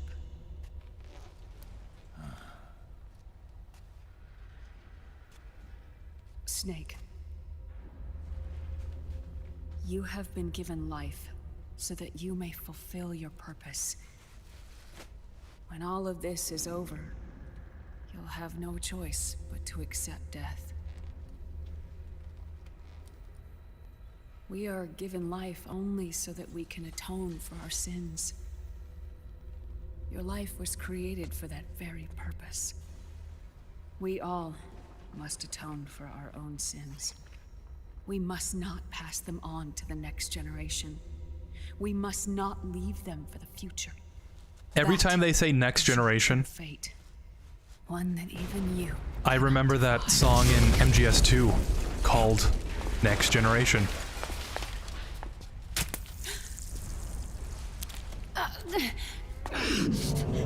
Naomi! What have you done? Vamp and I. We are the same. We're living corpses. Our bodies kept barely alive by nanomachines. Then you... Cancer. I shouldn't even be alive right now. The nanomachines have kept it from progressing. But there's nothing more they can do. With the nanomachines gone, time will unfreeze and begin to flow again. What are you saying? Goodbye. Hell.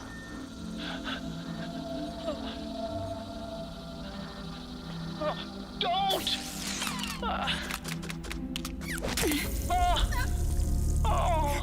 Naomi.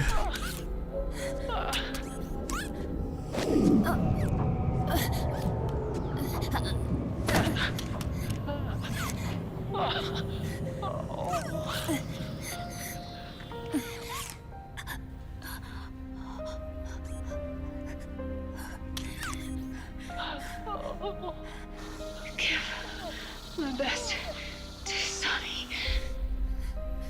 Naomi, don't do it! Are you crying? For me?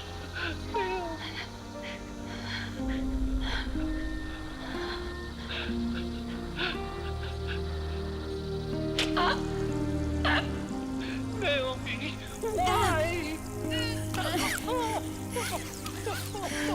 No, Naomi. Why would you do this? You have such beautiful eyes.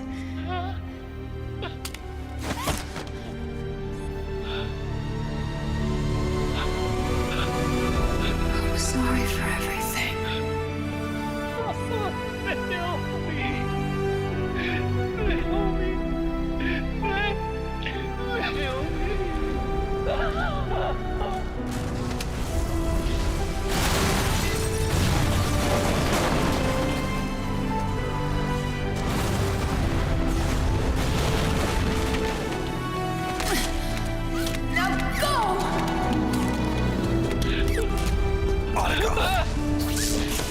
Let's get moving. Why does it always end this way? Otacon! Come on! Pull yourself together! Naomi! They're coming!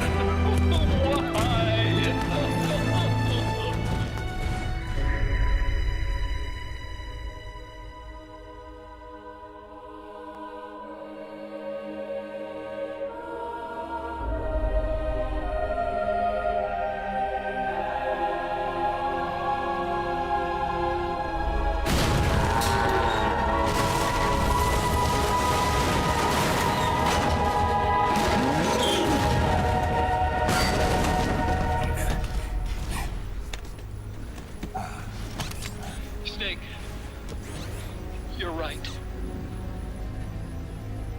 I haven't lost everything yet. I'm done shedding Got a job tears. to do. That's right. We need you. I'm done crying. I don't have any more tears to shed. If only they were right in front of each other, they could have done the handshake. Time's running short, so I'll explain as we go.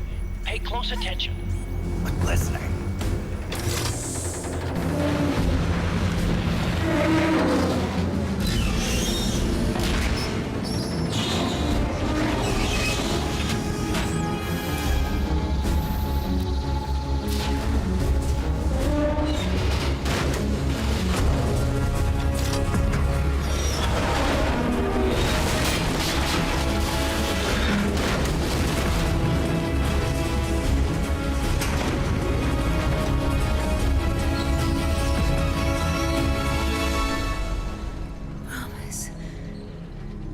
Promise me you'll carry on.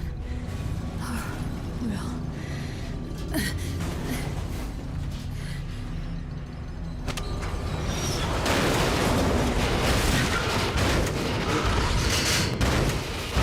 Somehow we still carry on.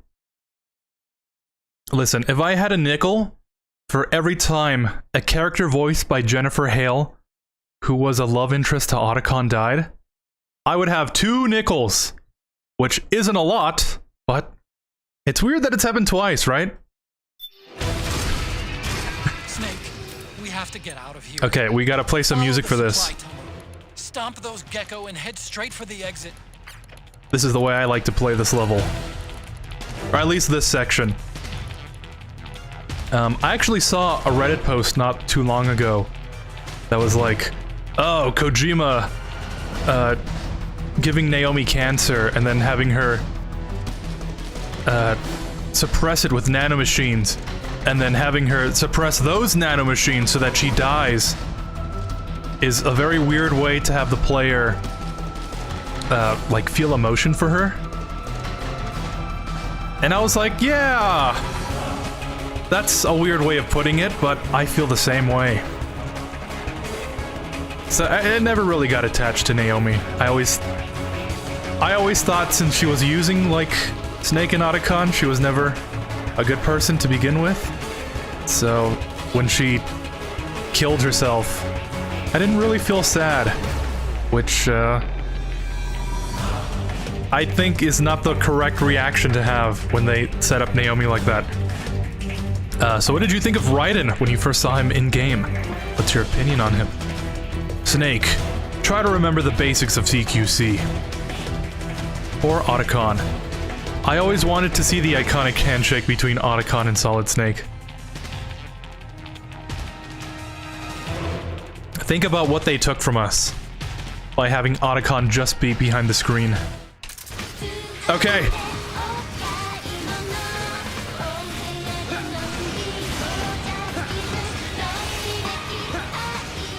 Snake, I've made Rex's control panel available for briefing. Check it out before you get started. We're gonna be listening to Peak during this. I think if I time this correctly, the song will end just as we finish Ray. So that's the goal here, okay?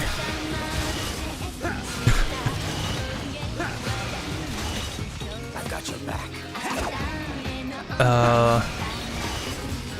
As for the laser Ray, I see that it can be used as long as you can read perfectly Ray's movements. In fact, what I explained regarding the fight with Ray makes the fight so comfortable that I actually liked very much to do it. In fact, when Ray reaches 1 HP, I let it kill me so I can redo the fight over and over again until I feel like proceeding. That's definitely an old school way to go about it, right? Making a save, or I should say, the old school way to do that is to make a save right before the end, or right at the beginning of whatever it is, the section you like playing, so you can do it over and over again. But I don't know, I feel like I can use the laser on Ray pretty decently. Like, I don't read all his movements, but I feel like you can still hit him with the laser.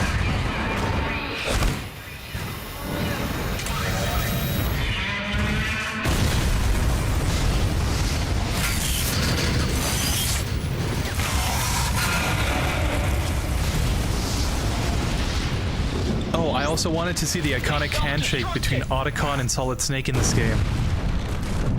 Yeah, and they get a chance to, but they never do it. Right.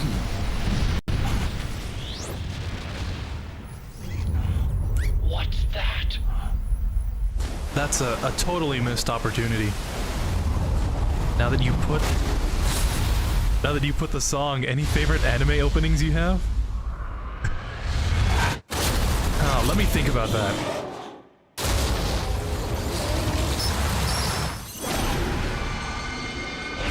Yeah, let's go back to the anime. Ray!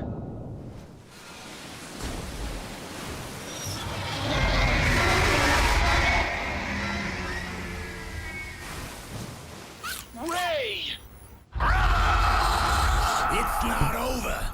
Not yet. It's been too long. Behold, guns of the Patriots. Where our fates were born, and where yours ends, Snake. Your guns and your weapons are no longer your own.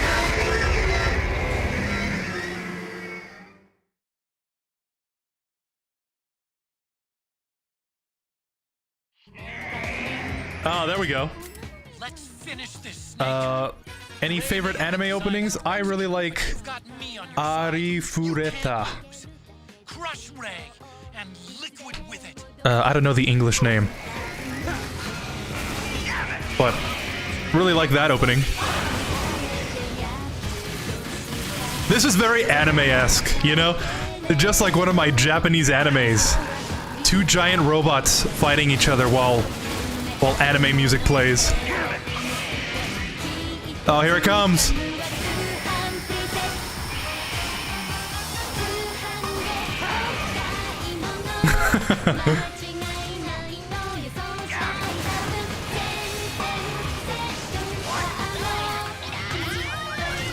Yeah, we still haven't overheated yet. There we go.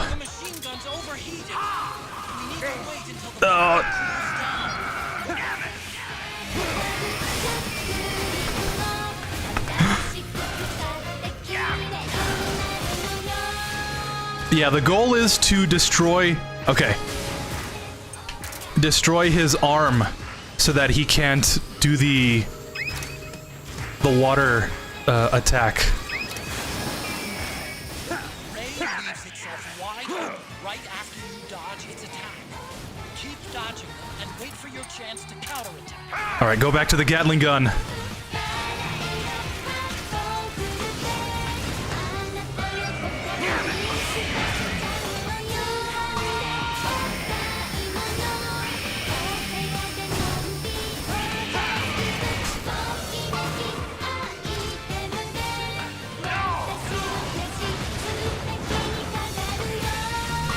Oh, we're almost at the end.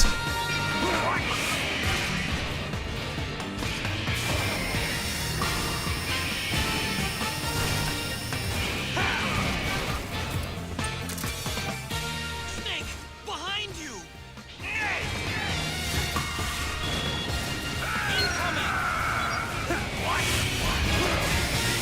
Oh, no, it ended.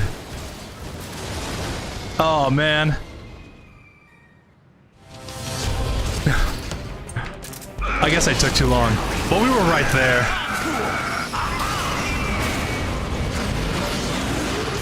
Counterattack.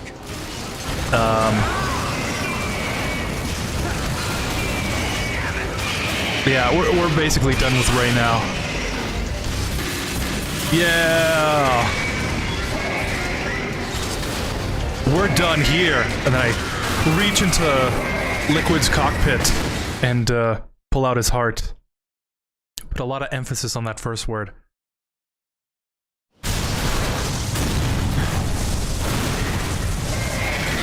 Yes, I do both. The save. But I also let it kill me so I don't have to always return in the menu to reload the save. Also, now you know that you can use the minigun to destroy Ray's missiles. Yeah. Where's Liquid? I guess I never really tried it, I guess. And given that you just saw how I play the Ray fight, you can see why I would not try to do that. But it is, yeah, it is a lot faster to just die and reload from the checkpoint. Snake! Fox. Fox.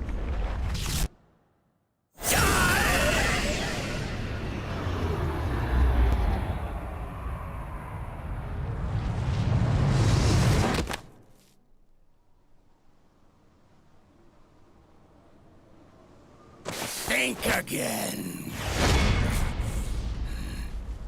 Sorry, but that won't work this time. But that won't work this time. I probably say that at least once a week. Behold! Do you like Haruka Kanata from Naruto? It's the second opening of the original series before Shippuden.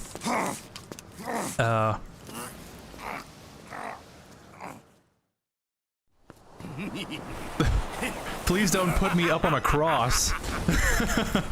But I've never seen Naruto.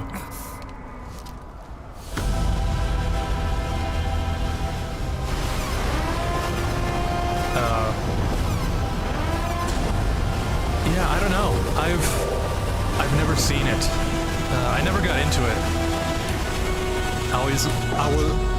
I was always more of a Dragon Ball fan. So, I'm sorry. This is the Liberty! one for ourselves. And we will be Outer Haven. the Sons of Liberty. With this weapon, I will destroy JD. Then everything ends and everything begins. But as for you, brother, you'll stay here to mark this island's watery grave. Oh, this is where he says it. Die, Snake. Die, Snake. Yeah, there we go. Wow. You good. It's a great series. I've always heard that. One of my friends really got into Naruto. And they always say that I should watch it. And I always say, I'll get to it eventually.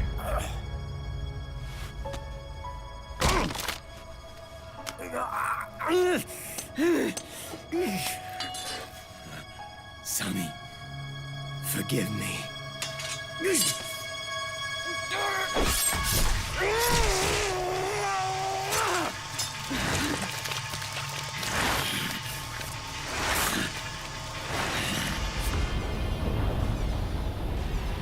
What's that movie?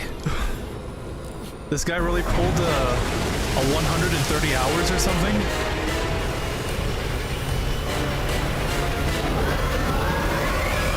That's kind of a random thing to bring up. But I haven't seen Blade, but I've seen that one movie where the guy hiking gets his arm stuck between a boulder and a hard place, and he has to cut off his arm.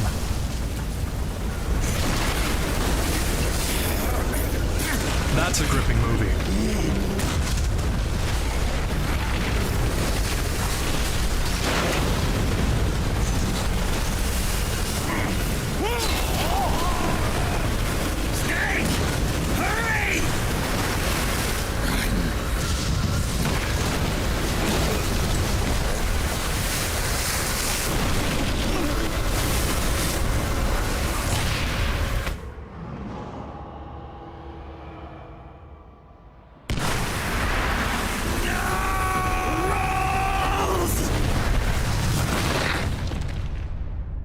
Jack, do you remember the day we met?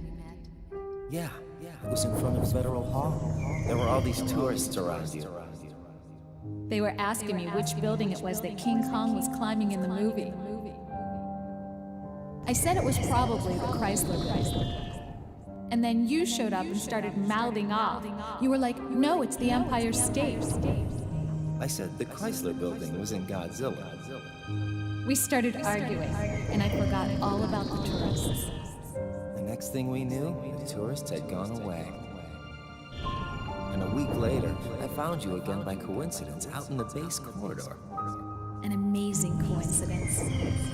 That night, we went up to the top of the Empire State Building. It was so beautiful. I didn't care anymore who was right. And that was our first date. We watched King Kong in your apartment a bunch of times that night. Didn't sleep till morning.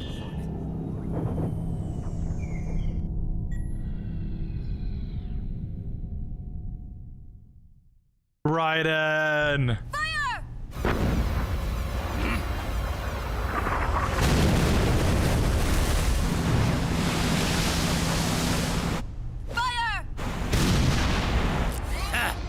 Worthless fossil.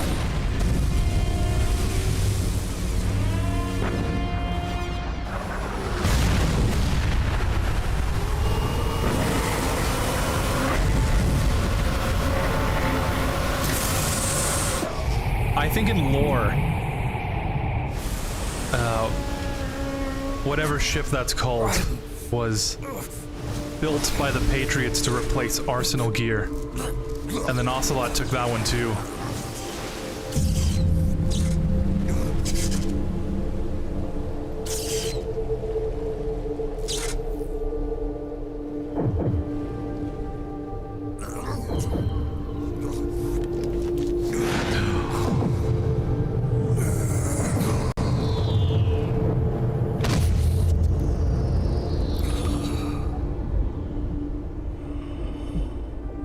Snake!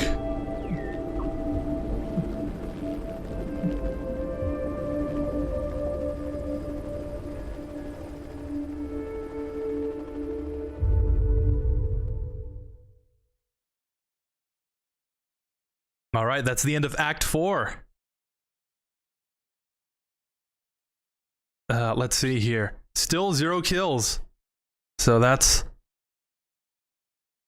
pretty good. That's the goal. And have you heard of the song "Do as Infinity Fukai"?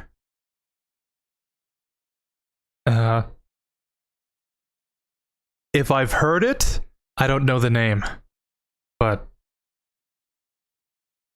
yeah, haven't heard of it. Sorry. This part just looks like, to me, like Gundam, Code Geass, and Evangelion 2. I think even Darling in the Franxx has these type of scenes, even though I haven't seen that anime. Yeah, more or less. Darling in the Franxx does try to be like Evangelion at the end.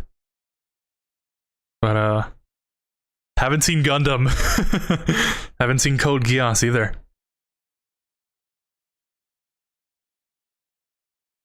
But, yeah, it is kind of like that. The whole robots fighting robot thing. I guess it's a Japanese thing. Raiden is so badass for doing that. Yeah, cutting off his own arm with his sword.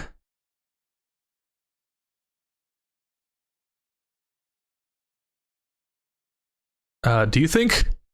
Would you still think he was badass for doing that if he wasn't a cyborg? Like, what if he was still human and stuff, and he, like, for whatever reason, fighting Solidus?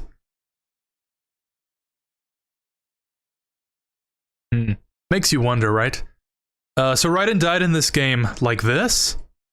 Yeah. Sorry to say. Canonically, Raiden just dies like that.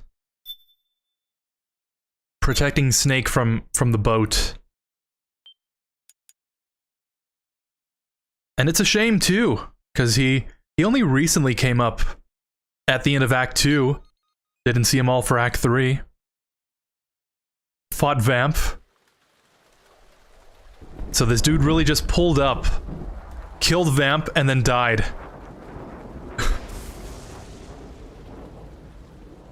And didn't explain anything.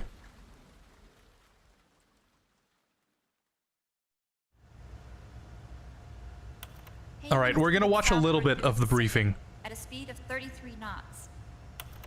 The Missouri's falling behind at a rate of about 2 nautical miles every hour. Can't this thing go any faster? I'm afraid not. This is as fast as she'll go. Liquid's target is JD, a U.S. military satellite disguised as orbital debris. Oh.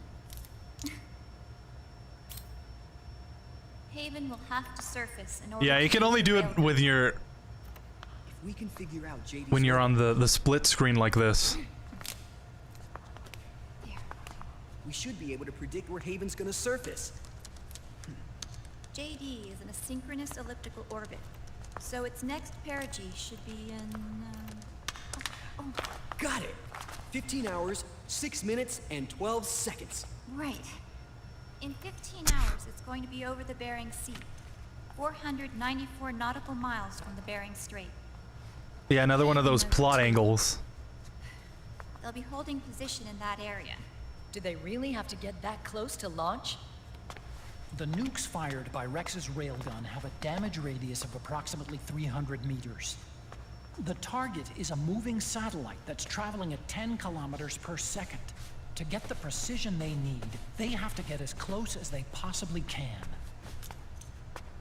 Liquid won't launch his nuke until JD is at perigee. The Missouri can use that time to catch up. Will we make it? Once Haven stops moving, it'll take us an hour to close the gap. After that, the Missouri needs to strike before Haven's launch preparations are complete. This ship was stripped of most of its equipment, and she's got no electronic warfare capabilities of any kind. No radar, no high-tech weaponry. We'll have to rely on our own eyes to track the enemy. They really don't make them like they used to. From the looks of it, Haven is going to use a railgun mounted on the bridge to destroy JD. You'll need to open the What kind of game would let you just ruin the scene like that? Only chance to get inside. Inside? Why can't we attack it from here? It wouldn't do any good. As long as Liquid has control of the system, physically destroying GW would still leave supreme authority in his hands. Sons of the Patriots. Yes. Dr. Oh, that's right, Raiden. That's My why opinion we on need to Raiden. destroy GW from the inside before attacking Haven itself. Okay, we'll talk about that next. Liquid's very own Death Star. He said the thing. All right, everybody. Here's the plan. That confirms Star Wars is canon to Metal Gear Solid. When it does, the Missouri So when Big Boss in Metal Gear 2 was like, Snake, I am your father. He was like, oh, Snake. Prevent that nuke from launching and wipe out GW's program. Oh, The enemy I'm like relies Luke entirely on Skywalker. electronic means of threat detection, so they won't be able to see the Missouri until they. By the way, you can't do that. We'll launch the strike team from catapults at the exact moment Haven's armored cover opens. They'll then penetrate GW's physical server room and infect it with a worm cluster. But what if And we here shut I was down gonna say, GW before we get in there? that looks like a cool guy. Johnny is a cool guy. Patriots network. Because he's got some sunglasses inside, you know, in the dark room where you can barely see anything. I don't know about you, but I think that's pretty cool. And let's not forget, Liquid will throw everything he's got at stopping the strike team. Exactly. The corridor leading to GW is defended by directed energy weapons that emit certain types of microwaves. Did you say microwaves? That's right. And at that frequency, the waves will start to evaporate any living person within range. A giant microwave oven. You'd have to have a death wish to go in there. Sounds like the perfect job for me. Snake, this isn't the time for your stupid jokes. Outside the corridor, Liquid soldiers will be out in full force. Inside, there'll be unmanned weapons waiting for us. Where are you getting all this information? You really think there's a way to destroy GW? Yes, I do. She left us something that'll point us in the right direction. Naomi helped with the preparations to stop Haven's launch. What? All of our internal data on Haven came from her. And we're just gonna trust her like that? Even after everything she's done to us? The reason she got on the Nomad with us in the first place was to get close to me. But she ended up turning to Sonny instead. What do you mean? She left her plan in Sonny's hands. This entire operation is based on the data she left us. Whose side was she on, anyway?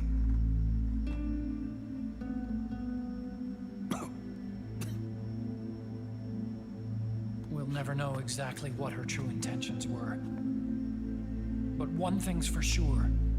She was determined to stop Liquid.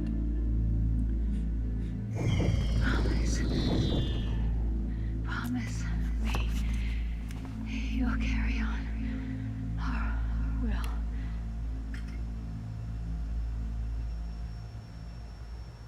Come on, guys. Somebody say something positive. Anything. Attention! Listen up. A wise man once wrote, "The tongues of dying men enforce attention like deep harmony. Where words are spent, They are seldom spent in vain.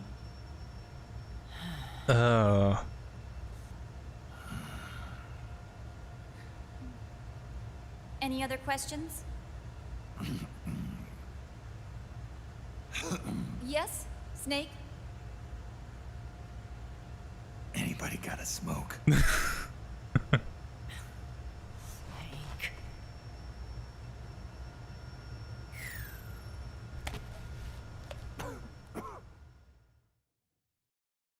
I do always find that line to be unironically quite funny.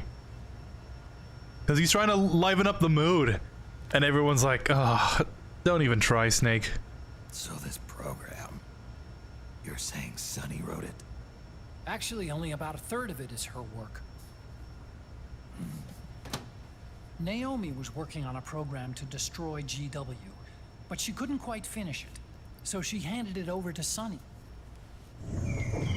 Sunny went fishing in my library to see if there was any source code she could use to complete it. Eventually, she found some. It was Emma's worm cluster.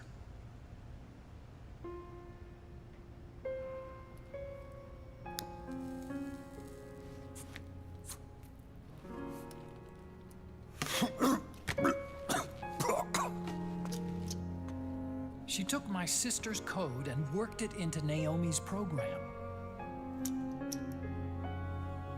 I didn't have time to look over every single line of code, but what I did see reminded me of Emma. It was like she left traces of herself behind in the structure. This is like the most important This worm cluster briefing. that Sunny created, it's even better than Emma's.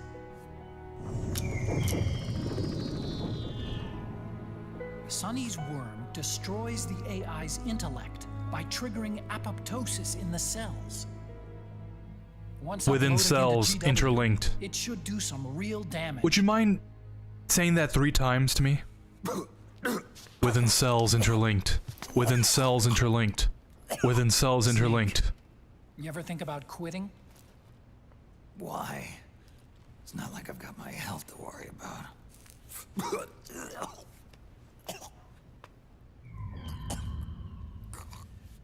Would you ever get rizzed up by Baby Gronk?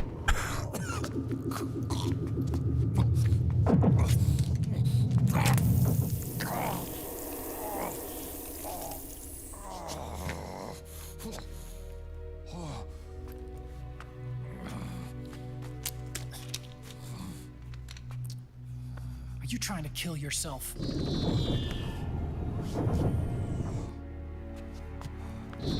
So, you're dead set on going to Haven yourself. Why don't we get somebody else to go? There's no need for you to do it. I still have things left to do. Besides smoke.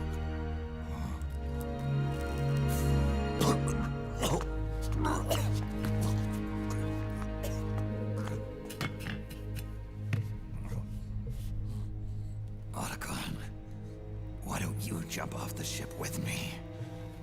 I don't think so. I've still got things to do myself. And I don't even smoke. Bro. Bro, he did not have to... He did not have to cook Snake like that. I thought it would have been cool if they somehow found a way to implement Otacon into the actual story like that. But I guess it is what it is. No boots on the ground Otacon for this Call of Duty. Boots on the ground Otacon with the new fish AI is going to blow gamers' minds. Introducing the new... Okay, I'm gonna stop now. Act 5. Old Sun.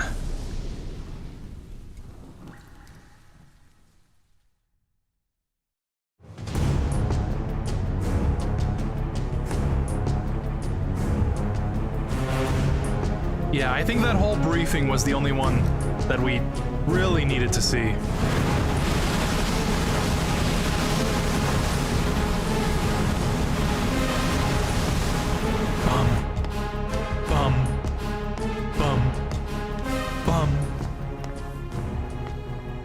Captain, enemy vessel at 300 meters and still rising. Oh, Captain, my Captain. No problems to report. Just full of references today. Full speed ahead, and get the strike team ready for immediate launch. Since you like good stories, I'll say you definitely will like Code Geass if you have the chance. Yeah. One of my other friends Surfaces and opens up her armor. We'll move in as planned. really got into Code Geass for a while. And he was like, Captain? Like, oh, this is really good. This is my first real engagement. I see. Your point?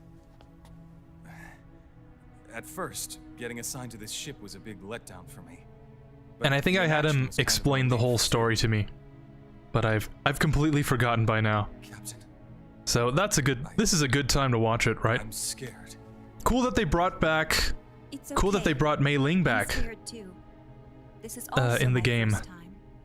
But I'm not going to let it get to me, because I'm more scared of what'll happen if I run away.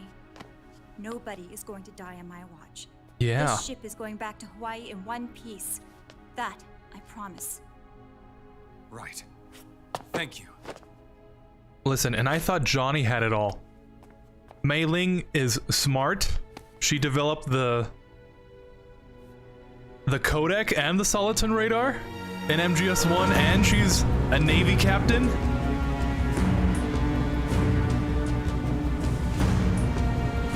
I guess that's the thing that they did in MGS for a lot of the characters. The characters will start off like being, oh, cool walk towards the camera. A cinematic pan showing all the characters' faces. And Johnny.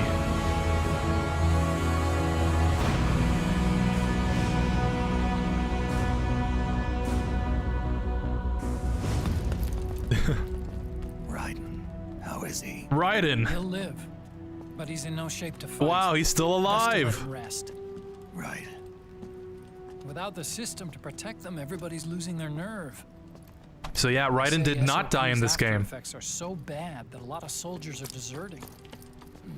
The only people I have left to rely on are Marilyn, him.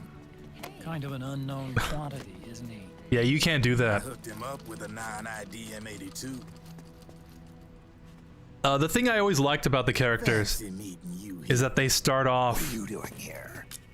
like either being experts in a certain field or whatever, Then issued them new naked weapons. and they grow as people. Catapult you're gonna be riding. They're not just one-trick ponies.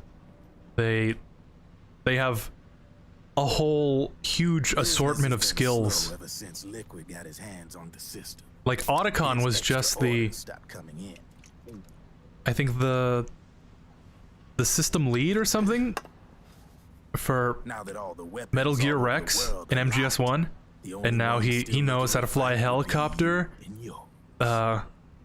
He's got some good social skills now. to replace all that useless equipment on the battlefield with my stuff. So I made an extra special trip out here, just for you. Driven, do you even have the slightest idea what's going on here? Of course I do. I would say most other series would just have their characters be good at just the one thing forever. So it's nice to know that they can do other stuff. The world's like this soda here. Once the bubbles are gone, I ain't got no use for it. I hope that's a good way of explaining it. I'm on the side of whoever needs me the most. You dig?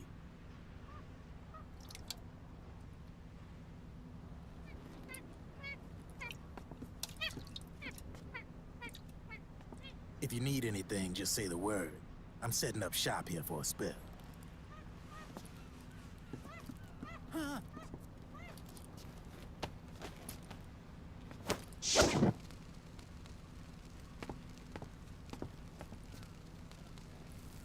Enjoy it. Could be your last. It is. I'm all out. It is. I'm all out.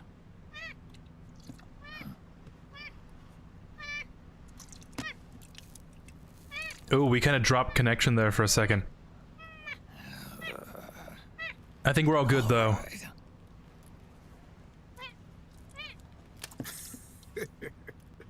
Looks like that last smoke will have to wait after all. Later.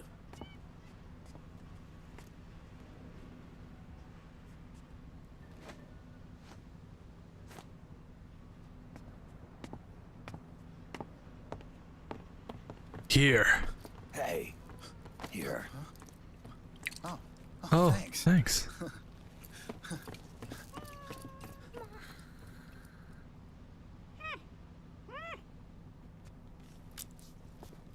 You know that guy's got it good.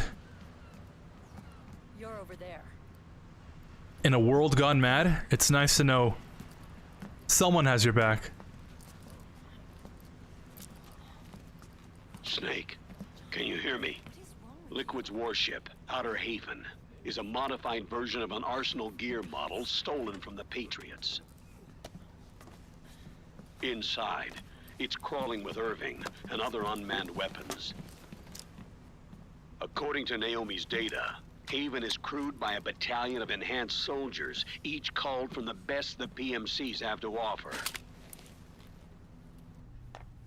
If Liquid succeeds in destroying JD and gaining control of the Patriots system, he'll make Haven his flagship, and his PMCs will spread like wildfire across the globe. Alright, remember that. This ship is full of the best. The best of the best. Of the best. Prepare to fire, main gun! So the soldiers on this boat should be no joke.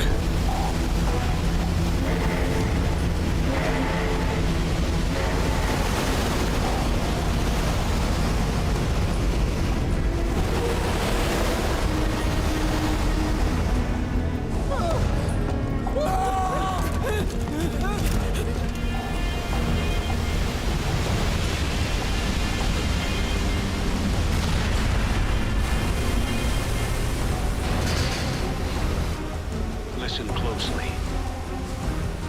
This is our last chance to stop Liquid from enslaving the planet.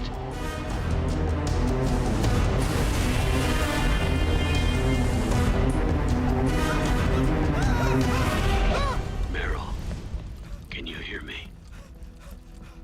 It's time. Time to do your duty.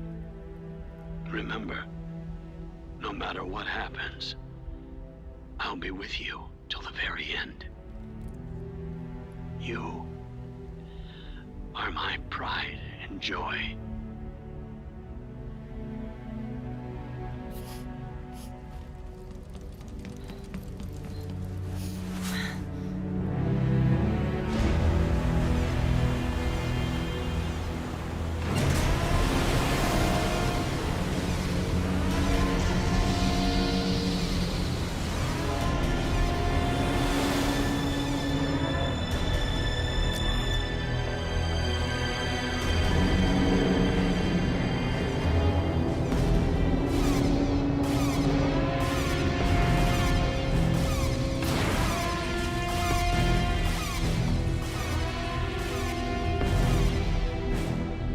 Railgun is exposed.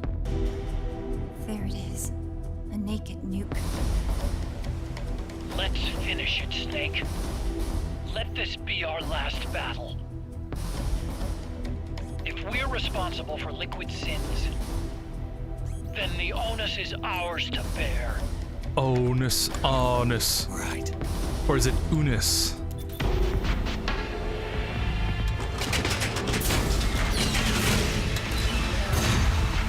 Enemy moving to intercept. Maintain full speed!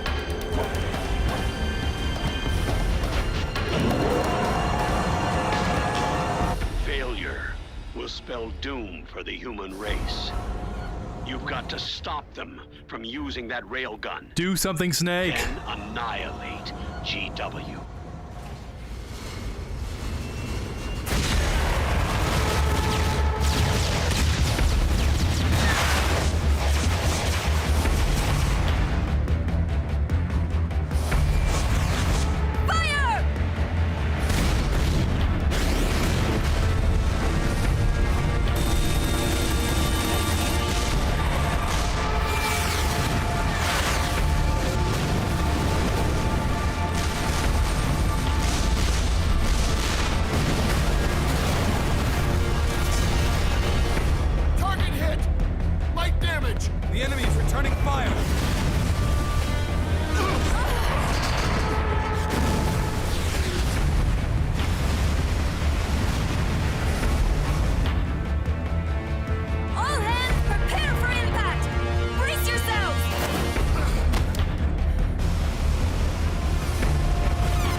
Johnny is the only one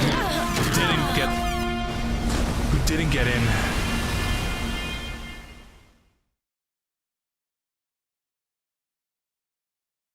But I guess it is kind of a good thing.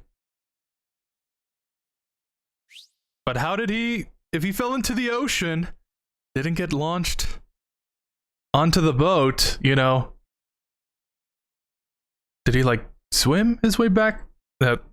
Forget it.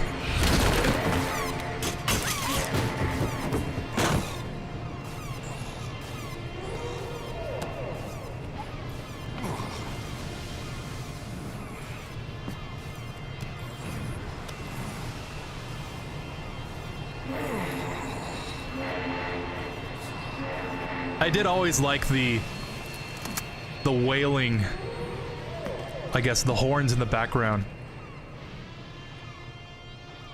It really does make you feel like you're on a ship.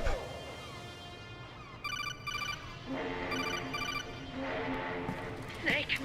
Where are you? Sorry, it's my ankle. Can you walk? I think so. Ah! Are you okay? Hurts a hell of a lot more without SOP. Makes you feel alive, doesn't it? What about Akiba? He fell into the ocean. Oh yeah! Snake, I'll catch up soon. You go ahead. Speaking of Akiba, what happened to Ed and Jonathan?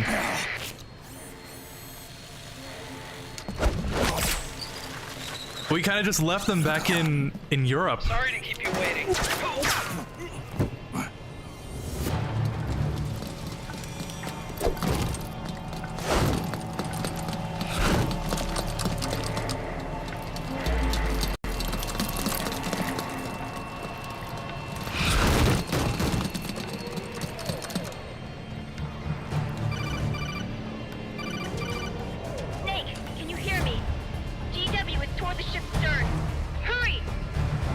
Transition.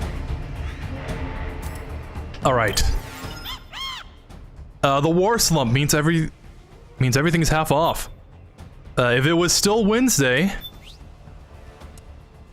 all this stuff would be even lower.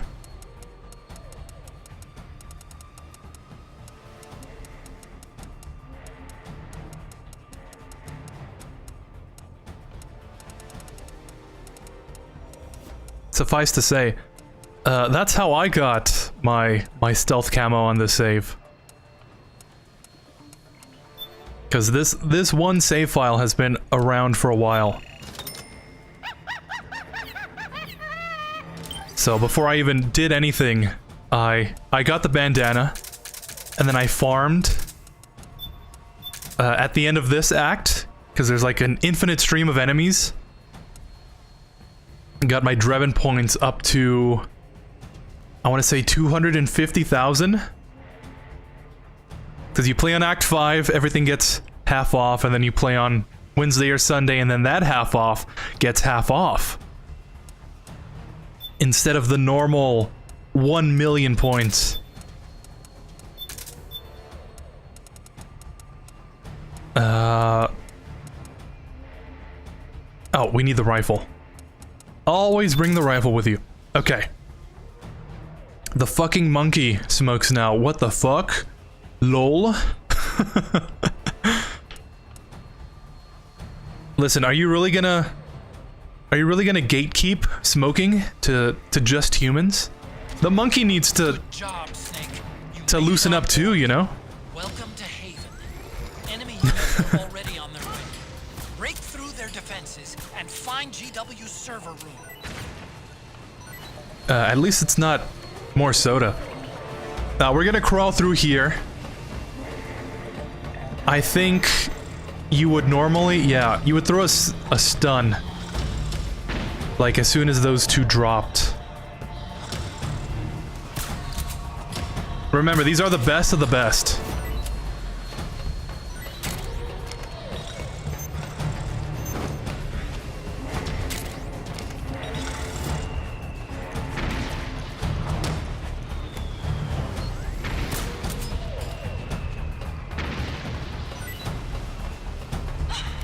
Oh, you know what? It was that one. Okay. I think this frog soldier, when she jumps down, is just completely blind to the side. So you don't even have to take her out. You can just walk past her and she won't see you. Like I said, best of the best. If only Natasha was in this game too. Wouldn't it be cool if they brought back everyone? If this was like a Smash Bros. And everyone was here? You know, where's Holly? Where's... what's her name? From the first Metal Gear? I know Schneider got killed in the second game. But there's that one lady that gives you info.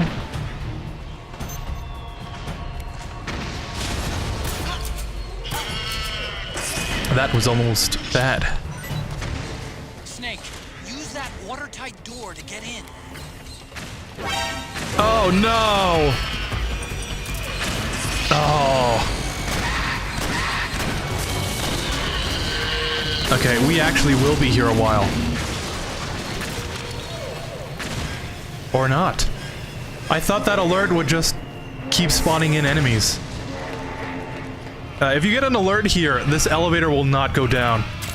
So you will have to kill the gecko, take out all the frog soldiers there, and then, like, hide behind this wall for the caution to go down. For whatever reason. Don't have to worry about that, though. The corridor leading to GW is defended by directed energy weapons that emit certain types of microwaves. Did you say nerd? I always thought it would be cool if Peter Stillman and Emma were on the ship with them along with Monsieur Miller.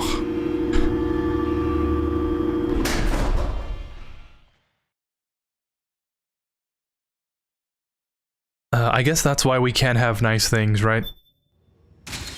If Kojima didn't feel the need to kill off all the characters between games, because, oh, it turns out this is going to be the last game, we might actually have some characters to play around with. Honestly, I'm surprised Naomi didn't die at the end of MGS1.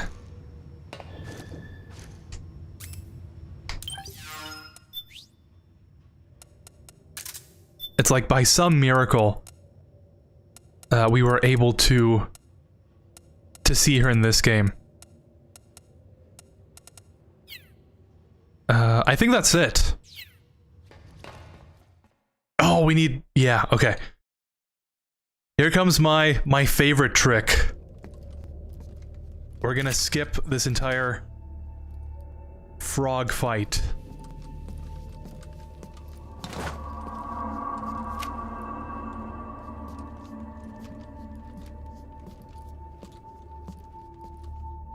Also, this is like the only gameplay of this act. Meryl. We got the boss fight and we've got the hallway. Both hallway sections. But can you really count that as gameplay if you're just walking down a long corridor?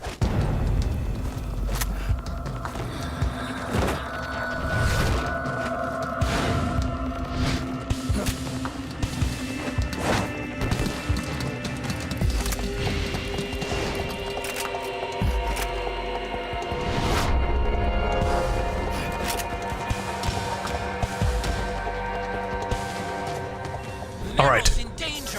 Take out the enemy before they get to her. We need to save one of these.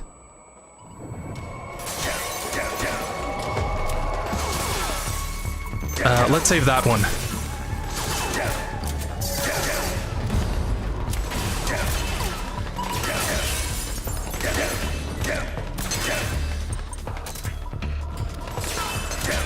Okay. Let's see if I remember this. We throw one smoke. 1, 2. Throw another smoke. 1, 2. I think she's right there. Throw another smoke. Yeah, there she is. Throw another smoke.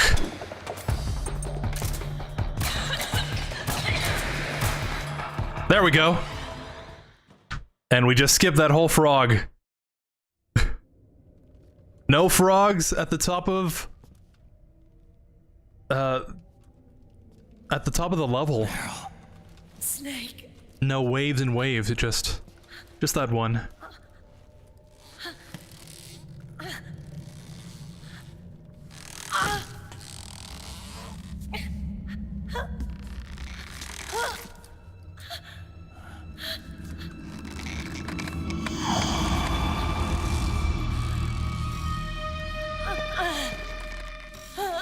Meryl. Snake. Run.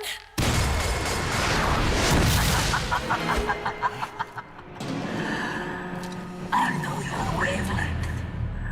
It brings back memories. It can't be.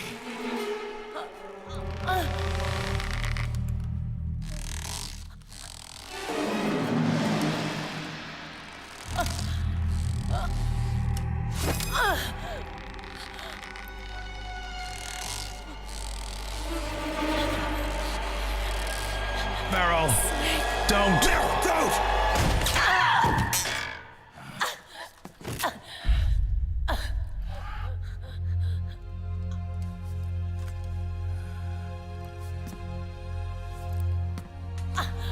Johnny.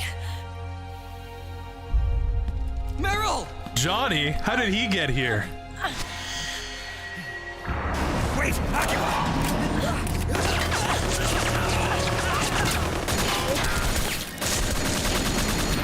Oh yeah, canonically the only soldiers that we've killed in this entire run. It has been a long time, Snake.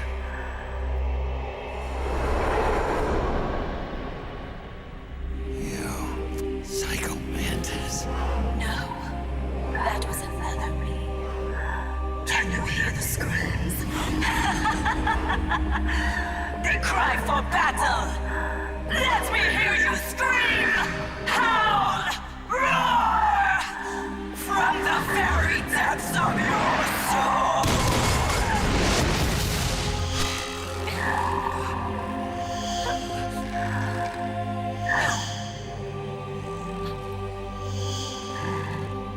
What's this?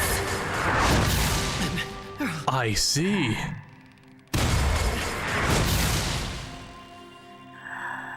I see.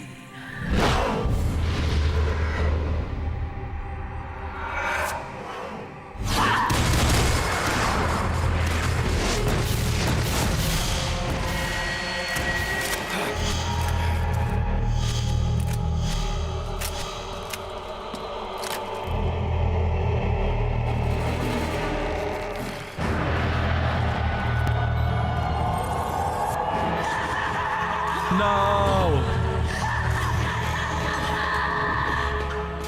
Oh, why can't I shoot?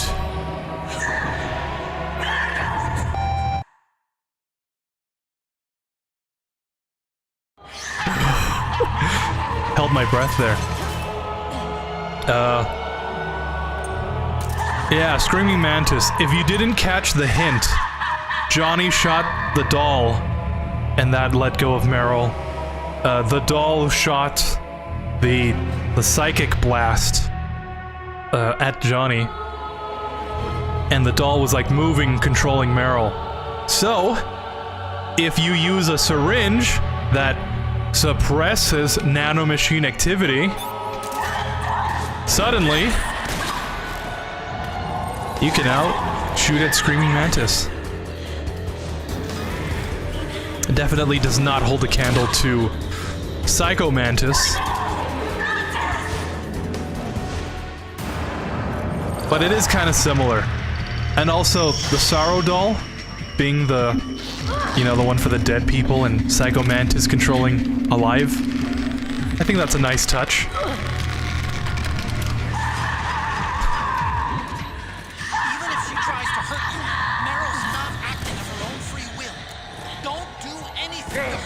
Oh, Meryl. Don't hurt her.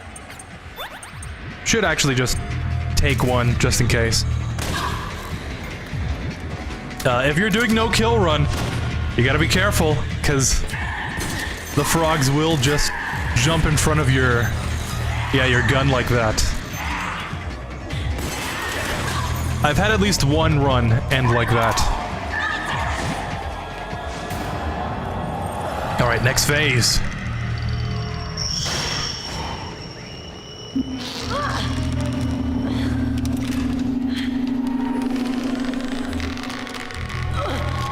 No, Meryl!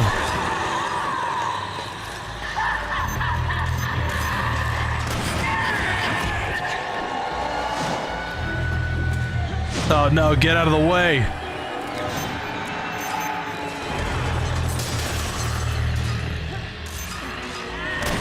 There we go. Mantis is dropping her puppet. Without it, she can't control her victim. And now we have the doll. Grab that puppet. I'm also gonna take the Sorrow doll. It's a nice 10K. Might as well, right? We're already here. But just like that. That is pretty much the entire boss fight.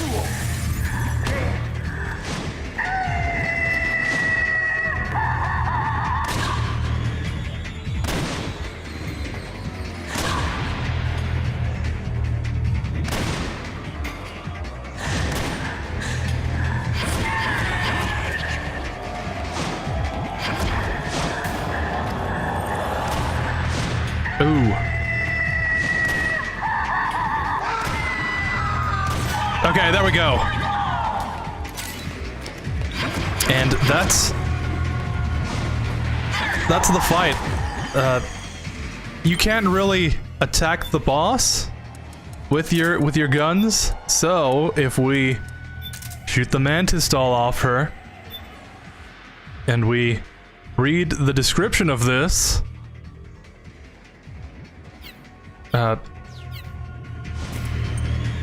yeah, there we go.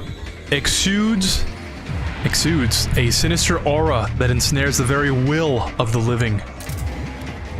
And we do a little PS3 trickery.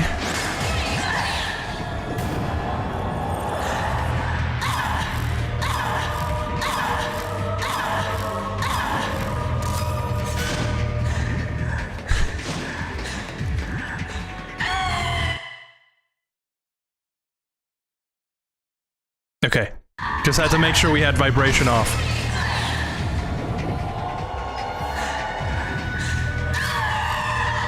There we go. That's a Screaming Mantis. Again, how would they port over that function? That is kind of essential to defeat the boss.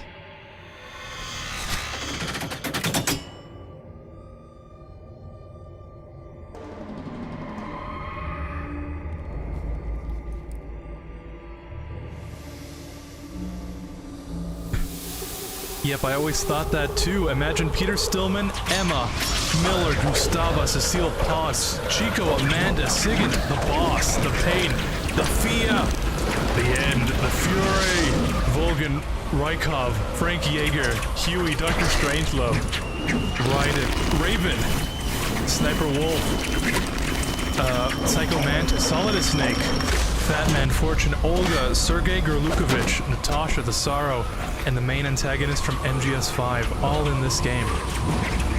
Skullface, I think is what his name was.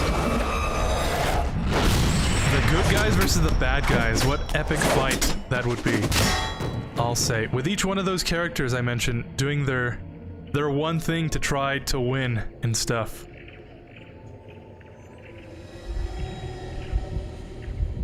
A very essential plot angle. But yeah, that would be kind of cool.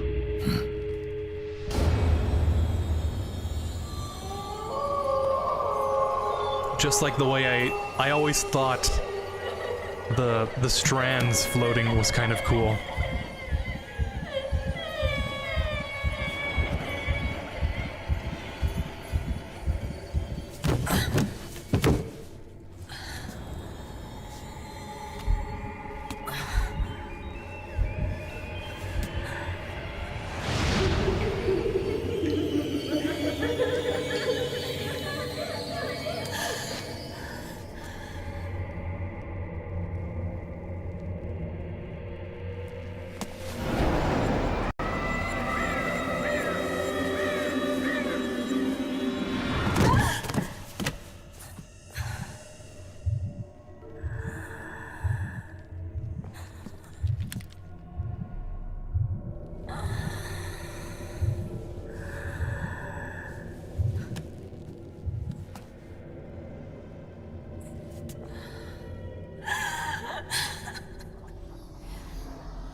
Get out of my body.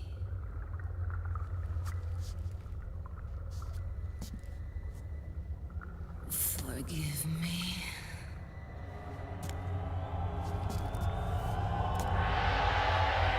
Set me free!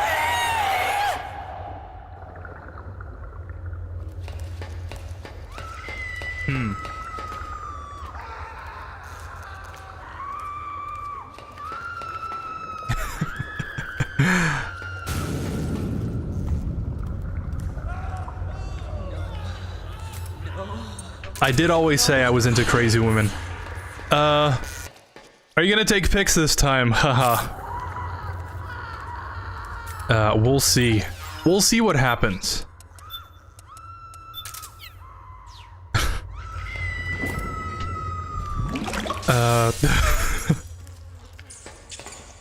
What a boss fight.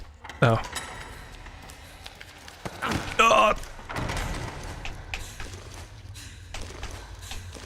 No, let go of me.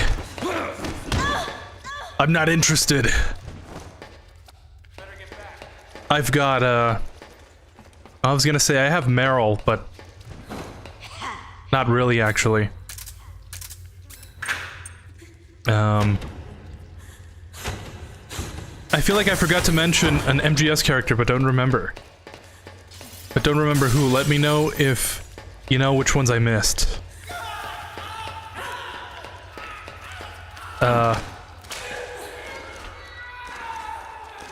Yeah, there's a couple, but I can't remember their name. No, leave me alone!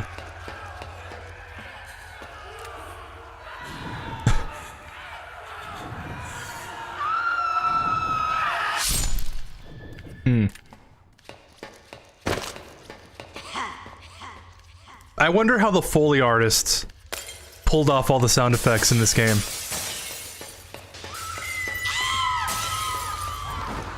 Because there is some pretty great sound design in this.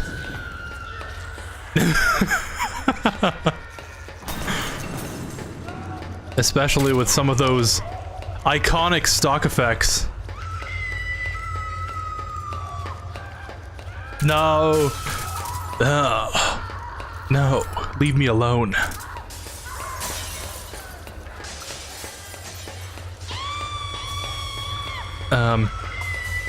Oh, that's right. If you were trying to get the solar gun,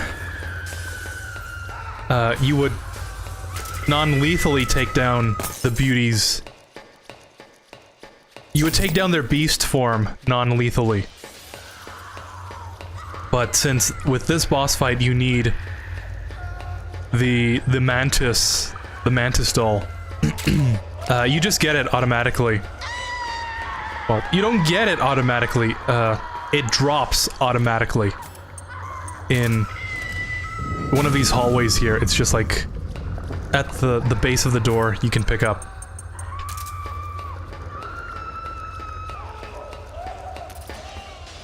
There we go. Oh, here we go.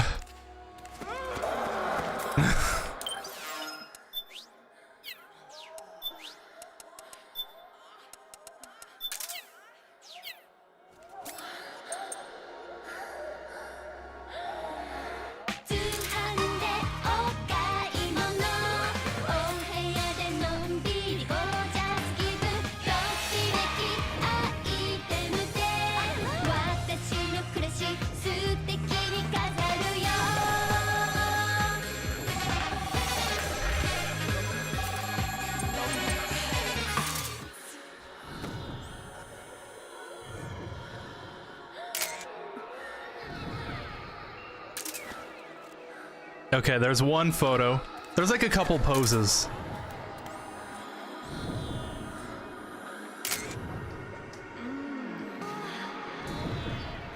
I'll just make a backup of this one.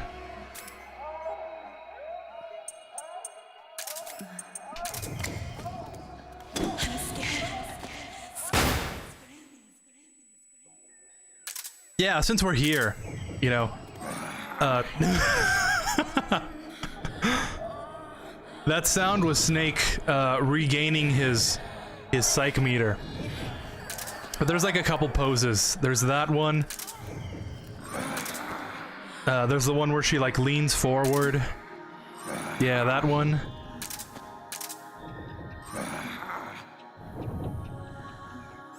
That's one I haven't seen before. I'll just make a backup of this one.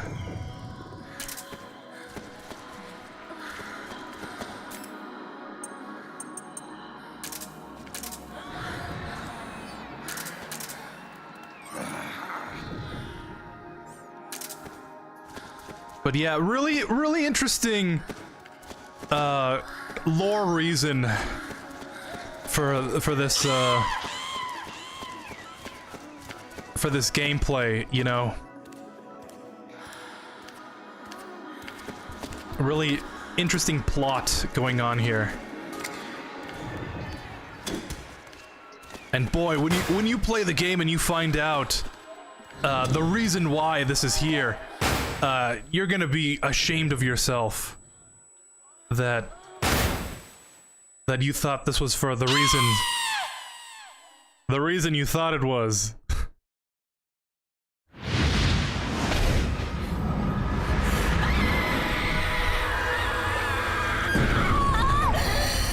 I think that's what he said for quiet. When you play the game and you realize why Quiet is wearing nothing but a bikini, you're gonna be ashamed at yourself. And like the reason she's wearing a bikini is because she breathes through her skin. So the clothes restrict her or something. Listen, at the very least,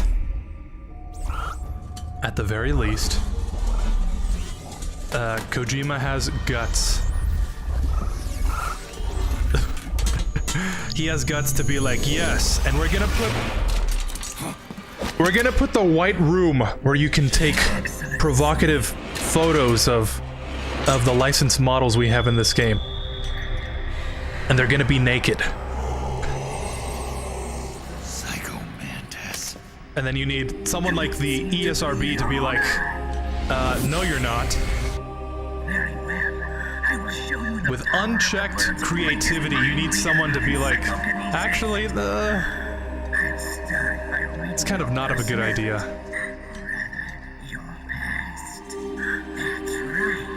This is no trick. It's true.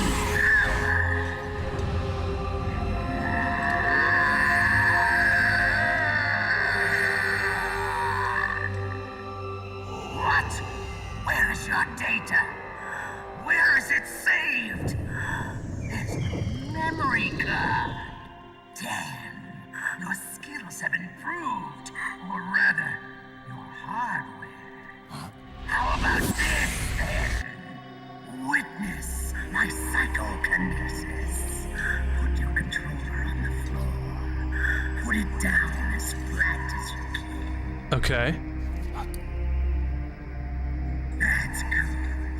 Now, I will move your controller by the power of my will alone.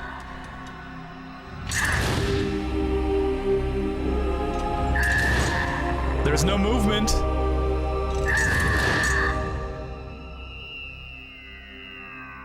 What? No vibration either? No more massages for you then.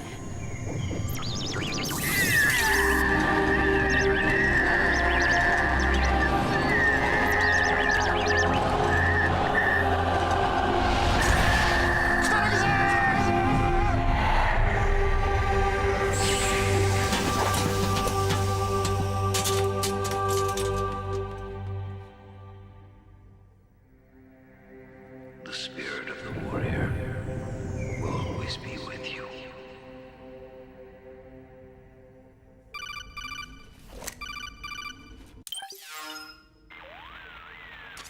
So, you bested the last beast. That doll you just picked up lets you manipulate anybody who's got nanomachines in them. Sounds like something the devil's cooked up, if you ask me. Mantis came from South America. She was born and raised in a country racked by never-ending civil wars. Her village was attacked by enemy forces and burned to the ground. This was when she was still a little girl. Hunted by enemy death squads, she was separated from her family. She barely managed to escape with her life. Ended up in the basement of this one building. It was full of corpses that had been dumped there. Almost all of them had been tortured to death. She was petrified with fear. And then, she heard the sound of heavy boots on the floor above her, followed by shrieking screams. The kind that would make every hair on your body stand straight up. She had stumbled across a makeshift torture chamber. Somebody locked Where have I heard that? and she was trapped. That before? It was dark. It was dank. Shrieking screams. That sounds familiar. She couldn't sleep with the screams of torture victims all around her. All she could do was sit curled up in one corner of the room, trembling. A week passed, then 10 days. She managed to keep hydrated by drinking the filthy water pooled up on the floor, but there was no food. Being trapped in that kind of place, oh, now I remember. Hunger did a serious number on her mind. It's spooky, scary skeletons. You know, female mantises eat their mates. Shrieking souls will shock you. She covered her ears, but it didn't help. Shrieking something will shock your soul and seal your doom tonight. Black mantis. that taught her how to block out the screams, how to plug up her inner ears. What the hell are you talking about? I'm saying, Snake, that when she couldn't stand the hunger any longer, she started feeding on the corpses. But only the male ones. She didn't realize who was doing it. In her mind, it was a female mantis devouring her mates. The mind is a pretty powerful thing. Twisted waking dream. There was no mantis, of course. Oh man, that's another lyric. Nothing more than some story spun by another person she'd created inside. Her What is that a reference to? Later, they ripped out what was left of her psyche with drugs and hypnosis and implanted the persona of Psycho Mantis. It wasn't her will that controlled the B&Bs. It was Psycho Mantis, half assimilated into her soul, pulling the strings. Screaming Mantis was just another puppet. Anyway, she survived several weeks down in that hellhole and finally got back to the surface. But the screams in her head didn't subside. They would always be with her. Only this time, they weren't real. The inner earplugs didn't work anymore. The Black Mantis had disappeared. There was no place left to escape. Which is why she was always screaming, to drown out the ones in her own head. But it's over now. You freed Mantis from that dark nightmare. The last of them beasts. You got it, pal. Well, I'm done playing storyteller for a while. Now get going. GW's waiting. And this time, you get to make up the ending. Words to live by. Oh, really? That's what I'm thinking of? The mind is a powerful place. And what you feed it can affect you in a powerful way. It's pretty cool, right? Yeah, but it's not always safe. Just hang with me. This will only take a moment, okay? Where's Johnny? The Search by NF.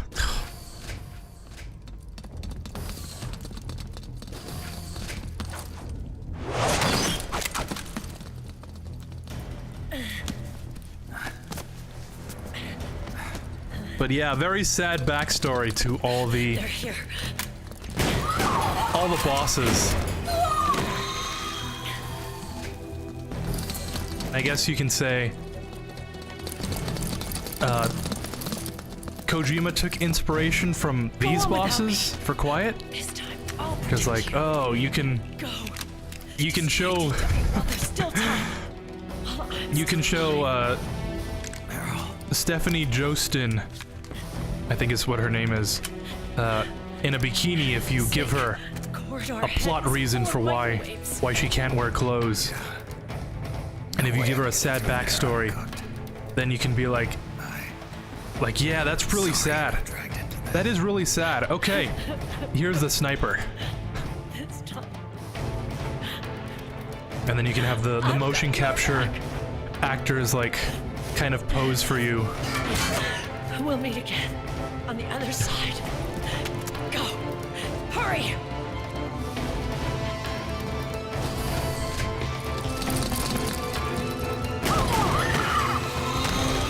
Go!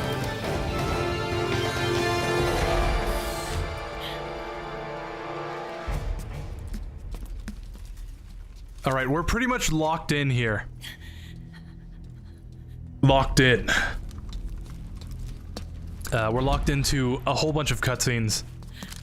We've got one of two, actually, one of three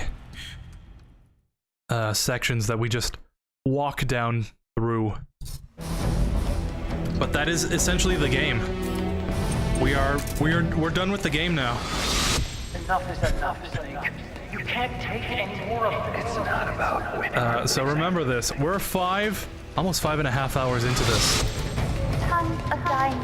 And I can assure you that for sure it's gonna be at least 6. It's gonna be 6 hours. I'm gonna say 7. The stream is gonna be 7 hours long, and that's gonna be like the very end at the results screen We'll meet again. with how long this is gonna take. Time to do our duty. Failure will spell doom for the human race. But I hope you've enjoyed. We're essentially watching a movie now. So VOD watchers skip like 2 hours.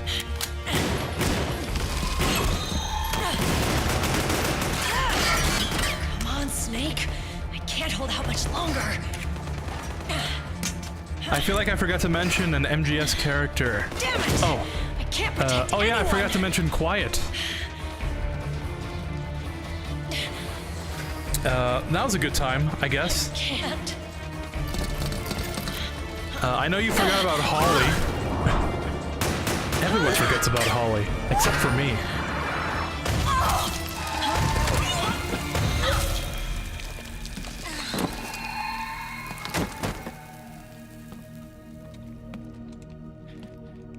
Meryl!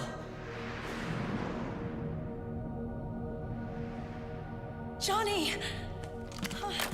Oh, you forgot you're about all the alright. bosses from the first 2 Metal Gears. You trying to make up for being late? Yeah, we've got Running Man, Dirty Duck. I'll never leave you alone again. The helicopter, the tank. Cover! Those are technically characters, right? The one guy with the flames. Wash away the anger. Monsoon? No, those... Rising came after. So I guess we can't include them into this one. Nanomachines anyway.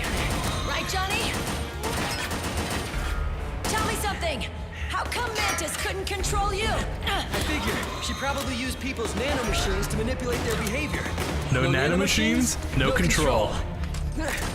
But don't you? Nah. No, I don't have any nanomachines in me. What? Whenever we had mandatory shots, I ducked out. Every time we had mandatory shots, I ducked out. Don't tell me you knew this was gonna happen. Nah. Nah. I'm just scared of hate needles. So that's why you were always out of sync with the team. Nah, I just hate needles. I made a meme of that. I tried to keep track of everybody's data on my wearable. Like 2 years but I could ago. never keep up. Was it 2 years? It was like last year that I made a meme of Johnny saying that in relation to a certain I'm running low. Don't worry. I got these from Drebin. viral outbreak, let's say. Meryl. And I posted it on like various sites, and none of them really liked it. Forget it. All those stomach aches. Let's Was that just because say- the nanomachines weren't there to suppress them. Yeah. But if you're afraid of shots, why'd you join my team? I wanted to be near you. To protect you. Johnny? Meryl. I've always loved you. Ever since Shadow Moses, when I first laid eyes on you. Meryl, marry me. You've got a hell of a sense of timing. What do you say? I have to say, no. You'd rather stay single? Okay, but we don't have to make it official. No. Well, how about we just move in together then? Nope.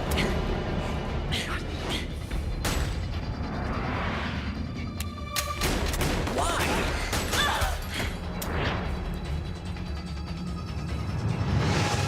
Is there something wrong with me? No. I'd just rather do things my way. Johnny. Marry me. Huh? I'll say it again. Marry me. Sure. It'd be my pleasure.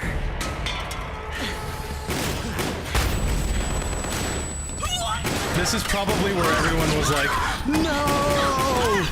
No! What do you mean? Snake was supposed to be with Meryl. This is a joke, right? Johnny's a joke character. Hey. Don't even think about cheating on me. I wouldn't dare.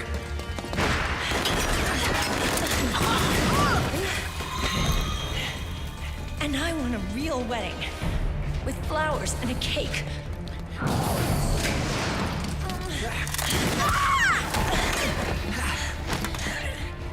It's been my dream since I was a little girl.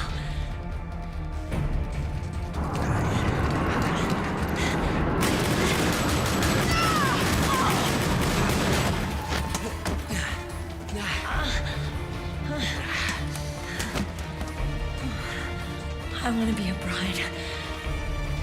Take me home, Johnny.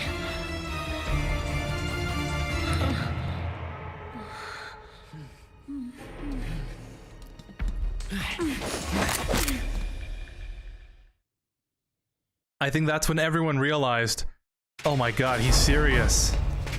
They actually are getting married.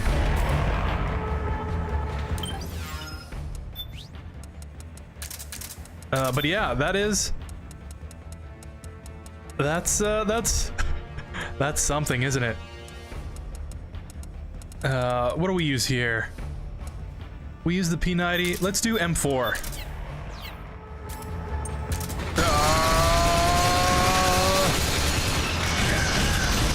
But this was the part I was talking about.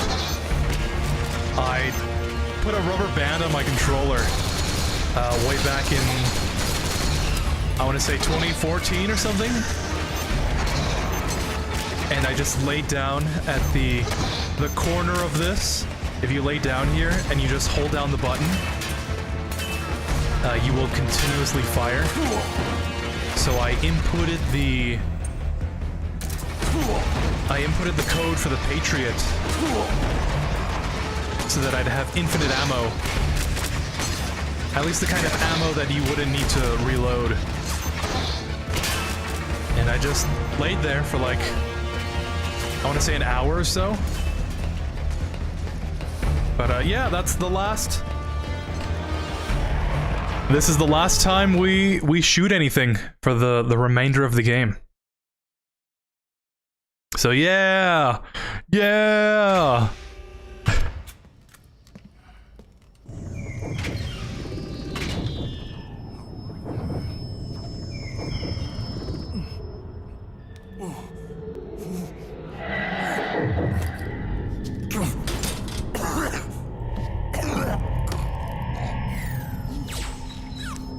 Snake? Oh yeah, I forgot about Raiden.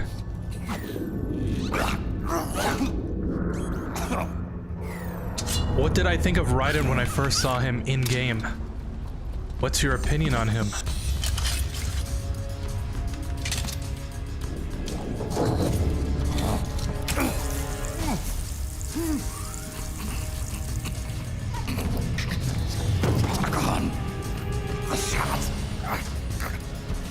They're not working. Come on! Get up! On your feet, Snake! Honestly, first time I played this,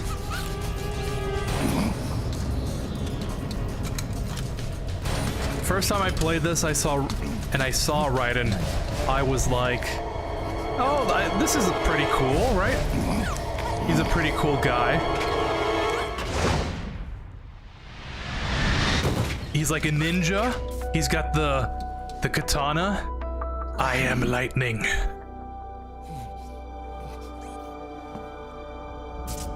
And the cutscene of him breakdancing with geckos was always cool. The rain transformed.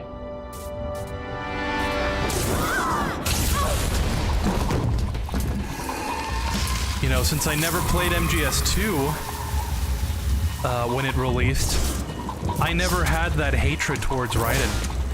So I was always like, oh, this is a cool character. He's pretty cool.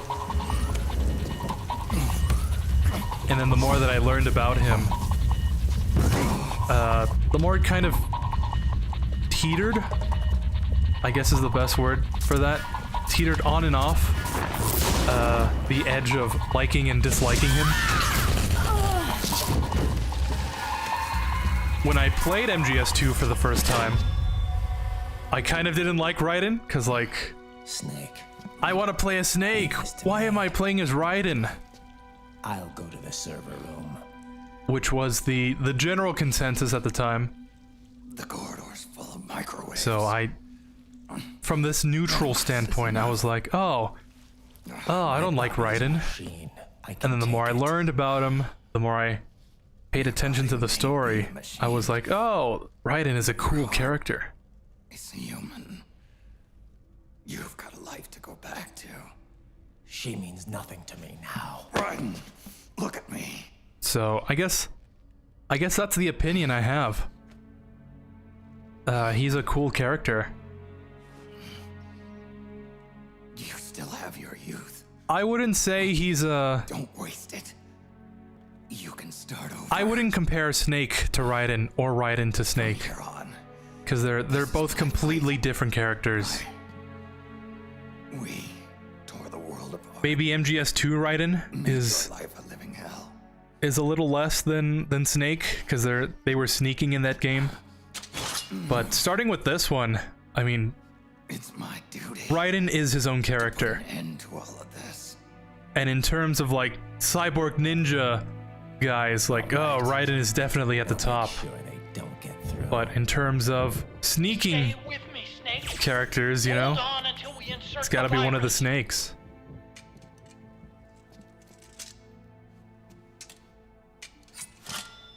So yeah, I really like Raiden.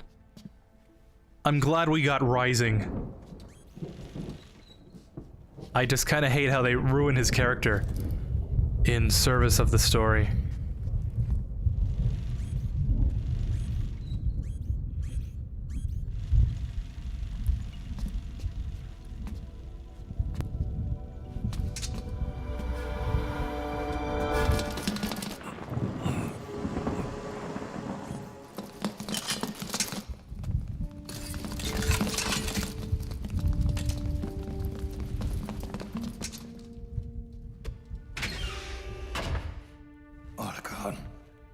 Lock it from the inside. Done.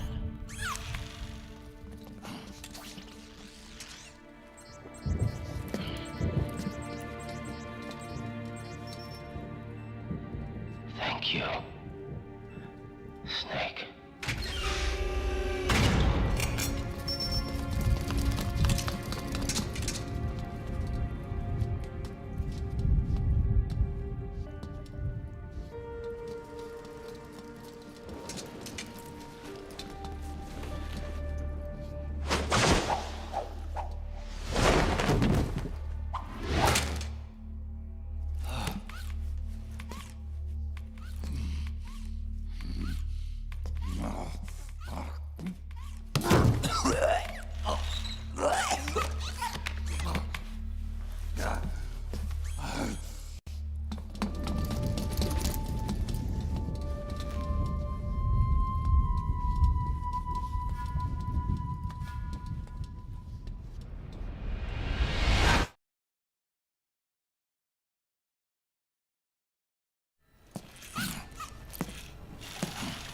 California love. Such a goated meme by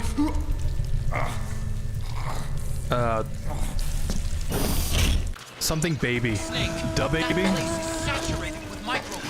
Sorry, I love his memes. But we gotta be serious now.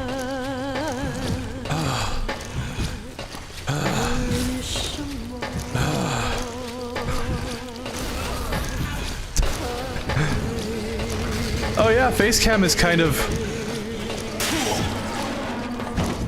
It's kind of even, I guess. Come on, Snake. As a kid, I could never get through this, since you have to mash the buttons.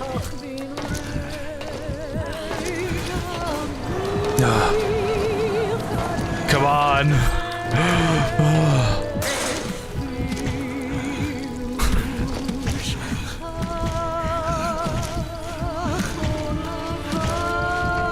Yeah, we don't need Facecam for this. Also, plot angle.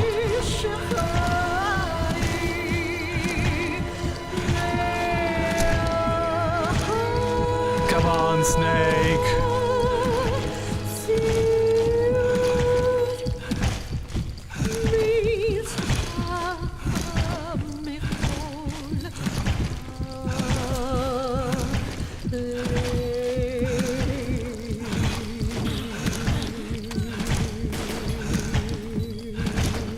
Oh, that's right, there's no vibration.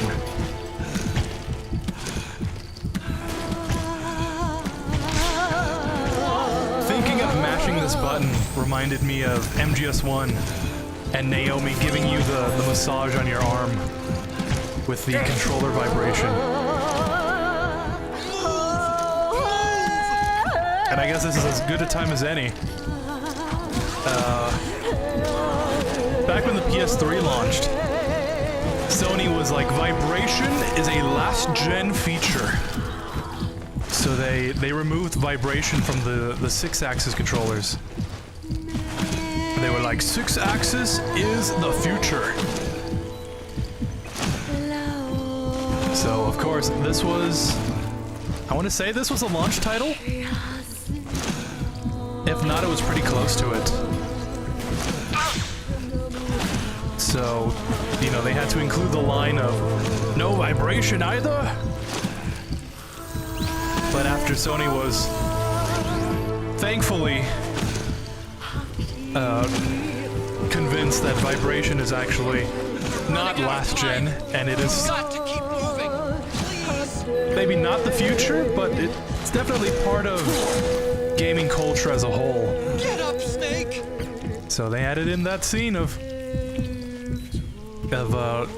regular vibration controllers. Snake! Don't give up!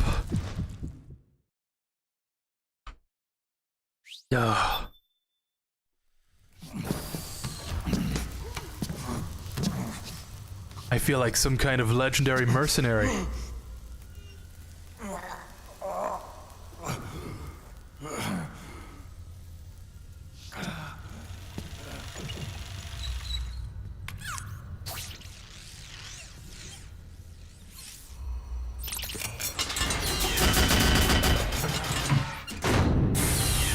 It's like a graveyard in here.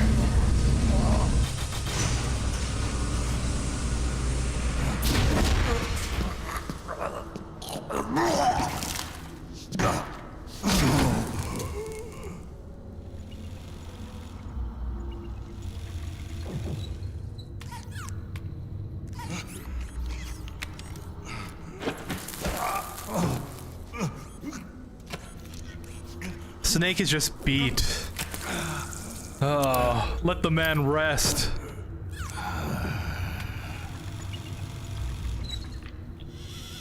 So this is GW.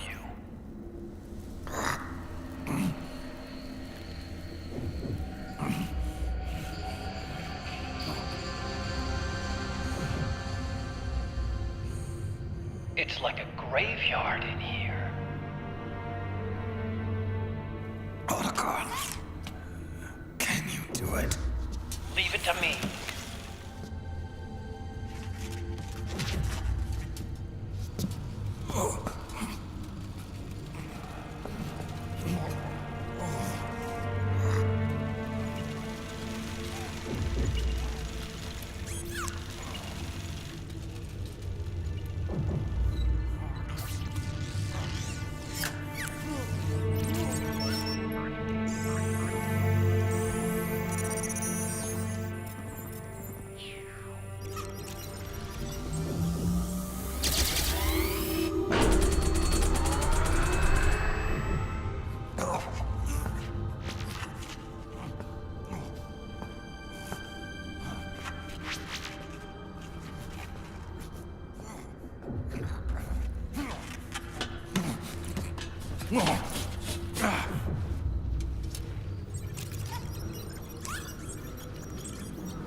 Driven to the end.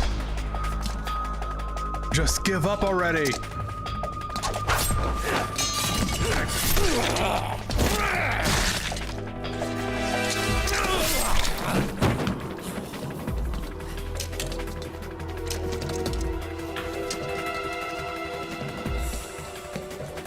It really does feel kind of hopeless.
We did it!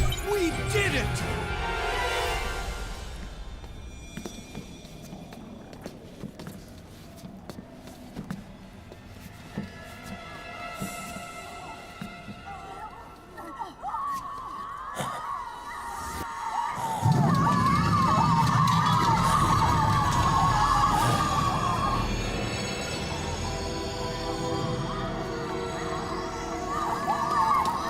Yeah, now all the frogs are experiencing SOP sickness. They've been disconnected from the system. Johnny!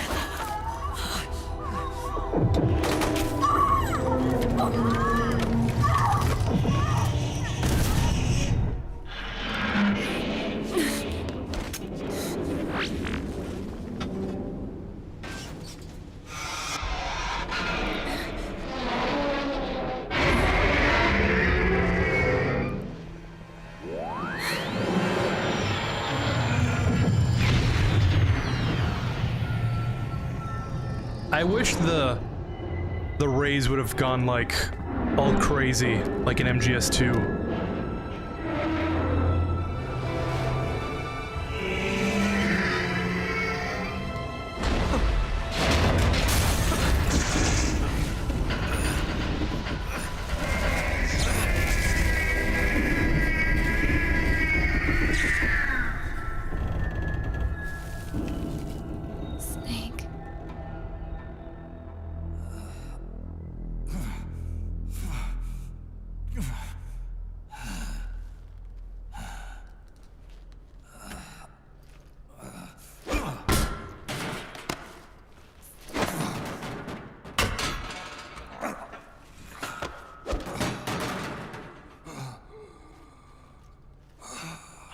But anyways, I gotta go. Wait a minute. All right. The worm is still spreading.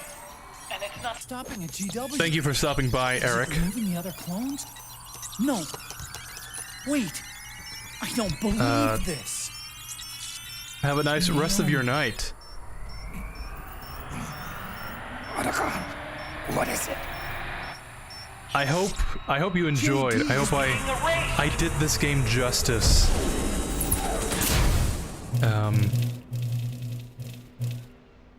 Yeah, this is pretty much the end of the game. So you won't miss anything.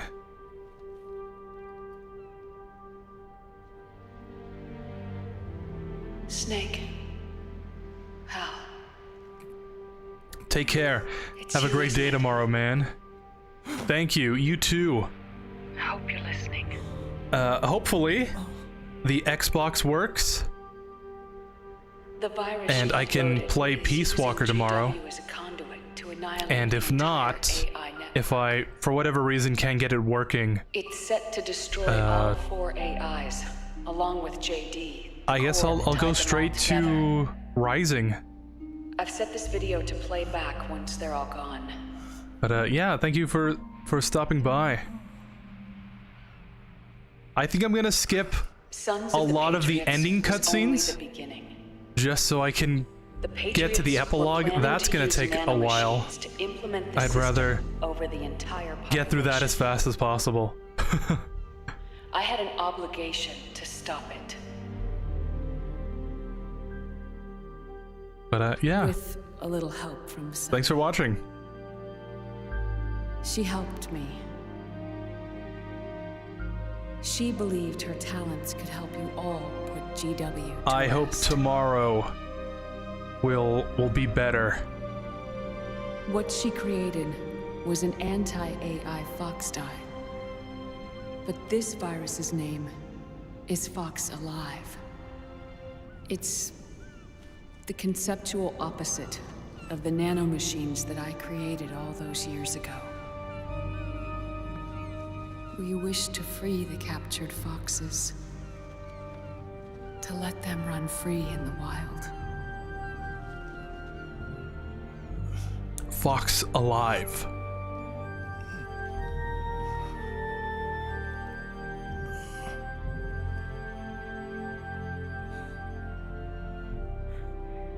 By the time you hear this, I'm afraid I'll be gone. It's a strange feeling, leaving a message to be delivered after you've died. Naomi! Hal, if you're listening, Naomi. I'm sorry. Sorry I deceived you. It hurt me more than anything else, lying to you like that.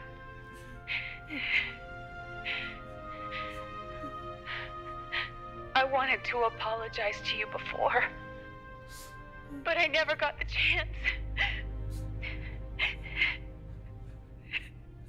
Naomi, why? Why, Naomi? In the end, you helped me feel the joy of living. The joy. Thank you, Hal. Thank you. Hal.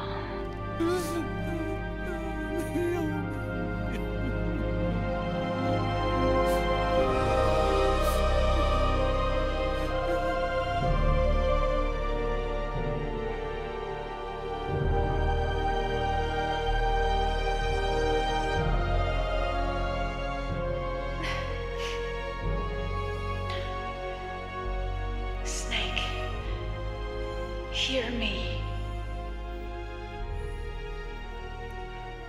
Our country is an innocent child once more. A new dawn is rising. Rising? Now, she can build a new destiny for herself. Snake, the time has come.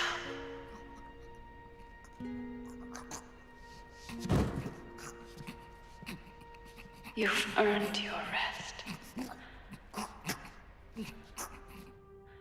The rose petal is about to fall.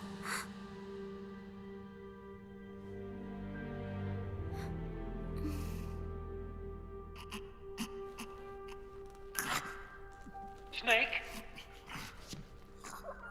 Snake! Snake! Snake!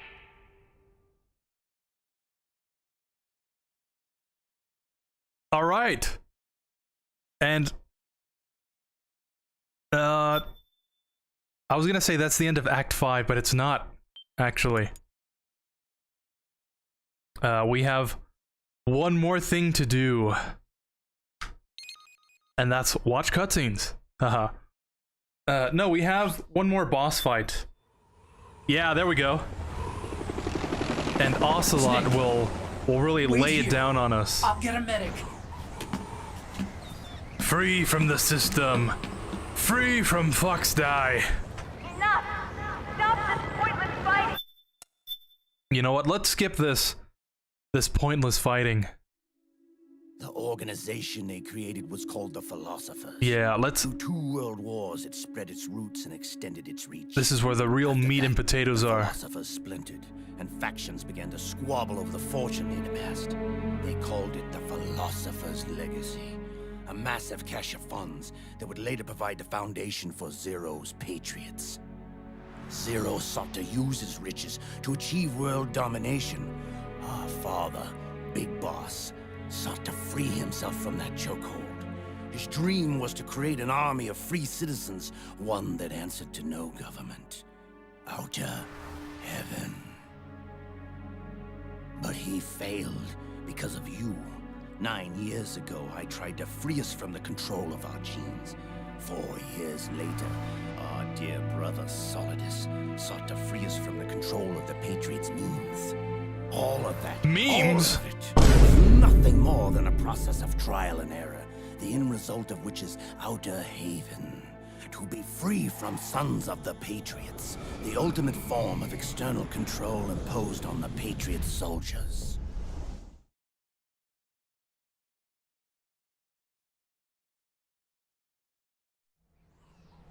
Free from Fox Die. Free from the system. Free from ID control. That is the... Our minds free from their prisons. That is the world I've yearned for. That is the haven I've yearned for. Yeah, something similar.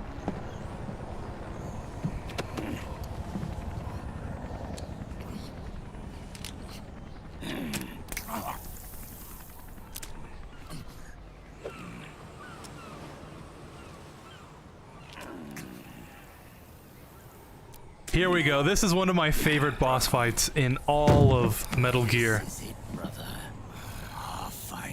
And I love the build-up.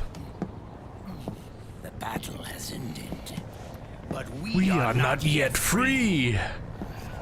We still have a score to settle. War is over. But we still have a score to settle.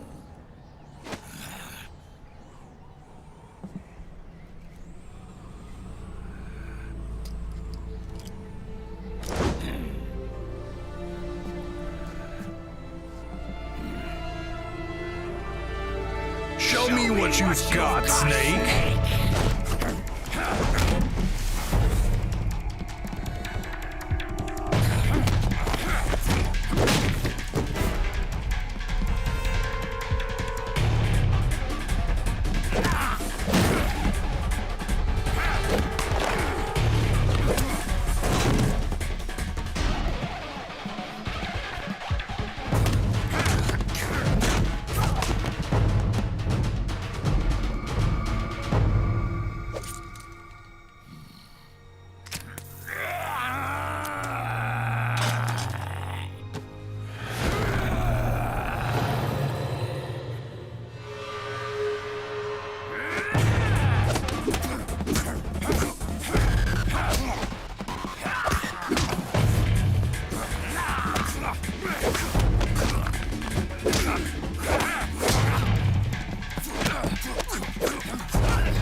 Amazing.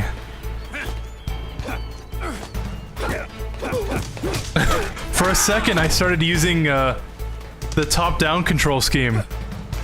Circle to punch and everything. Wow, that was really weird. But yeah, oh, that whole build-up, I think, is so excellent.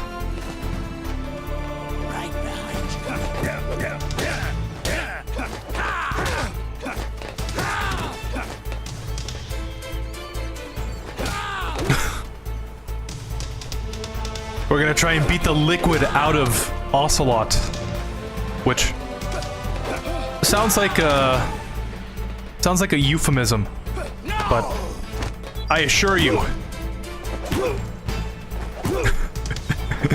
is not a that is a real statement,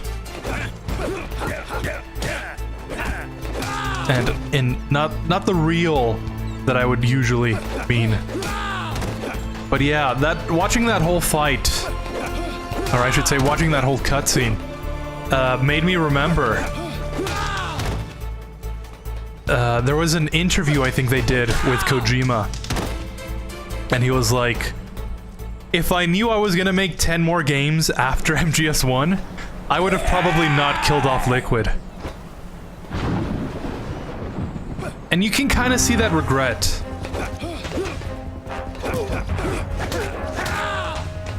Because, like, you know, Liquid Ocelot, and then the revelation that we're gonna find out after we beat him. It's like, oh, yeah. He was kind of finding any excuse he could to put Liquid in. And considering he died in, like, the first game, you know, the first real 3D one, we never got a chance to see his character arc, like, really come to fold. He died just as things were getting interesting in gaming.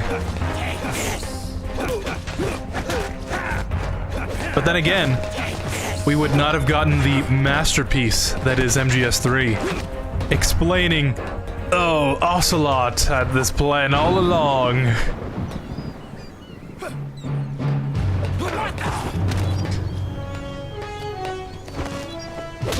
I'd give my life, not for honor. Oh.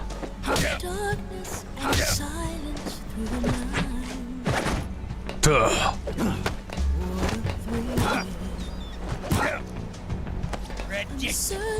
Oh, that wasn't the one I was thinking of.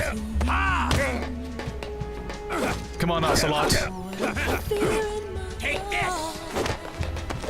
But you're so supreme.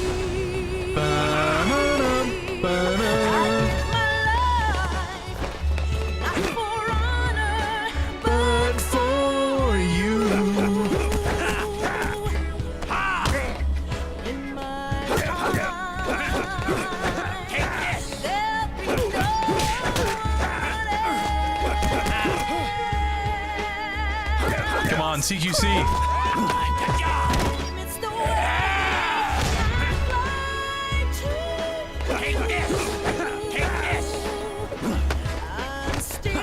There we go. Watch this.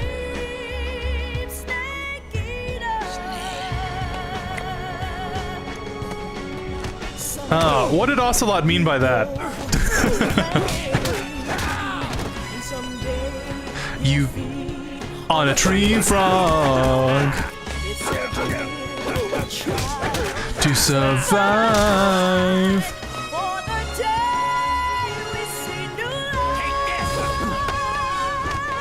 I give my life, not for honor, but for you.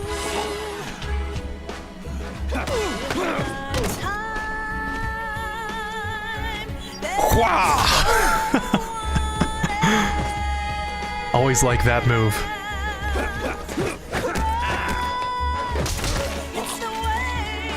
I fly to you.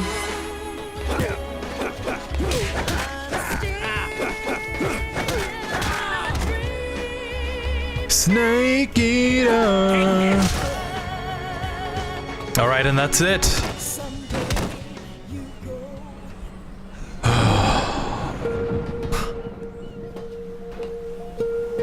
It's not over yet. It's not over yet.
And that is the last playable section of this entire game.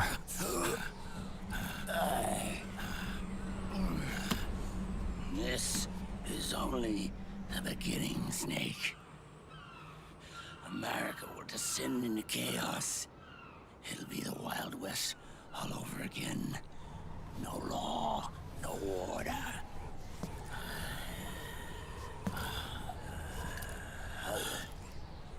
Fire will spread across the world. The people will fight. And through battle, they will know the fullness of life. At last, our Father's will is out of heaven, is complete.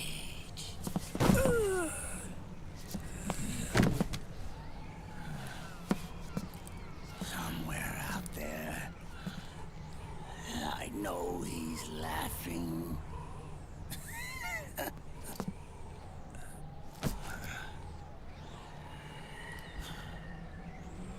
We are beasts created by man. Unless the light is put out, the shadows cannot be erased. So long as there is light, erasing shadows will do no good.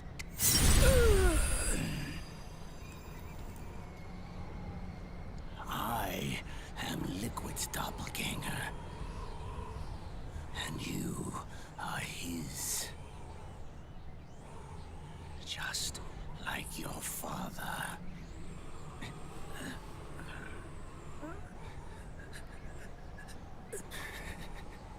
You're pretty good. You're pretty good. You're pretty good. Pretty good.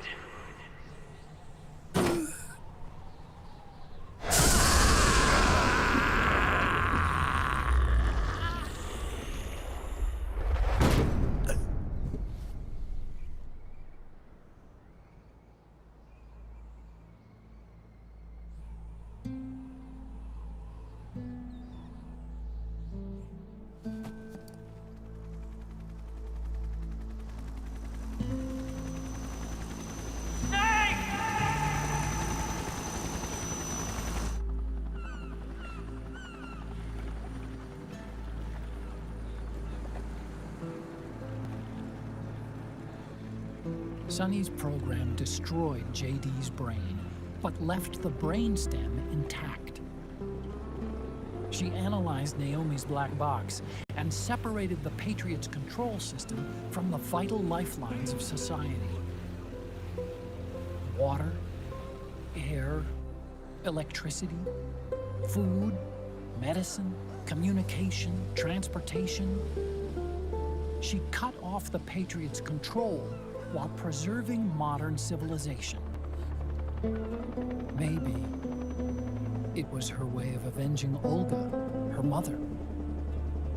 Or maybe she wanted to shape the future into her own ideal image. Or maybe it was just one big defragmentation. Fox alive. The AI is truly a living thing.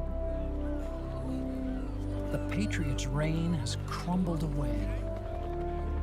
And still, our civilization, a civilization that has thrived on war since the dawn of time, lives on. I wonder if we did the right thing. Naomi. What did we lose? What did we save?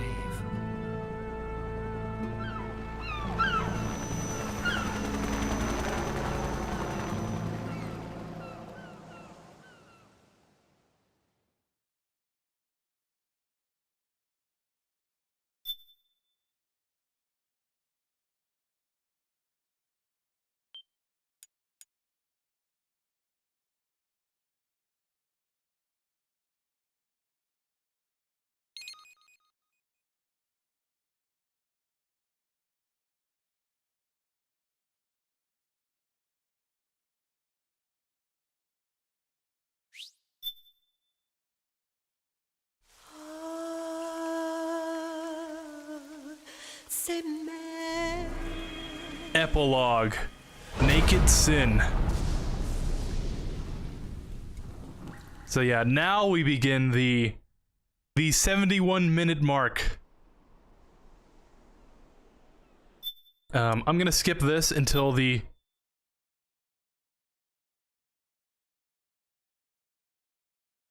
part where actually I think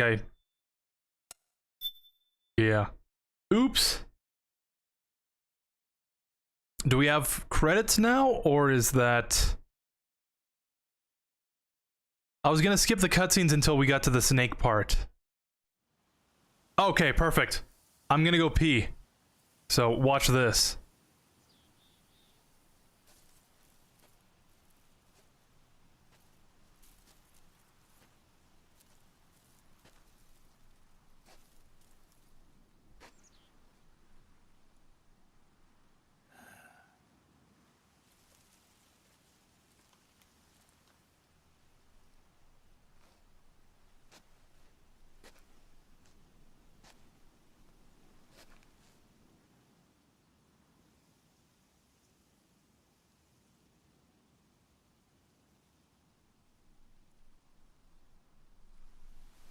War has changed.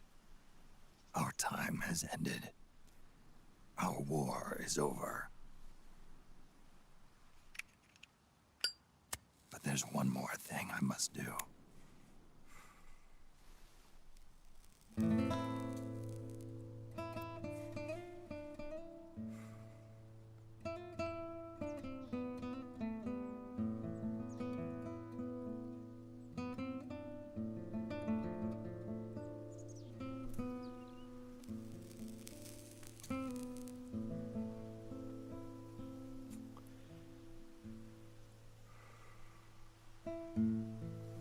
last punishment I must endure. Erase my genes. Wipe this meme from the face of the earth.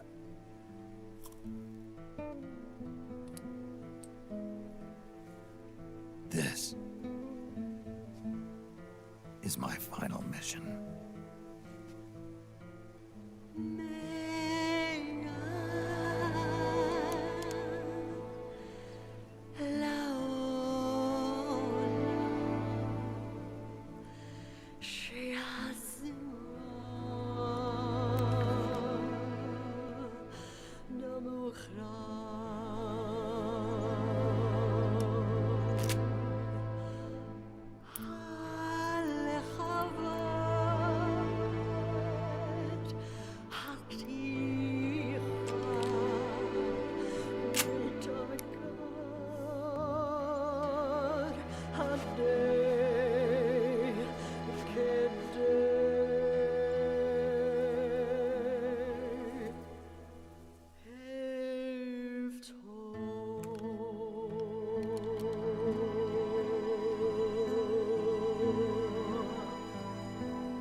Quite sad, innit?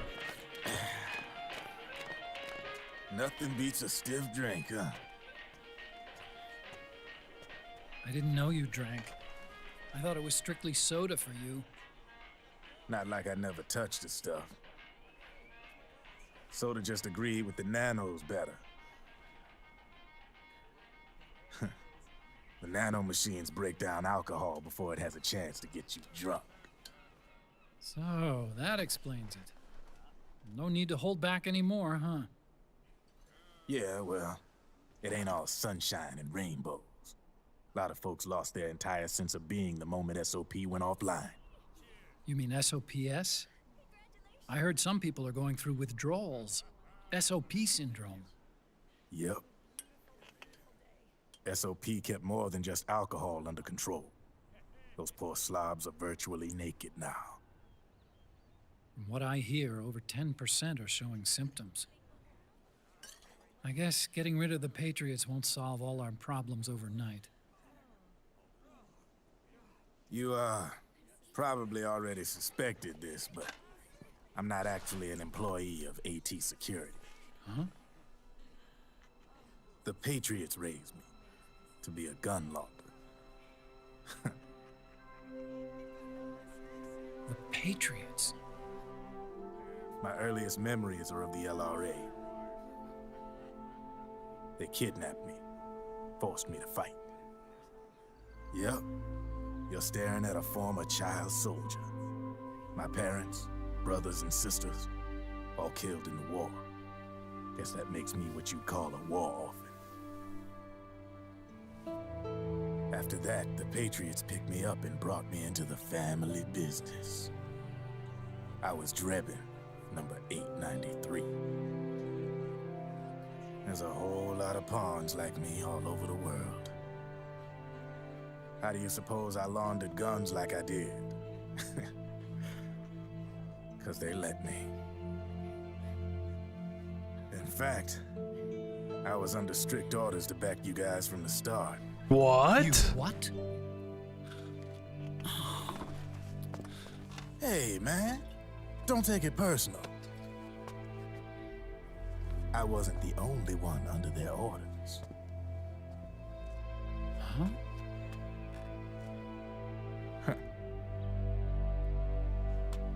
Merrill and... They probably never realized it themselves, but... Rat Patrol, Team 01. Voila.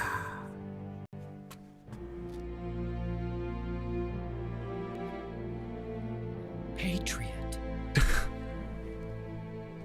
Okay, listen. Like a violin. Even I have to admit, that's kind of dumb. But why? Obviously, Liquid's plot was a threat to the Patriots. So they planned to have you guys take care of it. But it is one of those Kojima level things where it's like, you see, this entire time I had it quite figured out. Yeah, well, I don't think they expected you to crash their system and wipe them out. So, does that mean you're out of a job now? Are you kidding? I got the Drebins. All the Drebins in the world are in on it. From now on, we're in business for ourselves. It would have been nice to see the Drebins in Rising. You know, you could... Oh, what if instead of the upgrade system that they had, you could have... It could have been like Drebin's Shop. You know, a simple title like that would have been way better than the system that we got in Rising. The system is mine. Governments will try and keep it under control with PMC corporate reform laws, but it ain't gonna be good enough. They all sunk up to their eyeballs in the war economy. Might not be a new world order, but the old order under the war economy is gone for good. I'm guessing the UN is gonna be more important than ever, what with multilateralism and all. A certain president said it best back during the Cold War. Yeah, there's that in Jonathan. The development of this organization, We kind of skipped that first cutscene of Meryl getting married. Then again, the UN itself's just a old... And there's that monkey smoking again. If you think about it, when you look at its history, it ain't that different from the Patriots. Ah, that's right. The nano machines used to keep you sober. Crush. Mix. Burn. Repeat. Hey, Uncle Hal, can I give him the Mark III? Huh? He's kinda a new friend.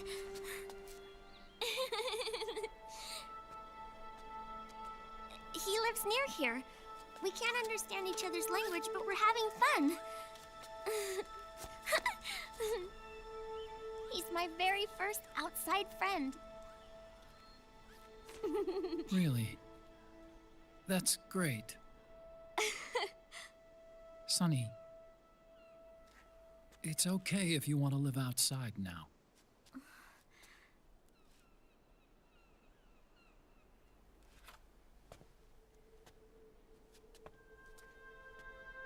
It's your life.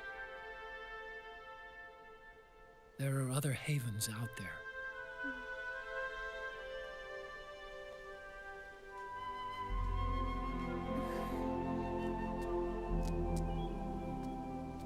The sun looks so pretty.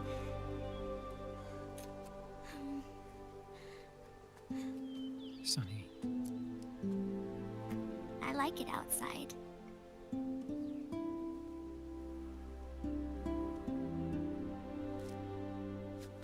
Uncle Hal, when is Snake coming back? Snake.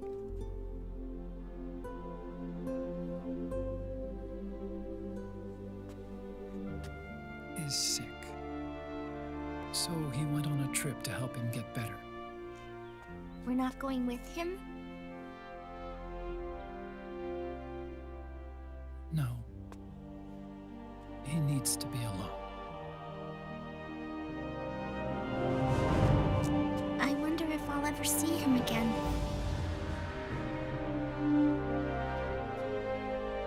Snake had a hard life. He needs some time to rest. Was just thinking, wouldn't it be so cool if I could have people talk about me like that? Crying, Uncle Hal? No, he needs to be alone. He needs some time to rest. I'm not crying. Will I see him again? Unironically a mood. TBH.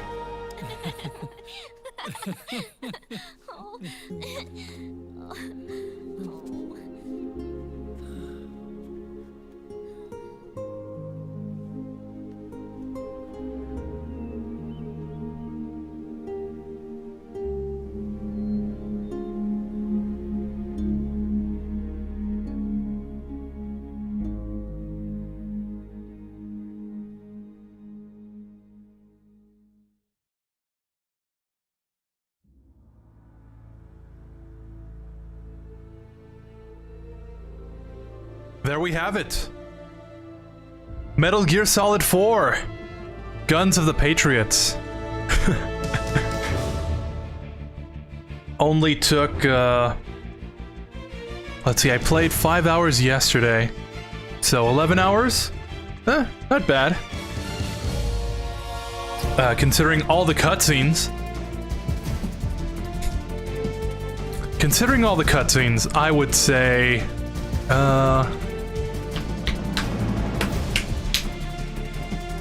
I don't know. Probably 80% of that. No, like 70. 70% of that 11-hour playtime was purely cutscenes. Roger Craig Smith. That's Chris Redfield. I feel like I come to these discoveries every time I play this game. But yeah. Very cool game to play. One of my favorites. It's a shame that it's only on the PS3. Otherwise... Wait a second!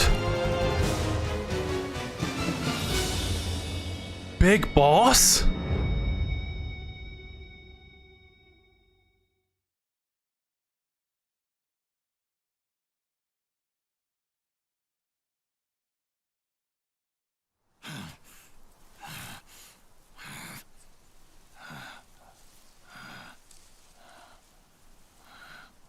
That's right.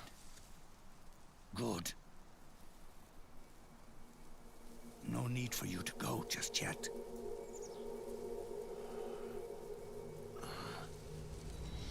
It's been a long time, Snake.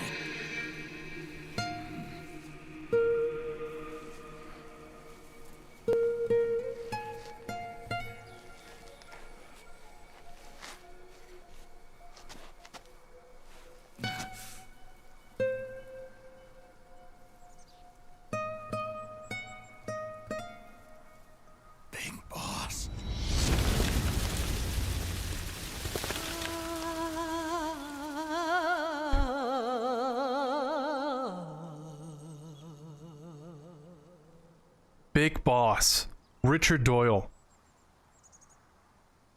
who I think is the best Big Boss voice.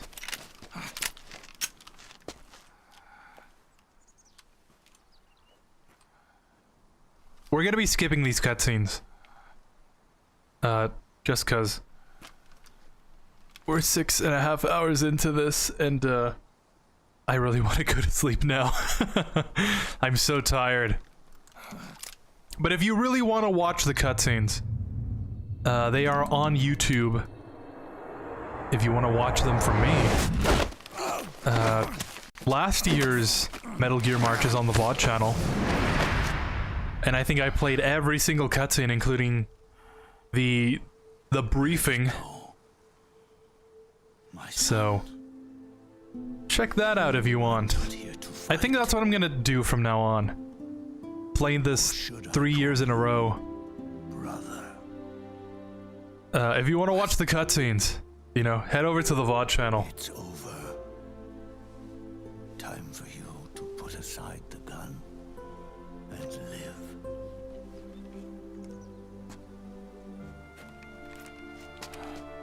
We'll watch a little bit of this, and then we'll continue on. It all began with a bunch of old fools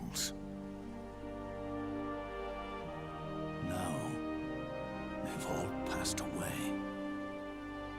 Their era of folly is over. I'm the only one left, and soon I'll be gone too. How can you still be alive? That body, liquid burned. Ah, good question, Snake. Wasn't mine. That was the body of a clone. Oh. Solidus.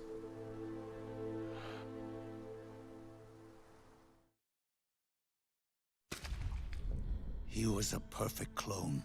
Yeah, if you know your MGS lore, Zero in the proxy you know that AIs Solidus was a perfect clone. were convinced Just like you Solidus just was said. me. And they needed his DNA. Implanted with nanomachines. They needed Big Boss's DNA to State of eternal sleep. log into the AIs. But since Solidus is an exact one-to-one, they could just use his DNA. They had me sealed away completely. Not only my physical And body, but my will too. Solidus lost his left eye, whereas Big Boss wears an eye patch on his right. B&B members you encountered. So, that's a telltale sign of that not really being Big Boss. One way or another. So that's a pretty cool attention to detail. And then we go into the whole explanation for the entire series. Zero grew old. Which, if you're really interested, you'll probably already know, or you'll, you know where to go to watch the cutscenes. But here we are. The end of an era.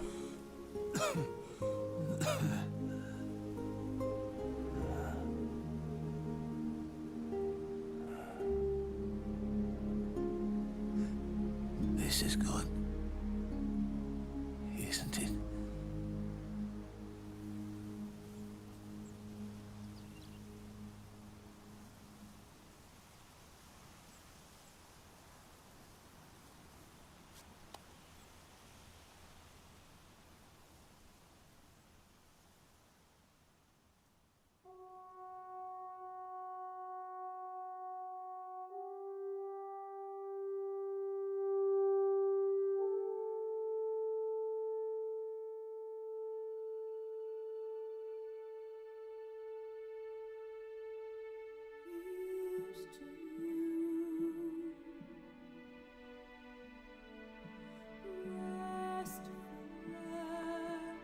And that is the last time that we see Solid Snake or Big Boss.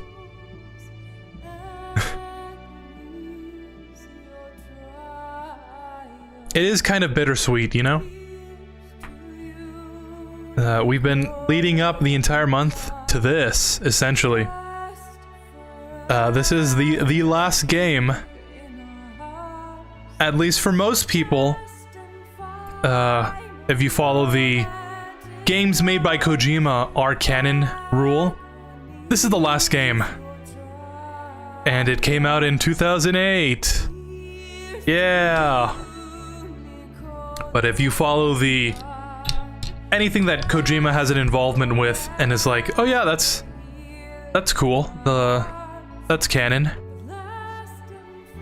Whatever doesn't conflict with what the main games have, then Rising is the last game, which takes place after this one with Raiden. But we'll play that later. So yeah, I hope you enjoyed. There were some frustrating parts here and there. It must have felt like watching me play. But I really like this game. Like I said, it's the first Metal Gear I ever played. It's the one I've played the most. I know this game like the back of my hand, except when it comes to certain actions. So it's fun to be able to play this on stream and show off, you know, a little skill here and there. It's probably the one I'm the most best at.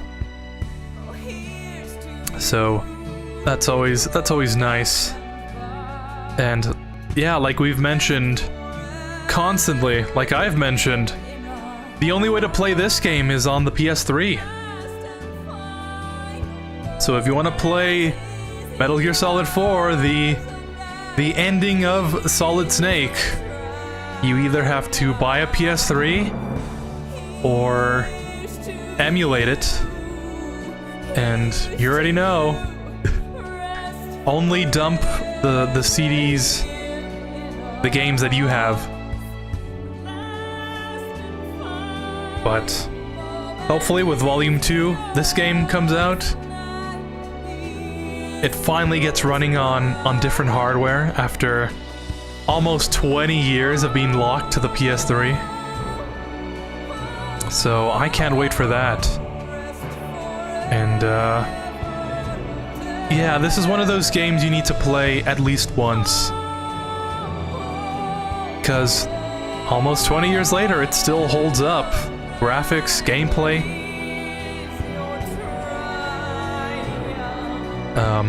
Mechanics, I mean, apart from the item windows being on the triggers instead of aiming and shooting being on the triggers, it does play mostly like a modern title. So if you pick this game up, it shouldn't be that hard to adapt. CD Projekt.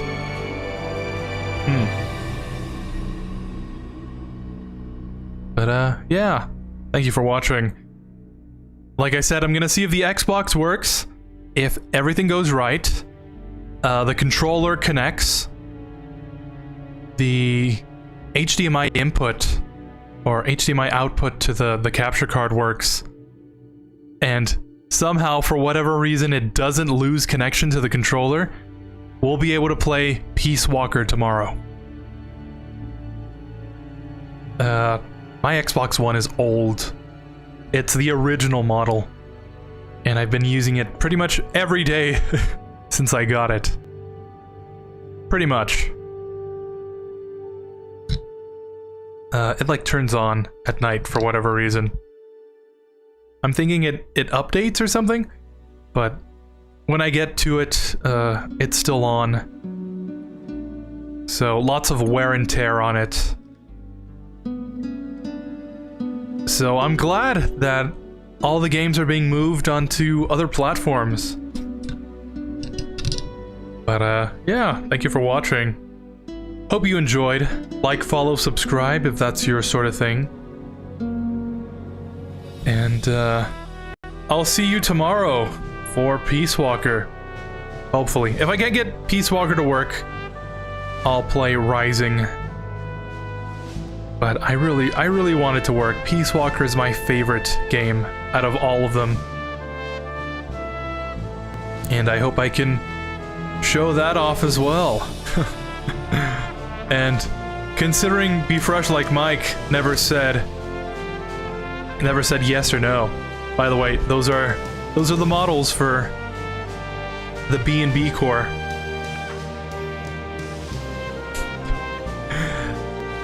Director Hideo Kojima. And then all the cast for the commercials. That is pretty cool. Since he never said yes or no, I guess I'll just play it on my own. So, I hope you join me for that. Or, you know what? Probably stay for the VOD. Because knowing that the streams always end up going poorly because of one technical issue or another.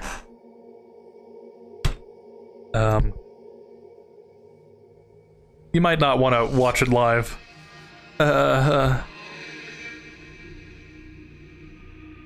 Live action cooking, yeah.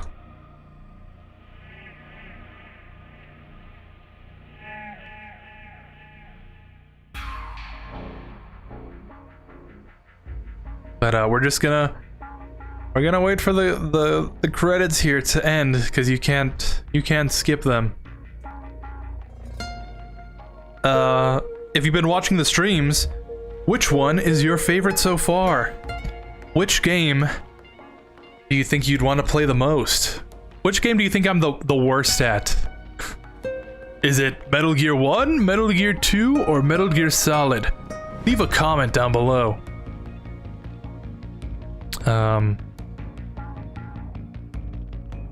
Listen, in my defense, since I only recently got to play these games,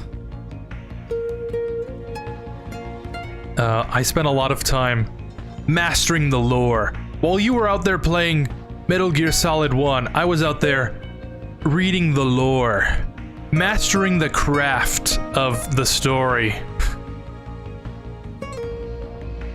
I think I just know the story better than playing the games. Since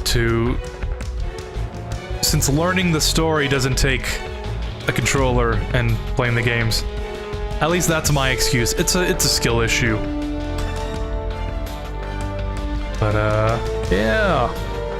I really hope this game comes to PC. Because Masahiro Ito,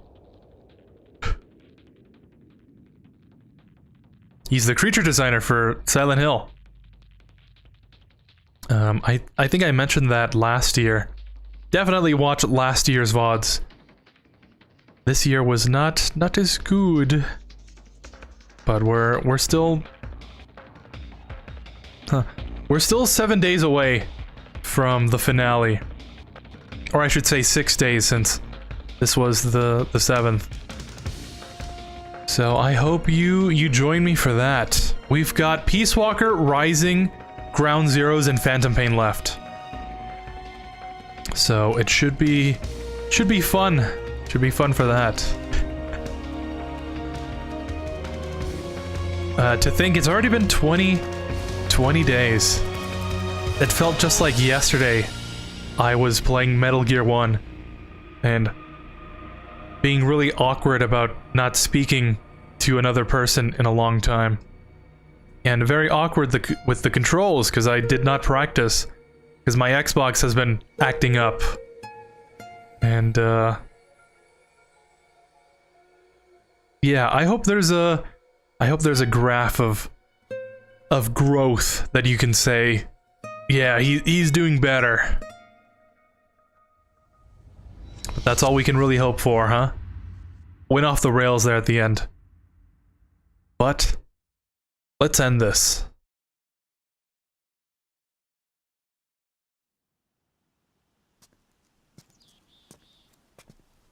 Snake, wait up. You forgot these.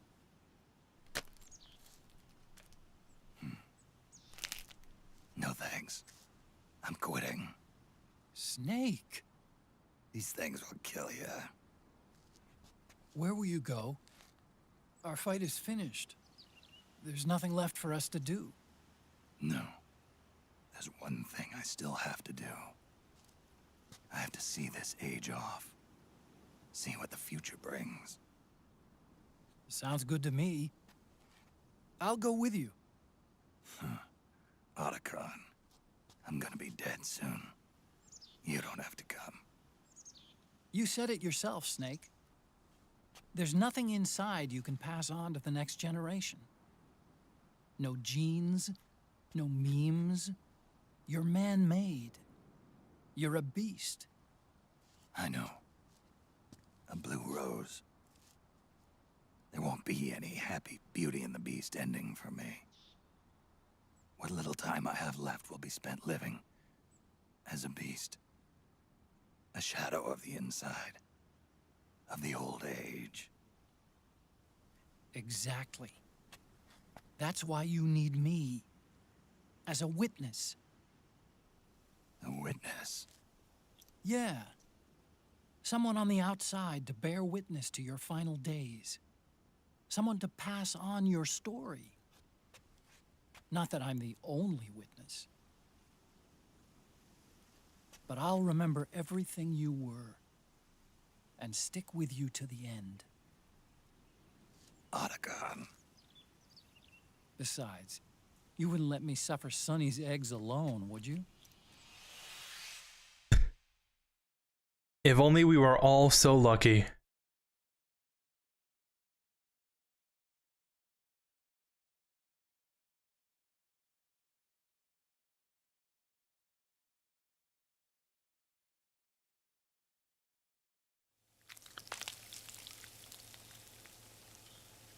Come quick! They're ready! They look yummy! Sort of like the sun. It's rising again.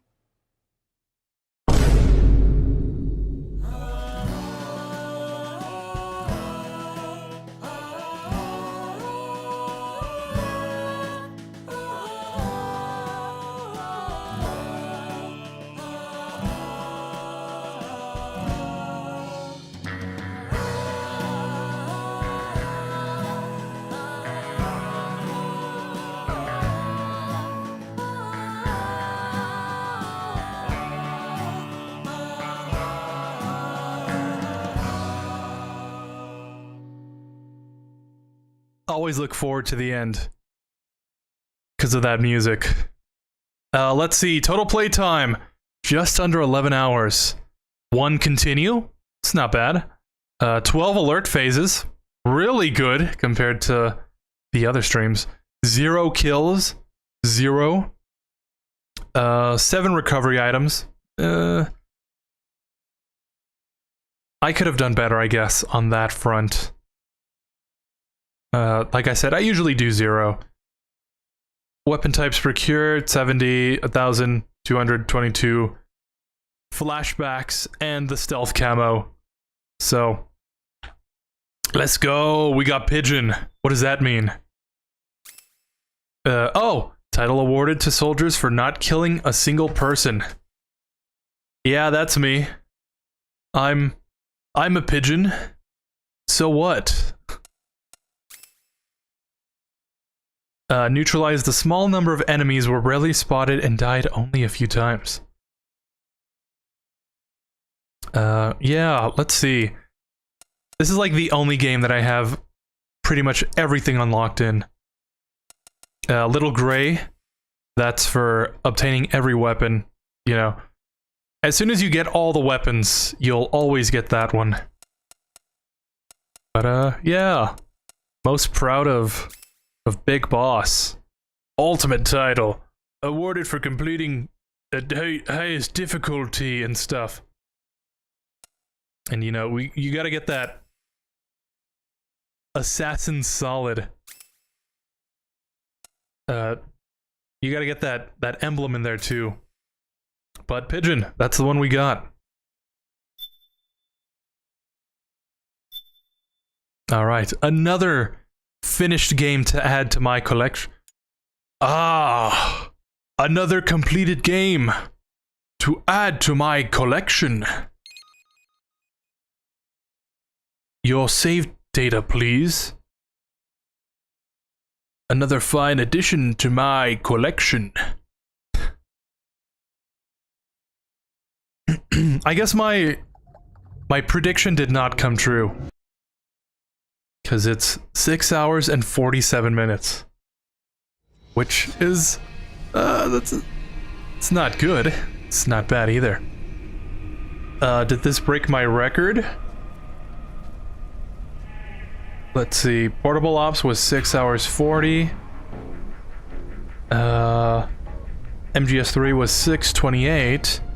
Oh, Metal Gear Solid 2 is at 6 hours and 53 minutes.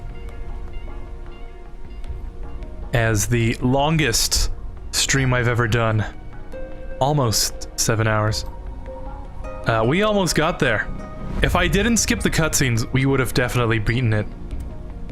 But that's not a record I want to break. Just keep it on the down low for now. But yeah, thank you for watching. I hope you've enjoyed. Yeah. 20th playthrough. Hope you've enjoyed. Like I said, probably Peace Walker tomorrow or Rising. And We'll see how it turns out.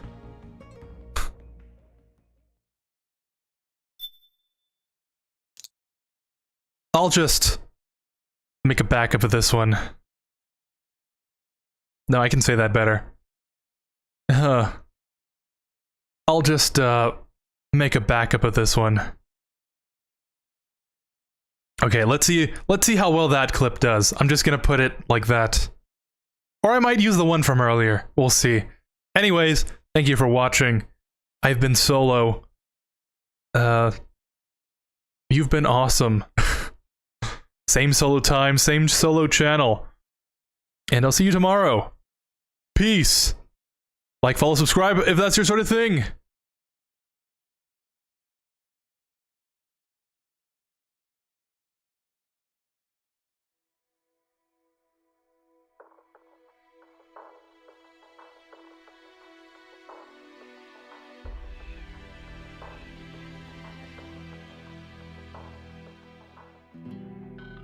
Just for posterity. That's a terrible song to end on. Oh, perfect!